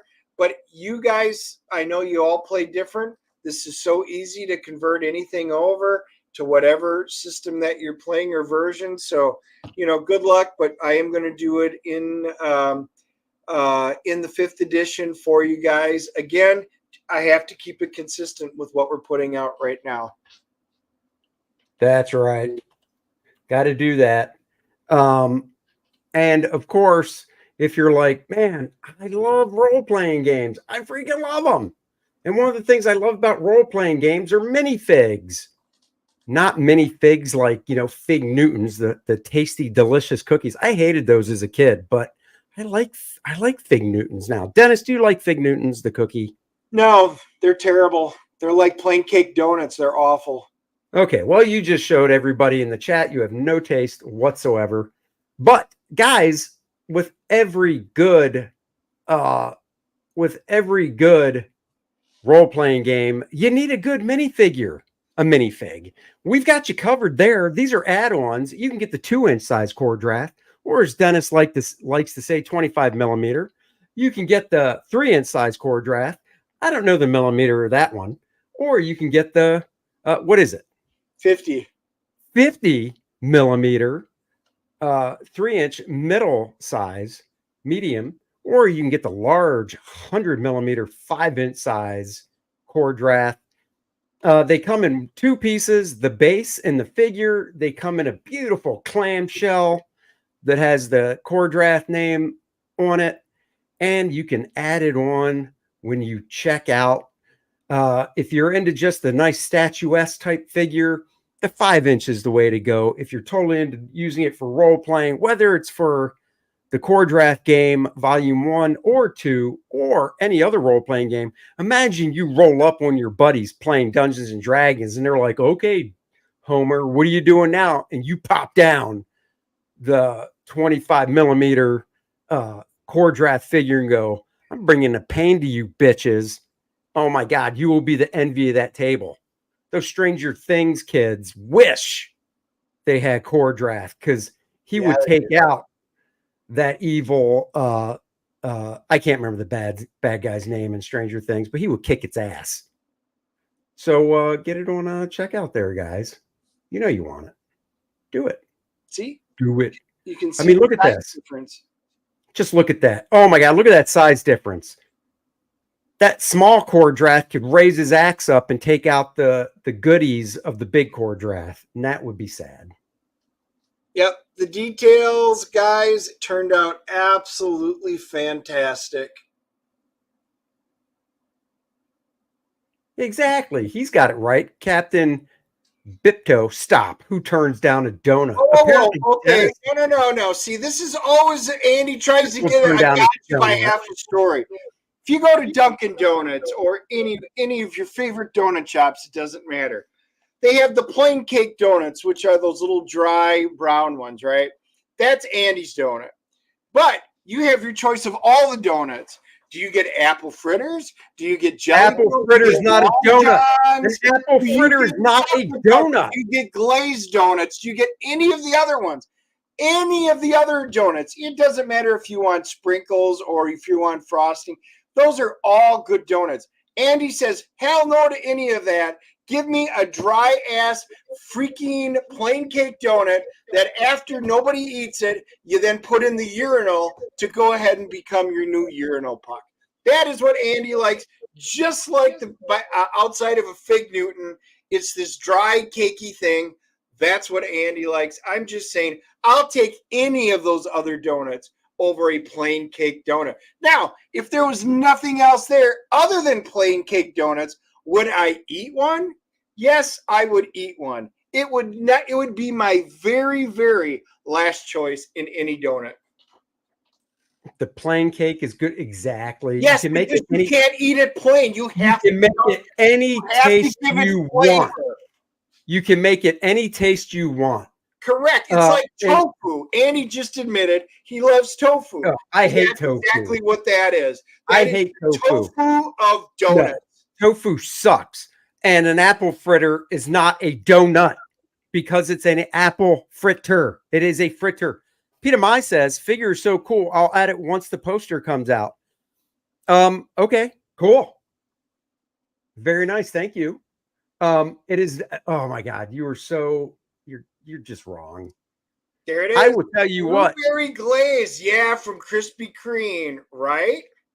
How many people here have heard of the wonderful Entenmann's donuts? Dennis comes from this small made-up town in the middle of the country. I don't know. I think it was on Native American land. He just makes up these names. Fond du Lac or whatever he comes from. Never, ever heard of Entenmann's Tasty Treats because they make more than just donuts. I still can't believe you've never heard of Entenmann's donuts. No, those are little box donuts. Those are what the oh my God, you just don't know what you're talking about. You're gonna look it up though. You're gonna try and educate me on crappy donuts, urinal cakes. That's what you're gonna try and turn me on right now. You've never had an Entenmann's donut, so how would you know they're crappy? Show me what it is. I've had the little box donuts in the stores. Yes, but in the little brown cakey ones are crap. See? Oh my God! Have you ever had the chocolate frosted? Yes, you got me on all of those. Oh wait, so you have had Entenmann donuts then? Yes, those. I even said the boxed ones. Those are literally the boxed ones from the store. All of those are good except the little stupid cake urinal donut. Oh my God, hold on. You're insane. No, I am not. No, you are. I told you. I ate one of those Entenmann's once, and I'm like, what is the point of this? Why don't I just eat plain shredded wheat? Because it's got the same crappy taste. How do you not like plain shredded wheat? My God, you are weird. Now you're going to tell me you don't like grape nuts. Nope. Oh my God, you're such a... Oh. Grape nuts are the bomb. I tell you, here you go, right here. Look at that. Hold on. There it Hold on. is.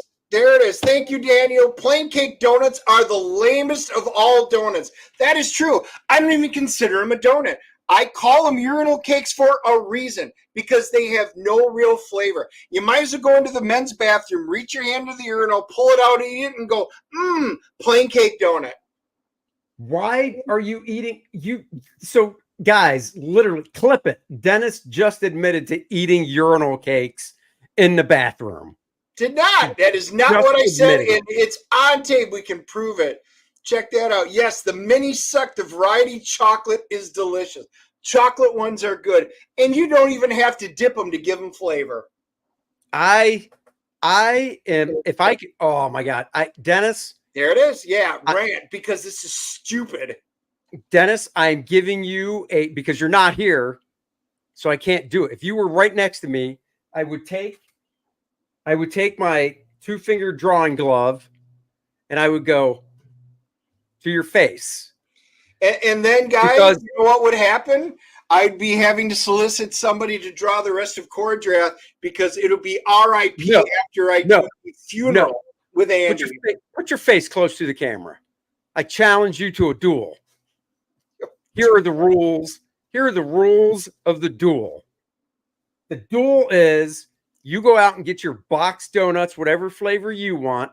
I'll get my cake box donuts, and we'll see who can go through the box quicker. Captain just proved I bet you don't accept. Plain is not on the top of the list. It is not. It's at the very bottom. But if it's the last one in the box, and if I was hungry, would I eat it? Yes. Would I spend money on this in a store if there were other options?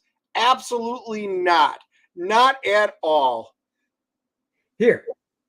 I'll even do this, because I know you can't. I know you would lose that duel I just suggested.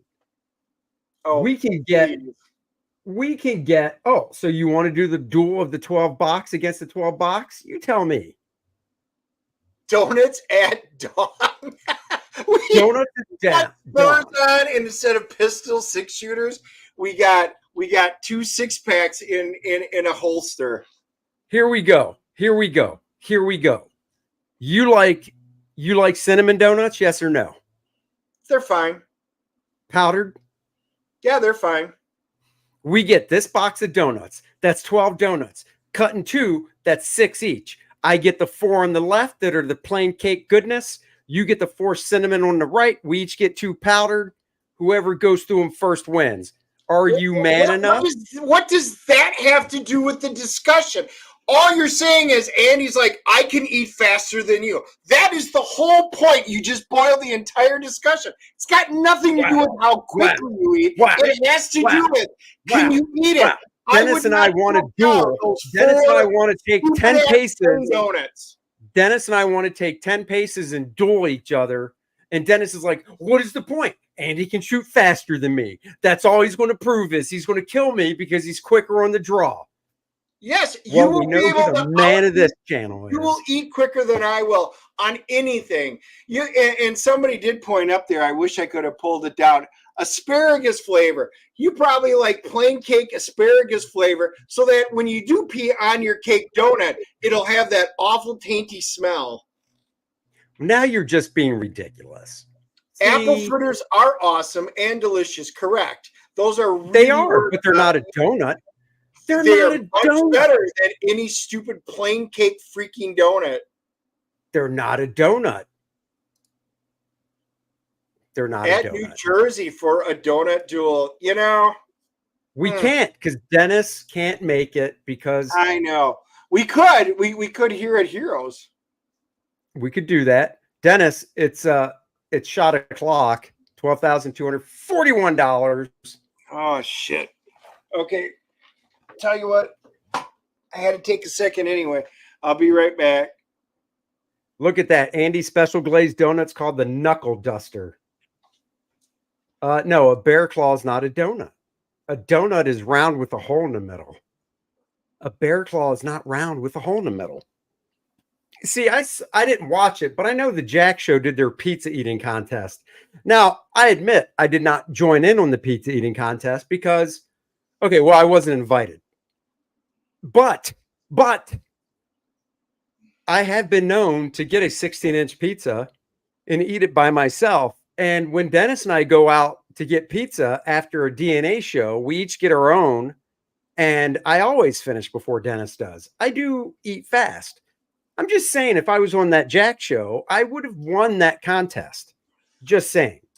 Now, with that being said, I'm totally down for a donut eating contest. I'm good to do a donut eating contest of a box of 12. I just figured, Dennis wouldn't want to. Is that when Malin ate the Batman vagina pizza? I don't even know what that is. I know Guys, he ate I can't eat a dozen donuts. I just can't. Can you eat 6? I don't even know if I can eat 3 donuts. I would get sick. You can eat a whole freaking pizza. I just told him one stream. That's You and I go what out. we do with donuts, dumbass. It's pure sugar. We just tried this last Oh my night. God. They brought home the chocolate from Japan, and dude, I got sick. God damn it. You don't Would listen. you like to do it? I already told him on the stream that you'd lose a pizza eating contest because when we go get pizza after a show, I always finish before you, and I'm tapping my thumbs going, Jesus. And then you don't even eat all the crust. Andy will eat faster and can eat more than me. So yes, if it is a pure eating contest, I will lose every time. I am not afraid to say that. But that has nothing to do with the quality of the food that we're eating. You keep changing the premise because plain cake donuts suck and every other donut is much better. That is the crux of the argument that you can't win. Fine. I hear what you're saying, Dennis. I can read into what you want. What you want is what's your favorite donut? Just an apple fritter. I consider that a donut. It's an apple fritter. Apple fritters aren't donuts. Then a raspberry filled. Fine. We'll get a dozen raspberry filleds and see who can eat the most. No, you just did it again. I cannot eat 12 donuts. I cannot eat 12 donuts fast. I could eat 1 or 2, and that's the extent of what I can do. God, you are letting all the big men in this country down right now. I hope you know that. So, guys. Do you have your shot ready? There is a lot. Oh, my God. Guys, he doesn't even have his shot ready. He just went to the bathroom. Yeah, I had to empty it out. I haven't gone yet today. He just went to the bathroom to purge the previous 2 shots, and now he doesn't even have his real shot. Guys, I've not just had 2 shots. You make it sound like that's all I've drank. I have drank way more than alcohol. Well, I'm not counting the water you have next to your desk. I don't have water. I have protein shakes. Oh, shit. Oh, my God. A protein shake and a shot? That's disgusting. You're going to puke later. So protein shakes and, I've got a mini fridge here that's chock full. I don't even know if I have any beer left. But, I do have some other drinks in there. All right. Wait. Agent Cub says, Dennis hates plain donuts. Andy, what's your least favorite donut? I don't have a least favorite donut. I like all donuts. I'm not a bigot. All right, let's do our shots. Oh, God bless it. Cheers. I can't wait to replay this segment and talk to all you people. Oh, and shit. I don't know why I'm doing this. I got to change it. This is a double shot. So this is the equivalent. So, Andy, I just had 6 shots. You've only had 3. You're pathetic. There is the Andy argument right there. Dude, your shot is taller, but your shot glass isn't as girthy. No, it doesn't matter. This is. It's not as girthy. Your shot glass this is a double shot glass. Your shot glass my shot glass is a double shot because it's girthy. Your shot glass. It doesn't matter what you think is girthy. Now you're just going with what your wife says about you. This actually is when you buy it. This is called a double shot glass because it's the equivalent of 2 shots. Your shot glass. This is basic math. Oh my God, dude! Your shot glass is like a hollowed out deck nail. Yes, Andy is wrong on everything that he said. I'm glad he is amazing at Kor-Drath and drawing this because he sucks on shots, he sucks on donuts. You know See? what? You know what? I will prove. Peter Ma's going for the girth. She's going for the girth. I'm going to go get a regular shot glass. Hold on. Hey, wait, nope. It sounds like Peter Ma, her husband, and I. Not only do we look the same without my hat on, but we're both girthy. Apparently, just saying.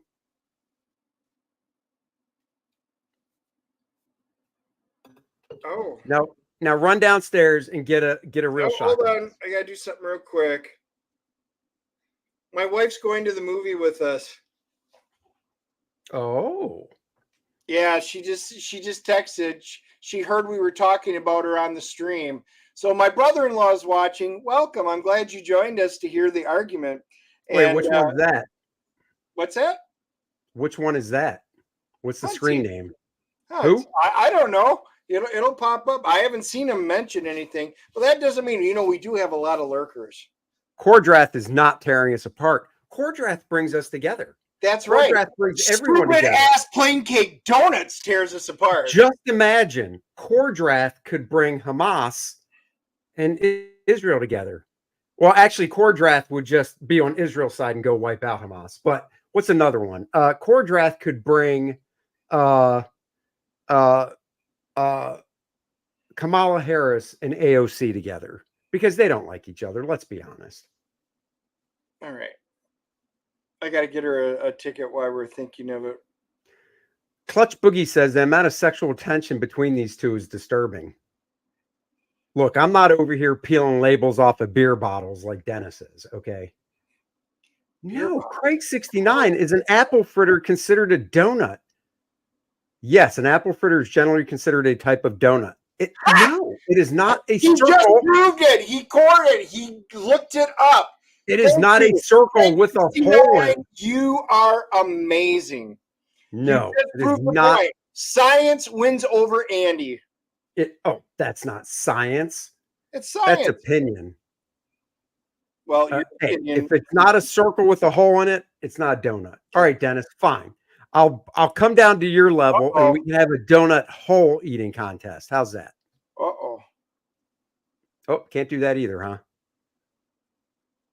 Well, what happened? So I put a seat in between us and it's taken. Wait, in between who? You and I for the movie. Well, no, I take that back. Wait, 5? Wait, hold on. How did you do? Wait, what? No, hold on. But there's somebody that's sitting right next to us. What letter seat number are you?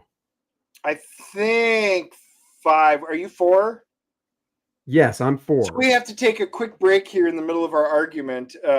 Okay, so if you're 4, I'm 5. I will have to get 6. Yeah, wouldn't that make sense? Yeah, but notice there's one to the right of you that's taken now. 3's taken. Oh. That's what I'm Why would you want your wife sitting next to me? No, that's not what I'm saying though. I know that's her preference. Left a seat open. Anyway, let me just get it purchased here before I forget. Although I know her preference would be to sit next to me, but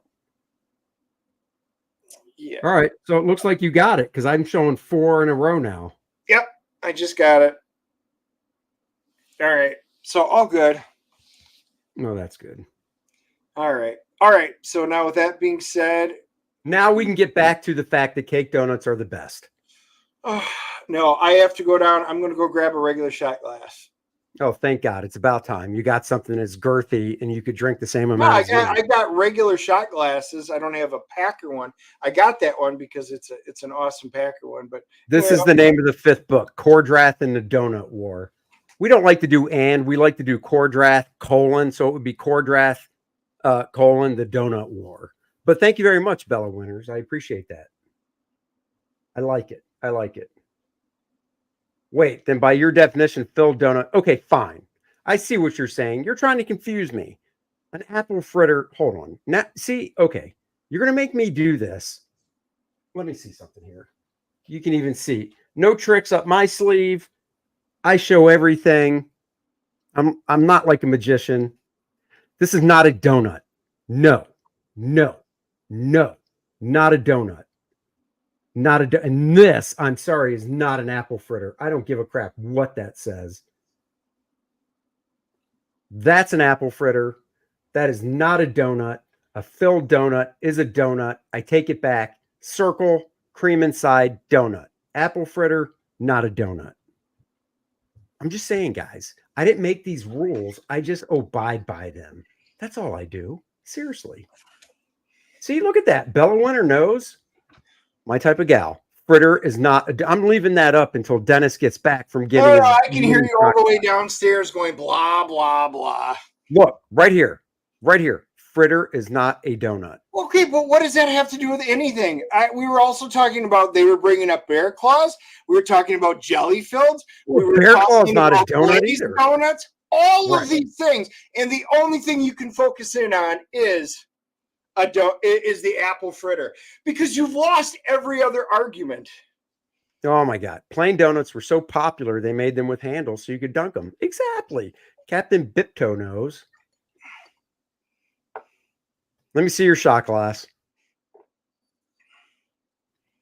Oh, another one with that. I did. I actually forgot about this one. Try to carry the show, would you?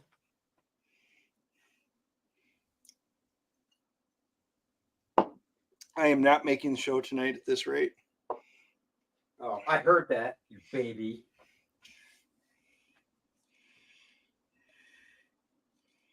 Kor-Drath versus the apple fritter. Fried bread is a donut. It's a pastry. See, you've completely changed the whole argument. Oh, look. I've got a double shot glass too, but it's just as girthy as a real shot glass. That's fine. Not yours. See? No. Do you know what I was doing though? Okay, so when I'm wrong about something, I'll concede.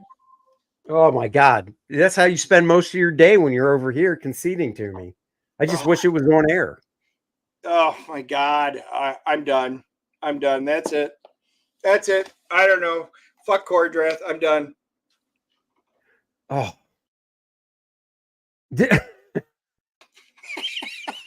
You guys bought it. Dennis needs a nap. Agent Cub says Dennis needs a nap. The problem is we can't have, we need to change the rules for this drinking though, because we can't do it every 1,000 because we have such good fans at this point. I seriously might not make it. You guys, I'm not the heavyweight I was like back in college. I cannot do this. I will literally be laying here drooling probably on the floor. But yeah, guys, you understand, back in college, Dennis would regale us with his stories of drinking a whole 6-pack of Bud Light. Oh, and just putting the other college guys, and just putting the other college guys to shame. Oh my God, that would never come up. By the way, when we went to school, there was no Bud Light. No, it was.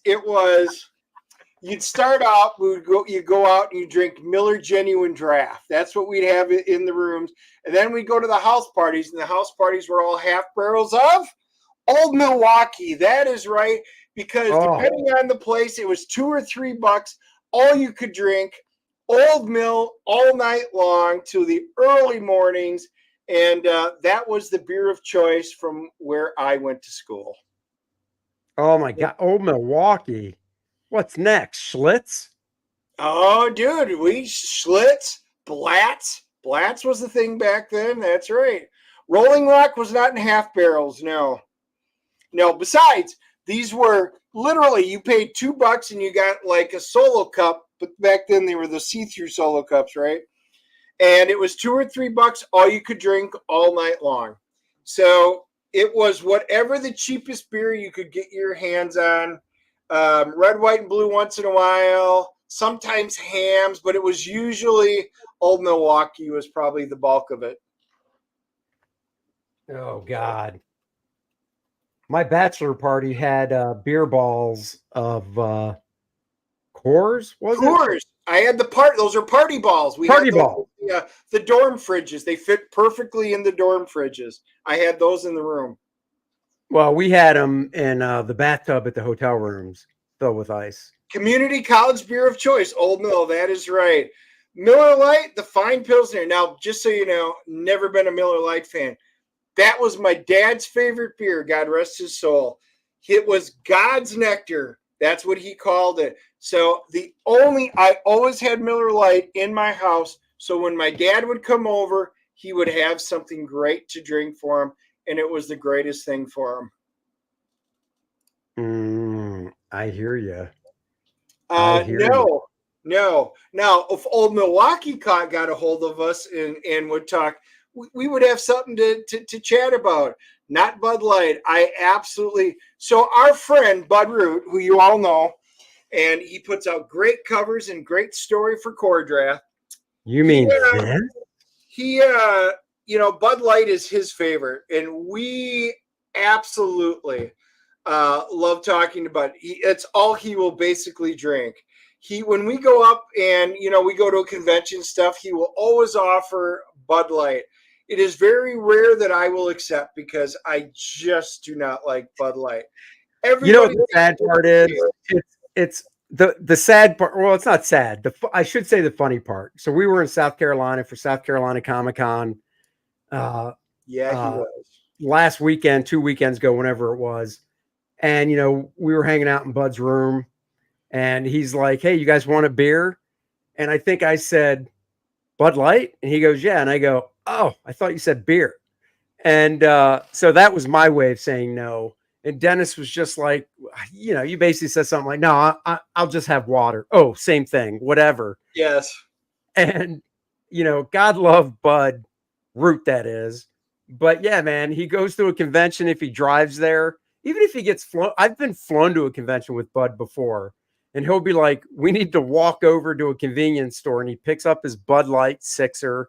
And this goes back like a decade. And brings it back to the hotel room to put in the fridge. And I'm just like, God damn it. I just want you to try a real beer for once.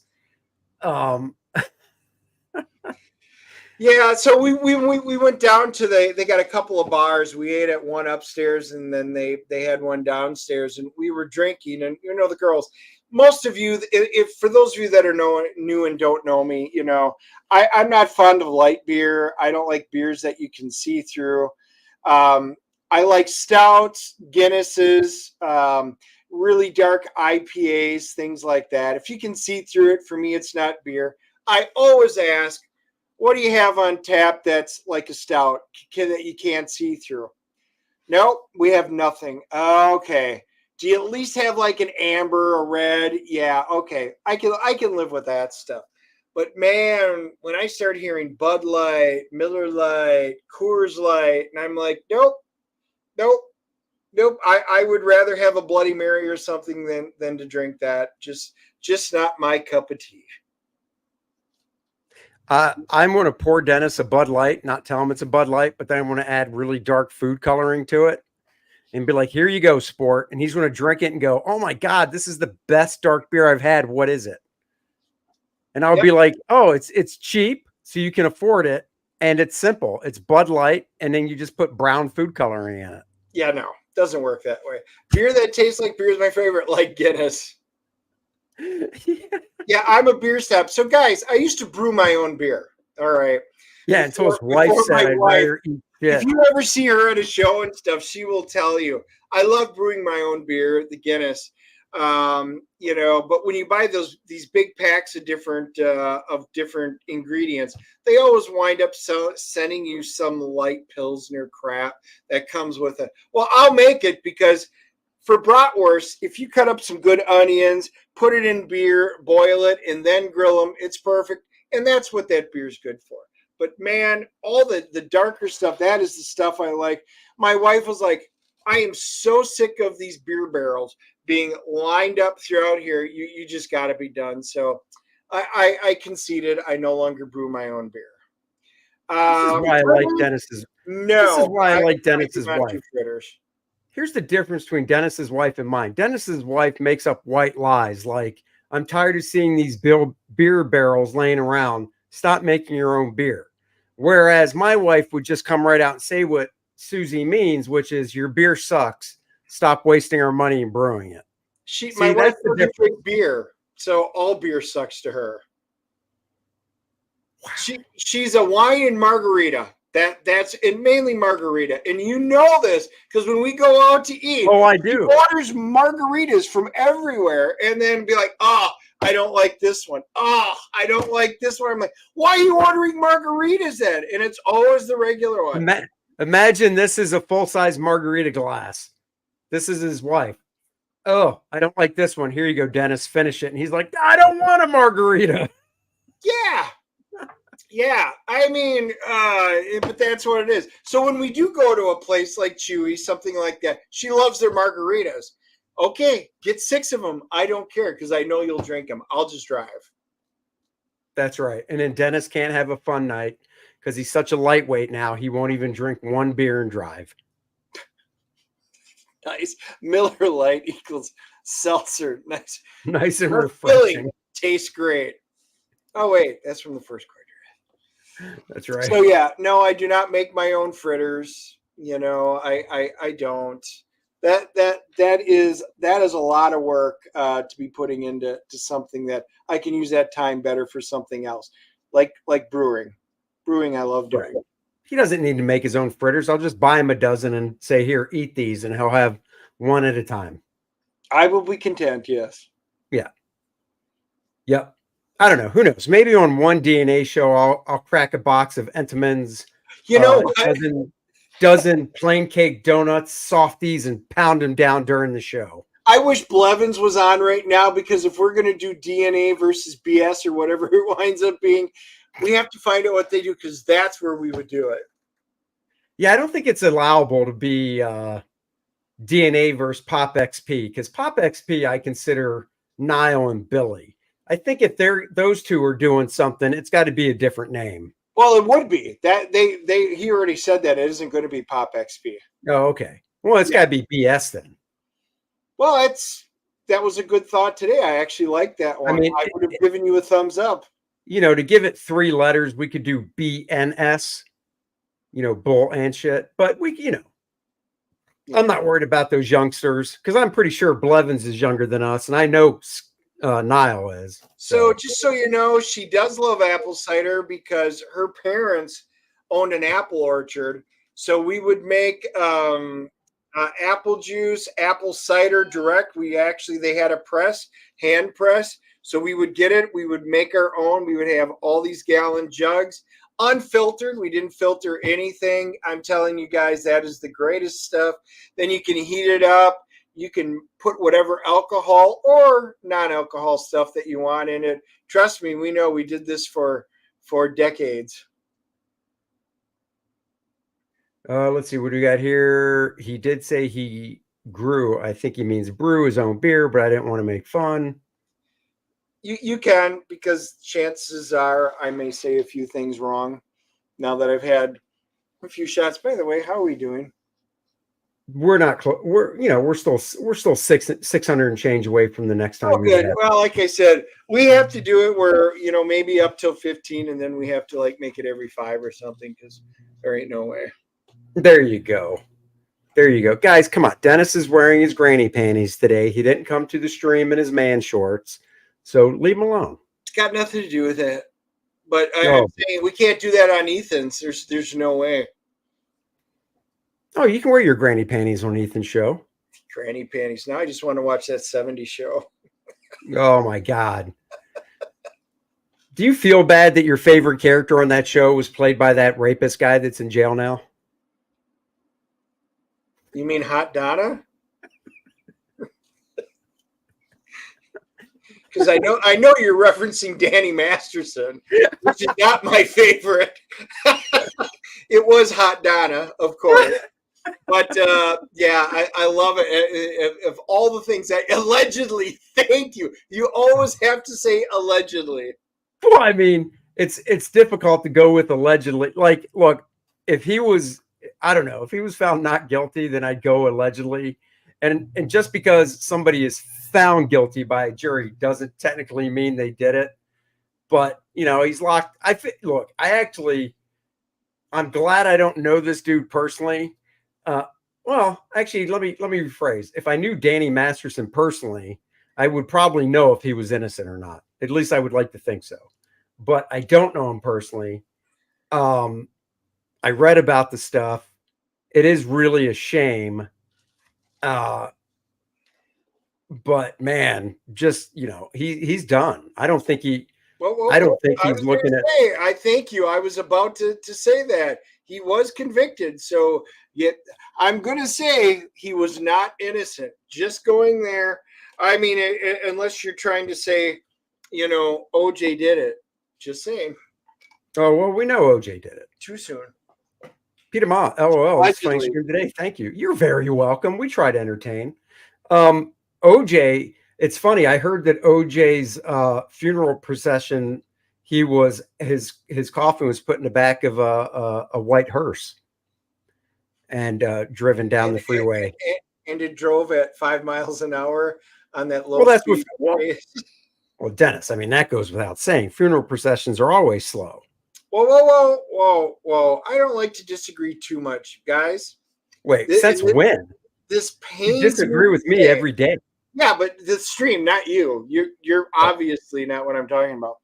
OJ, what was up there? I am telling you, being a Packer fan, and this pains me to say it, the greatest running back of all time was Barry Sanders from the Detroit Lions. He stuck with the shittiest of teams his whole career, had no line, no nothing, put up some of the greatest numbers you will ever see, had nothing to work with, and he was amazing. He might not own all the records, but man, when you had no team, no anything, just gonna say. I mean, I don't know. I don't know. I'm just saying. In this world where we like to go by facts and records and numbers, I'd have to say the best running back was Emmitt Smith.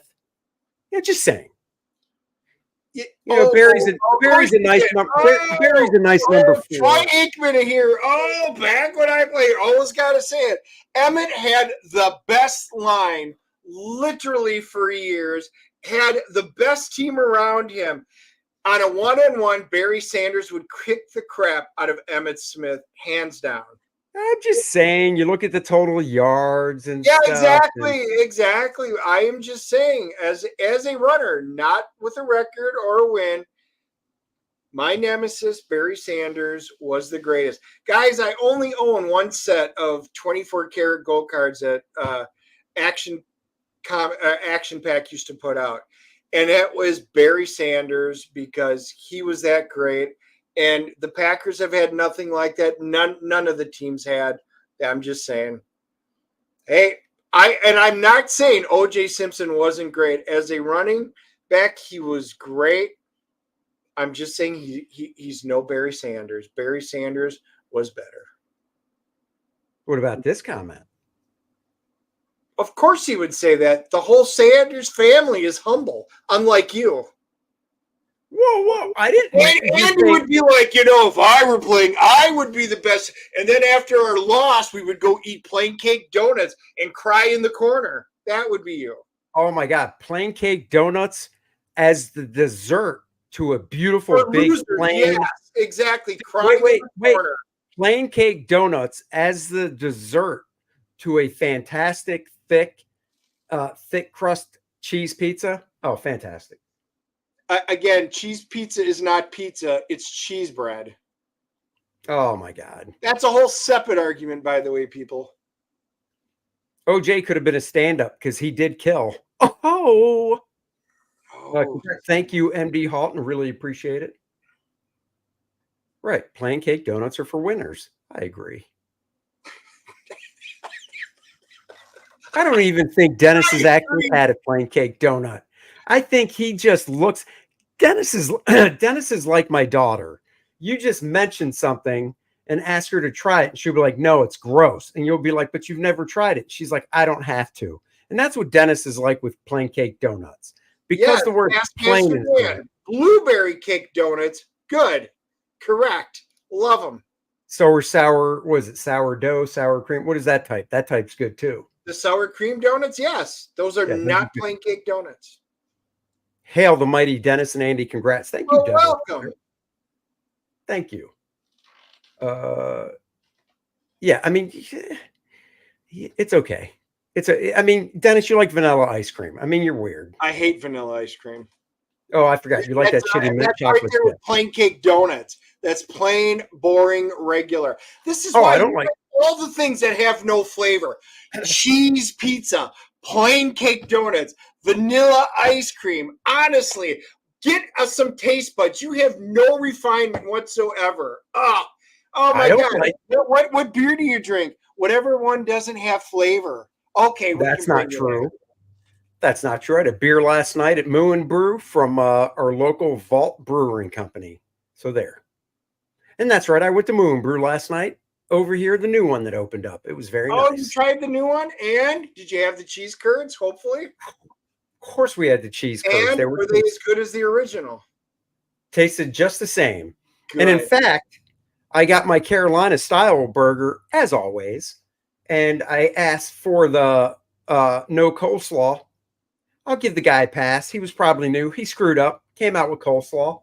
Did I send it back? No, I just ate it. And it was very tasty. So now yeah, I don't have to order special. Carolina burger, which the entire point of it being a Carolina burger is the slaw. Could you give me a Carolina burger Not you without dumbass. the slaw?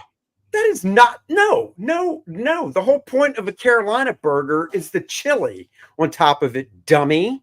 Not the slaw. It's the No, chili. Carolina is the slaw. It's always the slaw. It Oh is my no God. No, different it's not. when you do the pulled pork, yes. And it's not cheese turds, it's curds, and they're amazing. You know, if you guys come out to visit us at Heroes, we will send you over so you can try these amazing. Outside of Wisconsin, they're the best cheese curds that I've had. Dude, you don't order. If you ordered a Carolina burger and said leave off the chili, but put everything else on it, they'd be like, so you don't want a Carolina burger. That's what they would say. But when you say take off the slaw, they're like, yeah, that's still a Carolina burger because of the chili. God, you don't know anything sometimes. Oh boy, now he's trying to Google something. I know he is. The Carolina burgers are the burgers, and it is covered in the tangy, crisp slaw.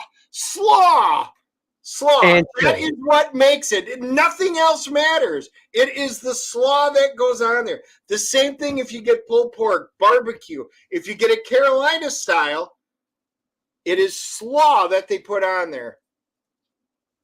Look what you're doing to our chat. Right there. He does not like hearing it when mom and dad fight. And he said mom and dad. And the show is DNA, which means D comes first, mom comes first. You're mom, I'm dad. He doesn't like hearing us fight. It stands for Dennis and Go Dad. do the dishes. That's what we got. A stands for another woman. And Andy. Whoa. I mean, Dennis, you're the guy that when he put listen, chat. Tell me if this is not wrong. He loads his silverware in the dishwasher with the pointy sides down. That is not how you're supposed to load silverware in a dishwasher. You load it with the handle down so the gushy, spready water, soapy water gets all over the top pointy parts of the knives and forks and then the smooth parts of the spoons to clean them. But like everything, Dennis, I didn't know Turner was a Polish last name. Nag. If it was, it would be Turnerinsky, dumbass. Well, it should be because of how you go about doing things. Dad and Nag. That's right. Nag, Dad. That's right. So you're saying you're the dad, so you're older than me. Doesn't matter. We all know we're dealing in facts here now. Now you're just dealing in hope and wannabes and someday, and you better hope that you live longer than I do.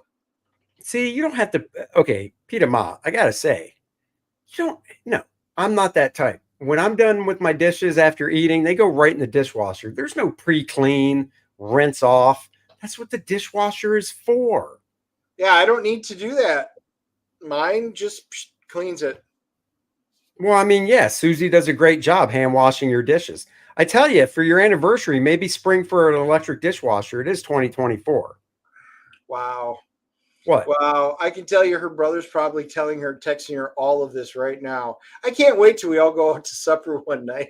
Maybe next week we'll do it. My God, I am Susie's favorite person. She's told me numerous times she wished that there was an in-law behind my I credentials. really wish. I can't wait. Helen, do you want to know what your husband said? Oh, what did Andy say this time? And you can even hear her inflection there. I'm not quite sure I know what you're even saying. Yeah, I said exactly. nothing. Here you go. You could always do this, and then Susie wouldn't have to get dishpan hands. No. No. We're good. We're good.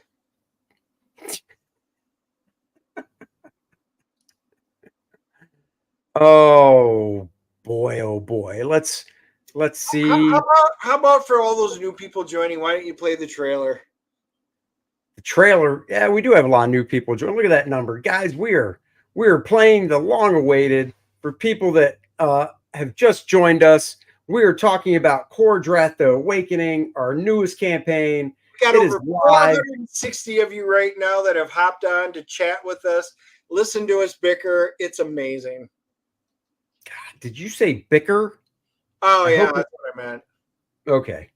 Guys, without further ado, we will play the Kor-Drath trailer. Of course, my sound is not shared, so we're playing it where you don't see us react to it, but you guys enjoy the trailer for Kor-Drath.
Oh yeah, there's the trailer for Kor-Drath, The Awakening.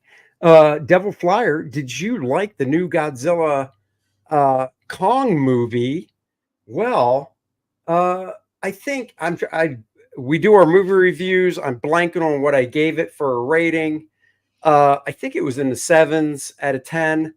Yeah, I mean, I enjoyed it. You got to kind of, unlike Godzilla -1, where you don't have to turn your brain off when you go watch it. As it was Godzilla -1, fantastic movie, intellectual, really good. Godzilla Kong, popcorn flick, turn your brain off. Some stuff didn't make sense. Visually nice to look at. And there you go. Guys, I just popped the link. You can watch it when you get time. Yeah, we always do the movie reviews, and we mentioned a little earlier, but a lot of you guys are new. We do our movie reviews, and they air every Friday morning. We always see the new movie Thursday night. We don't talk about it. We just get there in the and we discuss it when we're online. Sometimes we agree, sometimes we do not agree. But that way you can see what we do. We do spoiler free, typically up front. So if you just want to hear what we thought, great. And then you stick around, and then you can hear all the spoilers and engage with us on all the spoiler filled stuff. Thank you very much, Mr. Chemo. So there you go, guys. Kor-Drath, The Awakening. It's the newest campaign, hot on the heels of Kor-Drath, The Reckoning. You definitely want to go check this one out. It is a burner of a tale, if you will. Oh, I love saying burn burner. I really do. In the Shattered Reach, Kor-Drath, the last of the Red Lions tribe, embarks on a desperate quest to save his love, Adriana's tribe, the Black Eagles, from Vordoom, the Undying, a creature, an undead creature, undying, hell bent on destruction. To succeed, he must find a powerful artifact hidden within the realm. This story definitely promises action, magic, and shocking twists like none other you've seen before. That's right. There's the link. Thank you, Past Master Dan. Go check it out. Multiple covers, of course. You've got the main cover by myself and Dandy Dan Lawless. Oh, yeah, we'll have to hit a goal for that tonight. You've got the homage cover. Oh, the homage cover. The Bud Root is back in the house again with a cover. And you guys, we have something in mind. Oh my, look at that. They connect. Oh, wait, let's do it with the logos. Oh, there they are. That's right, guys. These covers connect. If you missed the first cover Bud did, you can add it on. Now you can get them both. They connect. And I don't know, could that mean that more covers connect down the road?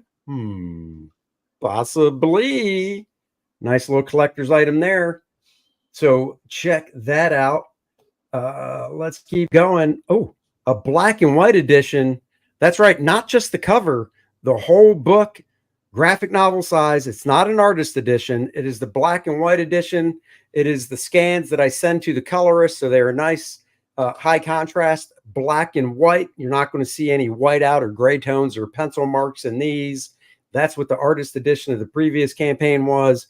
This one is literally just a beautiful black and white artwork for you to look at. I love books like this. So it is kind of, self-serving. I do love these books. The front and back of a great shirt. Well, we do have the first shirt, which was the Lilith cover. You never know what could come down the pike. We will be adding stuff later as the campaign goes. Except like the new shirt. It's out right now, and we'll just say it'll be a little bit, but once it all comes back, we will be posting those because those are completely separate anyway. Yep, shirts ship separately. Say that 3 times fast. We've got some preview pages as always. No lettering this time. Don't want to spoil anything. The first campaign lettering was fine, so we could introduce the world and the characters and stuff. This one we're just showing. Oh my God, is that 3 Adrianas? My God, it is. What's that all about? You can never have just one. No, It's exactly. like late potato chips. That's right. Here we go. The action ramps up right in the beginning of the book. That's what we like to do. We'll be bringing goodies to New Jersey Garden Fest from the Awakening. No, I mean, we won't have any yet because the Awakening is still in progress. I'm on page, well, I finished page 11, so I'm technically going to be starting page 12. So unfortunately, there will be nothing available yet. There will be some Kor-Drath Reckoning stuff because we did leave copies aside for conventions. Yep. Let's see. John says, it really seems like you two gentlemen really love the material. I hope it's as fun to work on as it has been to read. Oh, no, it really is a blast. We like busting each other's balls. We are the Abbott and Costello of Comicsgate, the Laurel and Hardy, the Jerry Lewis and Dean Martin, if you will, of Comicsgate. So it is really a blast. We have a great time talking over stuff for when we're creating this stuff. We've got a new game. That's right. The game module was a big hit with the first campaign, and we added that later after that campaign was launched, but it did so well that the Blondie and Dagwood, I mean, I am like Dagwood. I like a big meaty sandwich, and Dennis bitches like a girl, so he is like Blondie. Thelma and Louise, true, because Dennis has threatened to drive us off a cliff many times when I'm the passenger. So another game coming your way right out of the gate. And of course, a new parody ad in the back of the book because I love drawing these ads. And when Dennis came on board, I was like, we got to continue this. And he stepped up to the plate, writing some great parody ads. This really was one of my favorite. I wanted to stick with the Looney Tunes theme, and I had this great idea, and yeah, everybody's loved it. My God, that is just disgusting. We try to keep the stream PG-13 at least. Stretch goals coming soon. I mean, we know we're doing character cards. For those just joining us, somebody actually mentioned as a stretch goal, and we take note of everything. Possibly doing this is a nice bigger image for the game module of the cover art Bart Sears, our pal, and Dan Lawless did. And they said you could make that into a print for the people that aren't into games. Yep. So you never know. This could become a main print. Up with that idea today. Love it. And if you like it, you'll be able to talk to Bart next Wednesday on our DNA live show and chat, because Bart is going to be our special guest. That's right, he is. And we're looking at doing the first art auction on the channel. Bart might have some stuff to auction off, so join us. And I always have some stuff laying around. We've got add-ons like Kor-Drath the Awakening, the layouts. So if you're curious of what do Andy's layouts / pencils look like before he starts slapping ink, well, guys, you can add this on to the end of the campaign, get it and find out. It's going to be printed full size, full comic book size, not a smaller version or anything. So you can check it out. What's up? How are you? We've got the manga size digest of Kor-Drath the Reckoning. It is rated E for everyone. We did a little editing on that specific page. And if you got the book, you know what I'm talking about. But now, if you want your 12-year-old to delve into a black and white manga size version, they can read this, no problem. No problemo. Or they can get the color digest version. Yeah. Look at that. Color digest version. You can get that as well. Edited E for everyone. It's a little bit bigger than the manga version right there, as you can see. So you can get that. Where is the art auction site going to host that? It's on the DNA show. It's on these channels you're watching right now. It'll be simulcast on through Andy's YouTube, my YouTube channel, the DNA show, and Andy's Andy Art Show. His channels, it'll be on X, it'll be simulcast, and Facebook. So depending on where you guys watch either of us from, it will be on there. Yep. And, we stream to Facebook and Twitter as well. But thank you very much, Troy. But you have to make sure it's a platform. And people tell me they can comment on Twitter or X, but it definitely needs to be on a platform where you can do comments for your bid and stuff. And we'll go over all that on Wednesday. So John, one of the things that the reason we decided to go down this string, we had so many of you who loved it, but said, man, I've got a kid who would love this, but we can't have it. They can't take this into the schools because of the nude scene, right? So we talked to quite a few of you, and we decided, well, let's go in and edit out the part that is not school friendly. We made it designed for the kids. We've shown a number of people this, and on our, because we had a few printed for them to look at and get their feedback. They love it. They both turned out great, depending on if you're a manga fan or if you like the full color digest. There you go, John. And of course, we have new guys, so you can see it better in detail. Uploaded the image that's on the campaign page. Kor-Drath figures for role playing or just collecting. We've got the 25 millimeter 2-inch figure. That is the perfect typical size for role playing games. We've got the what is that? 50 millimeter. Is that correct, Dennis? 50. Yep, 50 millimeter, which is the 3-inch, and then the 100 millimeter. Because a lot of you, so we really were told. A lot of people wanted. I want one to play in the miniatures for D&D or whatever role playing that you guys are doing. That's your 25 millimeter. Everything is the 25, 30 millimeter size in that. But there are also a bunch of you that were like, I don't do that, but I really want a big honking version that looks great. So we were looking at statue options and toys. This turned out perfect. Yep. So these are add-ons.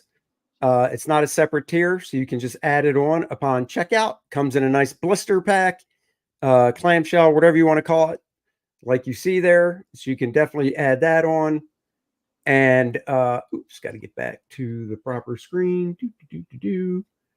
We've got the Kor-Drath collector's box, which we actually, well, everything you've seen, the digest versions, the figures, the manga size, we have made. So we had prototypes made of the collector's box just so we could make sure the books we want to include fit and everything. We've got the homage covers featured, of course, on the front of the box. The top is, because it's for this campaign, the homage cover for number 2.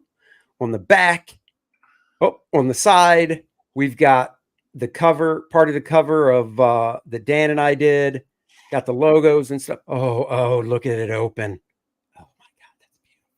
Yeah. So these lock into place. So all your books, you can put them right in, and then look what it says when you open the lid.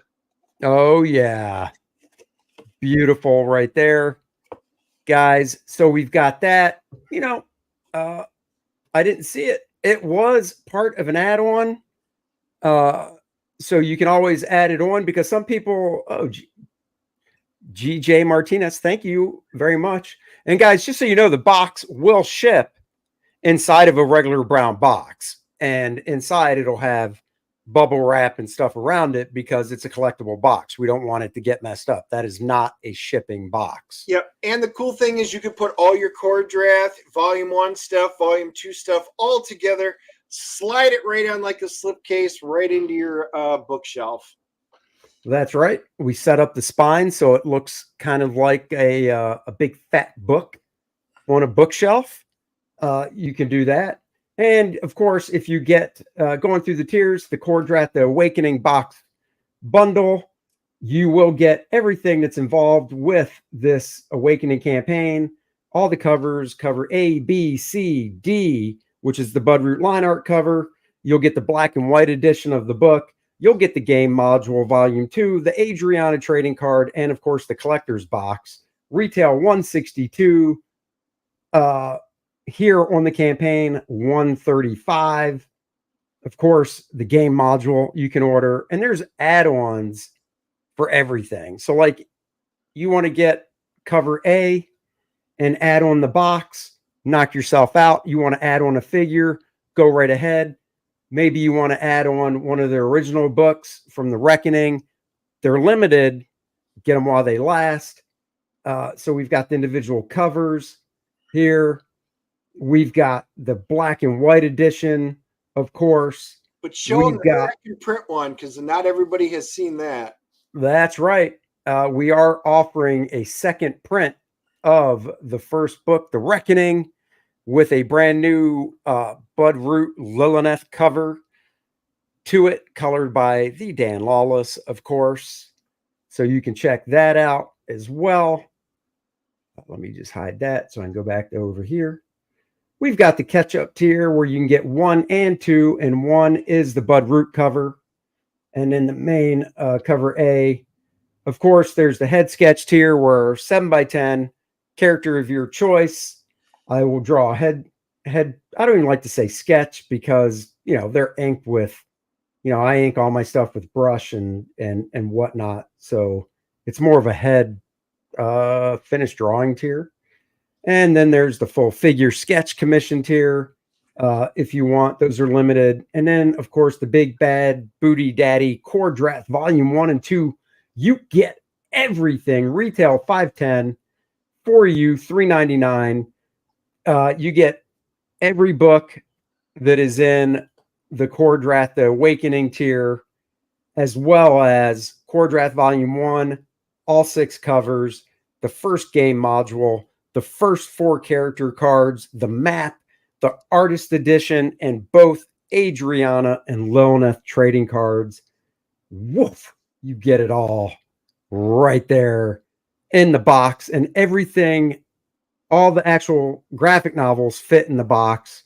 The game modules and the artist edition are oversized, so they don't fit in the box, but everything else does, and it fits nice and tight. Oh God, I had to squeeze that in there. Of course, I had to. Yeah, you did. I did. I squeezed it in. There you go. Well, take your time and figure it out. She looks happy on the new cover. Did she just see Kor-Drath's little hatchet? Oh, she might have. She might have. Wow, it's a hatchet now. I like Or that. I caught that. Or his big double-headed axe. So one of the things, guys, one of the things I want to do while we just have a few minutes left here, is we talked about this at the beginning and we talked about it in the middle, but as we near down hours, because we are going to take a little break before we wind up going on, before Ethan hosts us, because some of us have to eat something. It'll be great. But one of the things we were talking about was the figures. A lot of you guys really love this. You asked for them, the different sizes. And as I explained earlier, it's a very expensive proposition to do it because this is based off of Andy's artwork. And to get somebody to professionally sculpt it like that, if this looks like it's going to be a big deal, who do you want for the second figure? Just put in the chat. 1, if you want Adriana as your second. 2, if you want Lilith. And 3, if you want Necronite. And we're going to probably do some of these type of things. And as you guys let us know your thoughts, we're going to get an idea. We'll probably do like a real poll. But you guys let us know. Who would you like to see next? Oh, okay. Let's grab a super chat here from our very own. Oop, I gotta scroll back up to it. Charlie's London. Hello. Hey guys, congrats with the launch. Sadly, I'm on my way home from a football. Well, it's not sad if your football team won. I hope they did. Well, I was just going to say, it depends if you won or lost. Yeah, I mean, it should be happy if they won. So cannot jump on, but number 1 was amazing. We'll be backing number 2. Love you guys. Charlie's, we love you too. No problem. I want to extend the invite, or we want to extend the invite to you to join. But hey, football over there, it's a big deal. I hope the game didn't end 0-0 because that's sad. Oh my God, they lost. Let me guess. It was 1-0. It was 1-0. That's probably the score because it's football. Soccer is us. I was going to say, 1-0. That is, I hate to say it. That's one of the reasons why I like American football a little better, just because there's a lot more scoring and excitement. But hey, to each their own. We love. It was 2-0. It was 2-0. That's not bad. Dennis's favorite part when he played football was being the center. He loved having a guy's hands put under his ass. Nope, was never center. Was a defensive tackle.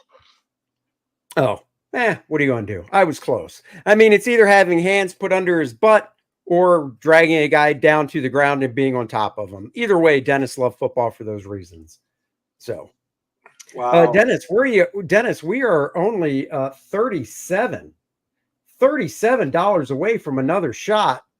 Oh, I believe. Let me double check.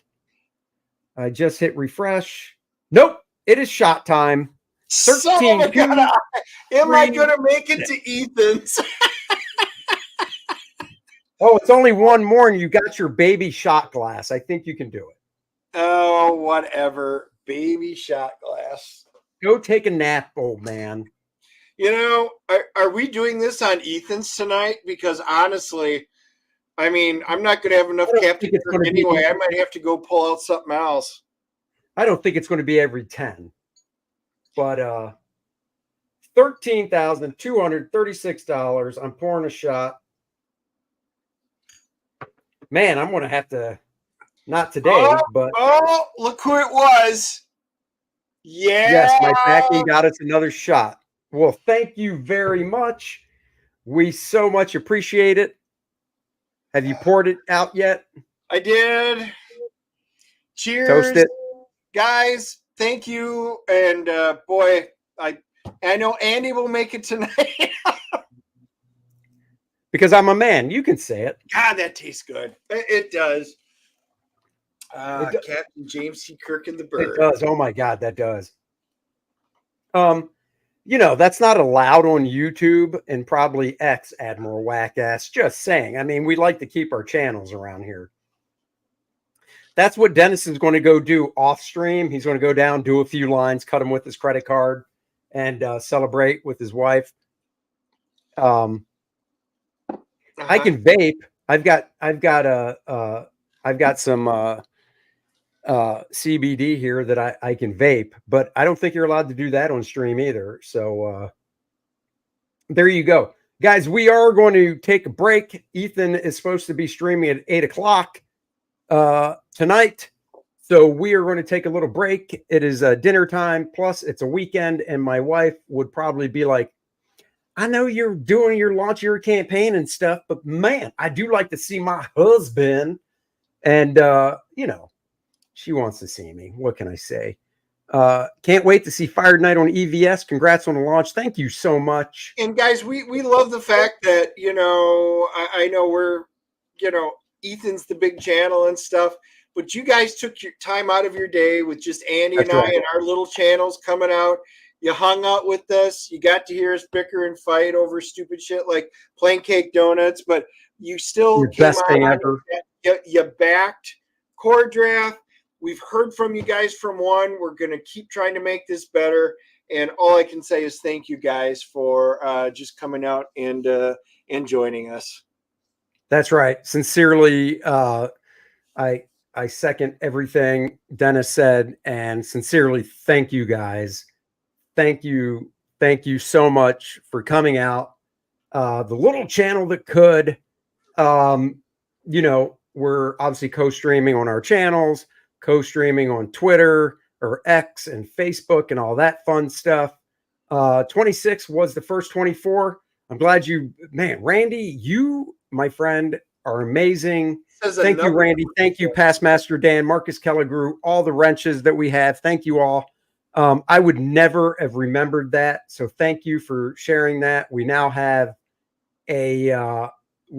something we have to hit, after we stream tonight. Who knows? Maybe tomorrow, Dennis and I jump on a live stream in the afternoon after we get some work done in the morning. You never know. You know what? I think we should. Maybe we'll do the comic call because we did a great SC Comic Con. We picked up some stuff. We've been trying to find time to do it. That will be our tomorrow afternoon, hopefully. Yeah, maybe we'll jump on tomorrow afternoon. I do have to one last, I guess you'd call it a plug. It's not really a plug because the campaign's down and it's not up on my website yet for sale. But for you guys that, I'll just remove this for now. I don't need a full screen. But for you guys that back nice and tight the comic book pencil art of Andy Smith, that's me. It is here. It is here. Dennis even has one. He can prove it. We made the stretch goal, guys, of wire binding. So not only does it literally lay flat, even with staples, it wouldn't lay flat. This baby lays flat. You can fold it back on itself. You can get vellum. If you don't know what vellum is, it's heavy tracing paper. That is the old school way that people used to have to do inking samples before they could print blue lines. If you got a scanner, you can lay it flat on your scanner. If you back the digital edition, those links went out, so you can download your digital edition of the book and practice inking in a digital program. These are going to start going out tomorrow. I spent yesterday bagging them up, putting trading cards in them for the people that backed early, that got trading cards and stuff. So this is going to start going in the mail tomorrow. The sun will come out. tomorrow. The sun's out today. So, I mean, I hope it comes out still tomorrow. I hate the rain. But if it does rain, well, you know what I say? Blame it on the rain. Ooh, ooh. That's Dennis's favorite band, Milli Vanilli, right there. You know, I felt bad because I told Dennis when he told me that, I said, I bet you were crushed when you found out they were lip syncing. And he just realized that when I told him last year. So I felt really bad bursting that bubble. It was like telling kids that Santa Claus isn't real. Hope no kids are watching. There you go. G.J. Martinez, Kor-Drath is one of my top favorite books. It's right alongside Aaron's Wraith of God. You know, Aaron's used to coming in second on the Graybeards. So, you know, coming in second this time, he won't mind. And yeah, I'm there with you. I loved Wraith of God. That has been one of my favorite CG books. It's been great. They're all good. Don't get me wrong, but Aaron's that one just kind of hit me. And I know some of you were asking.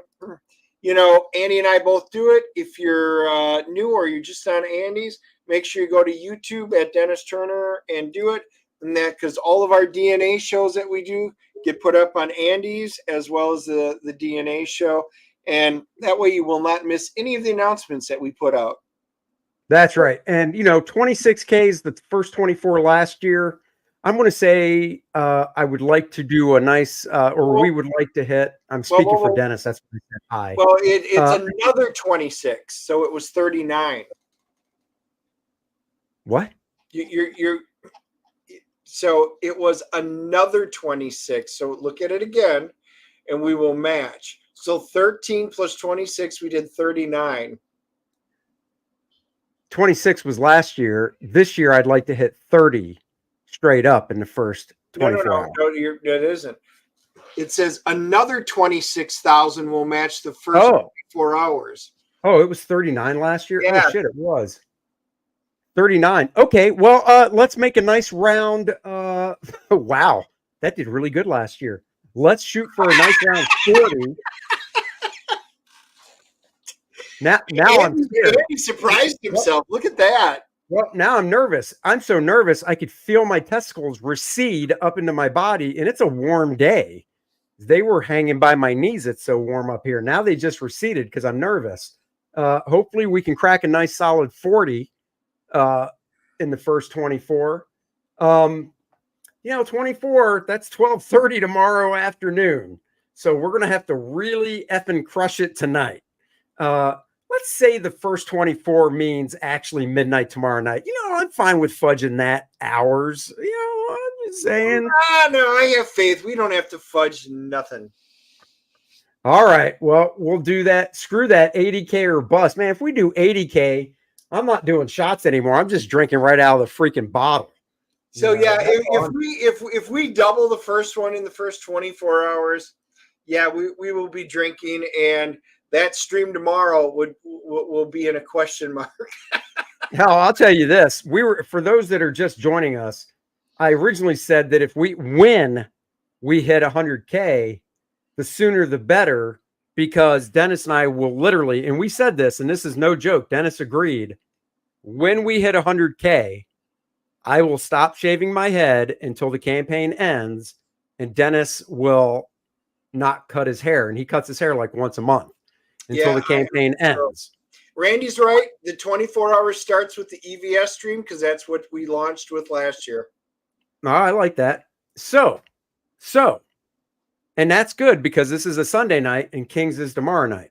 So, if we double, I'm putting Dennis on the spot now. He can say no, but I don't think he will.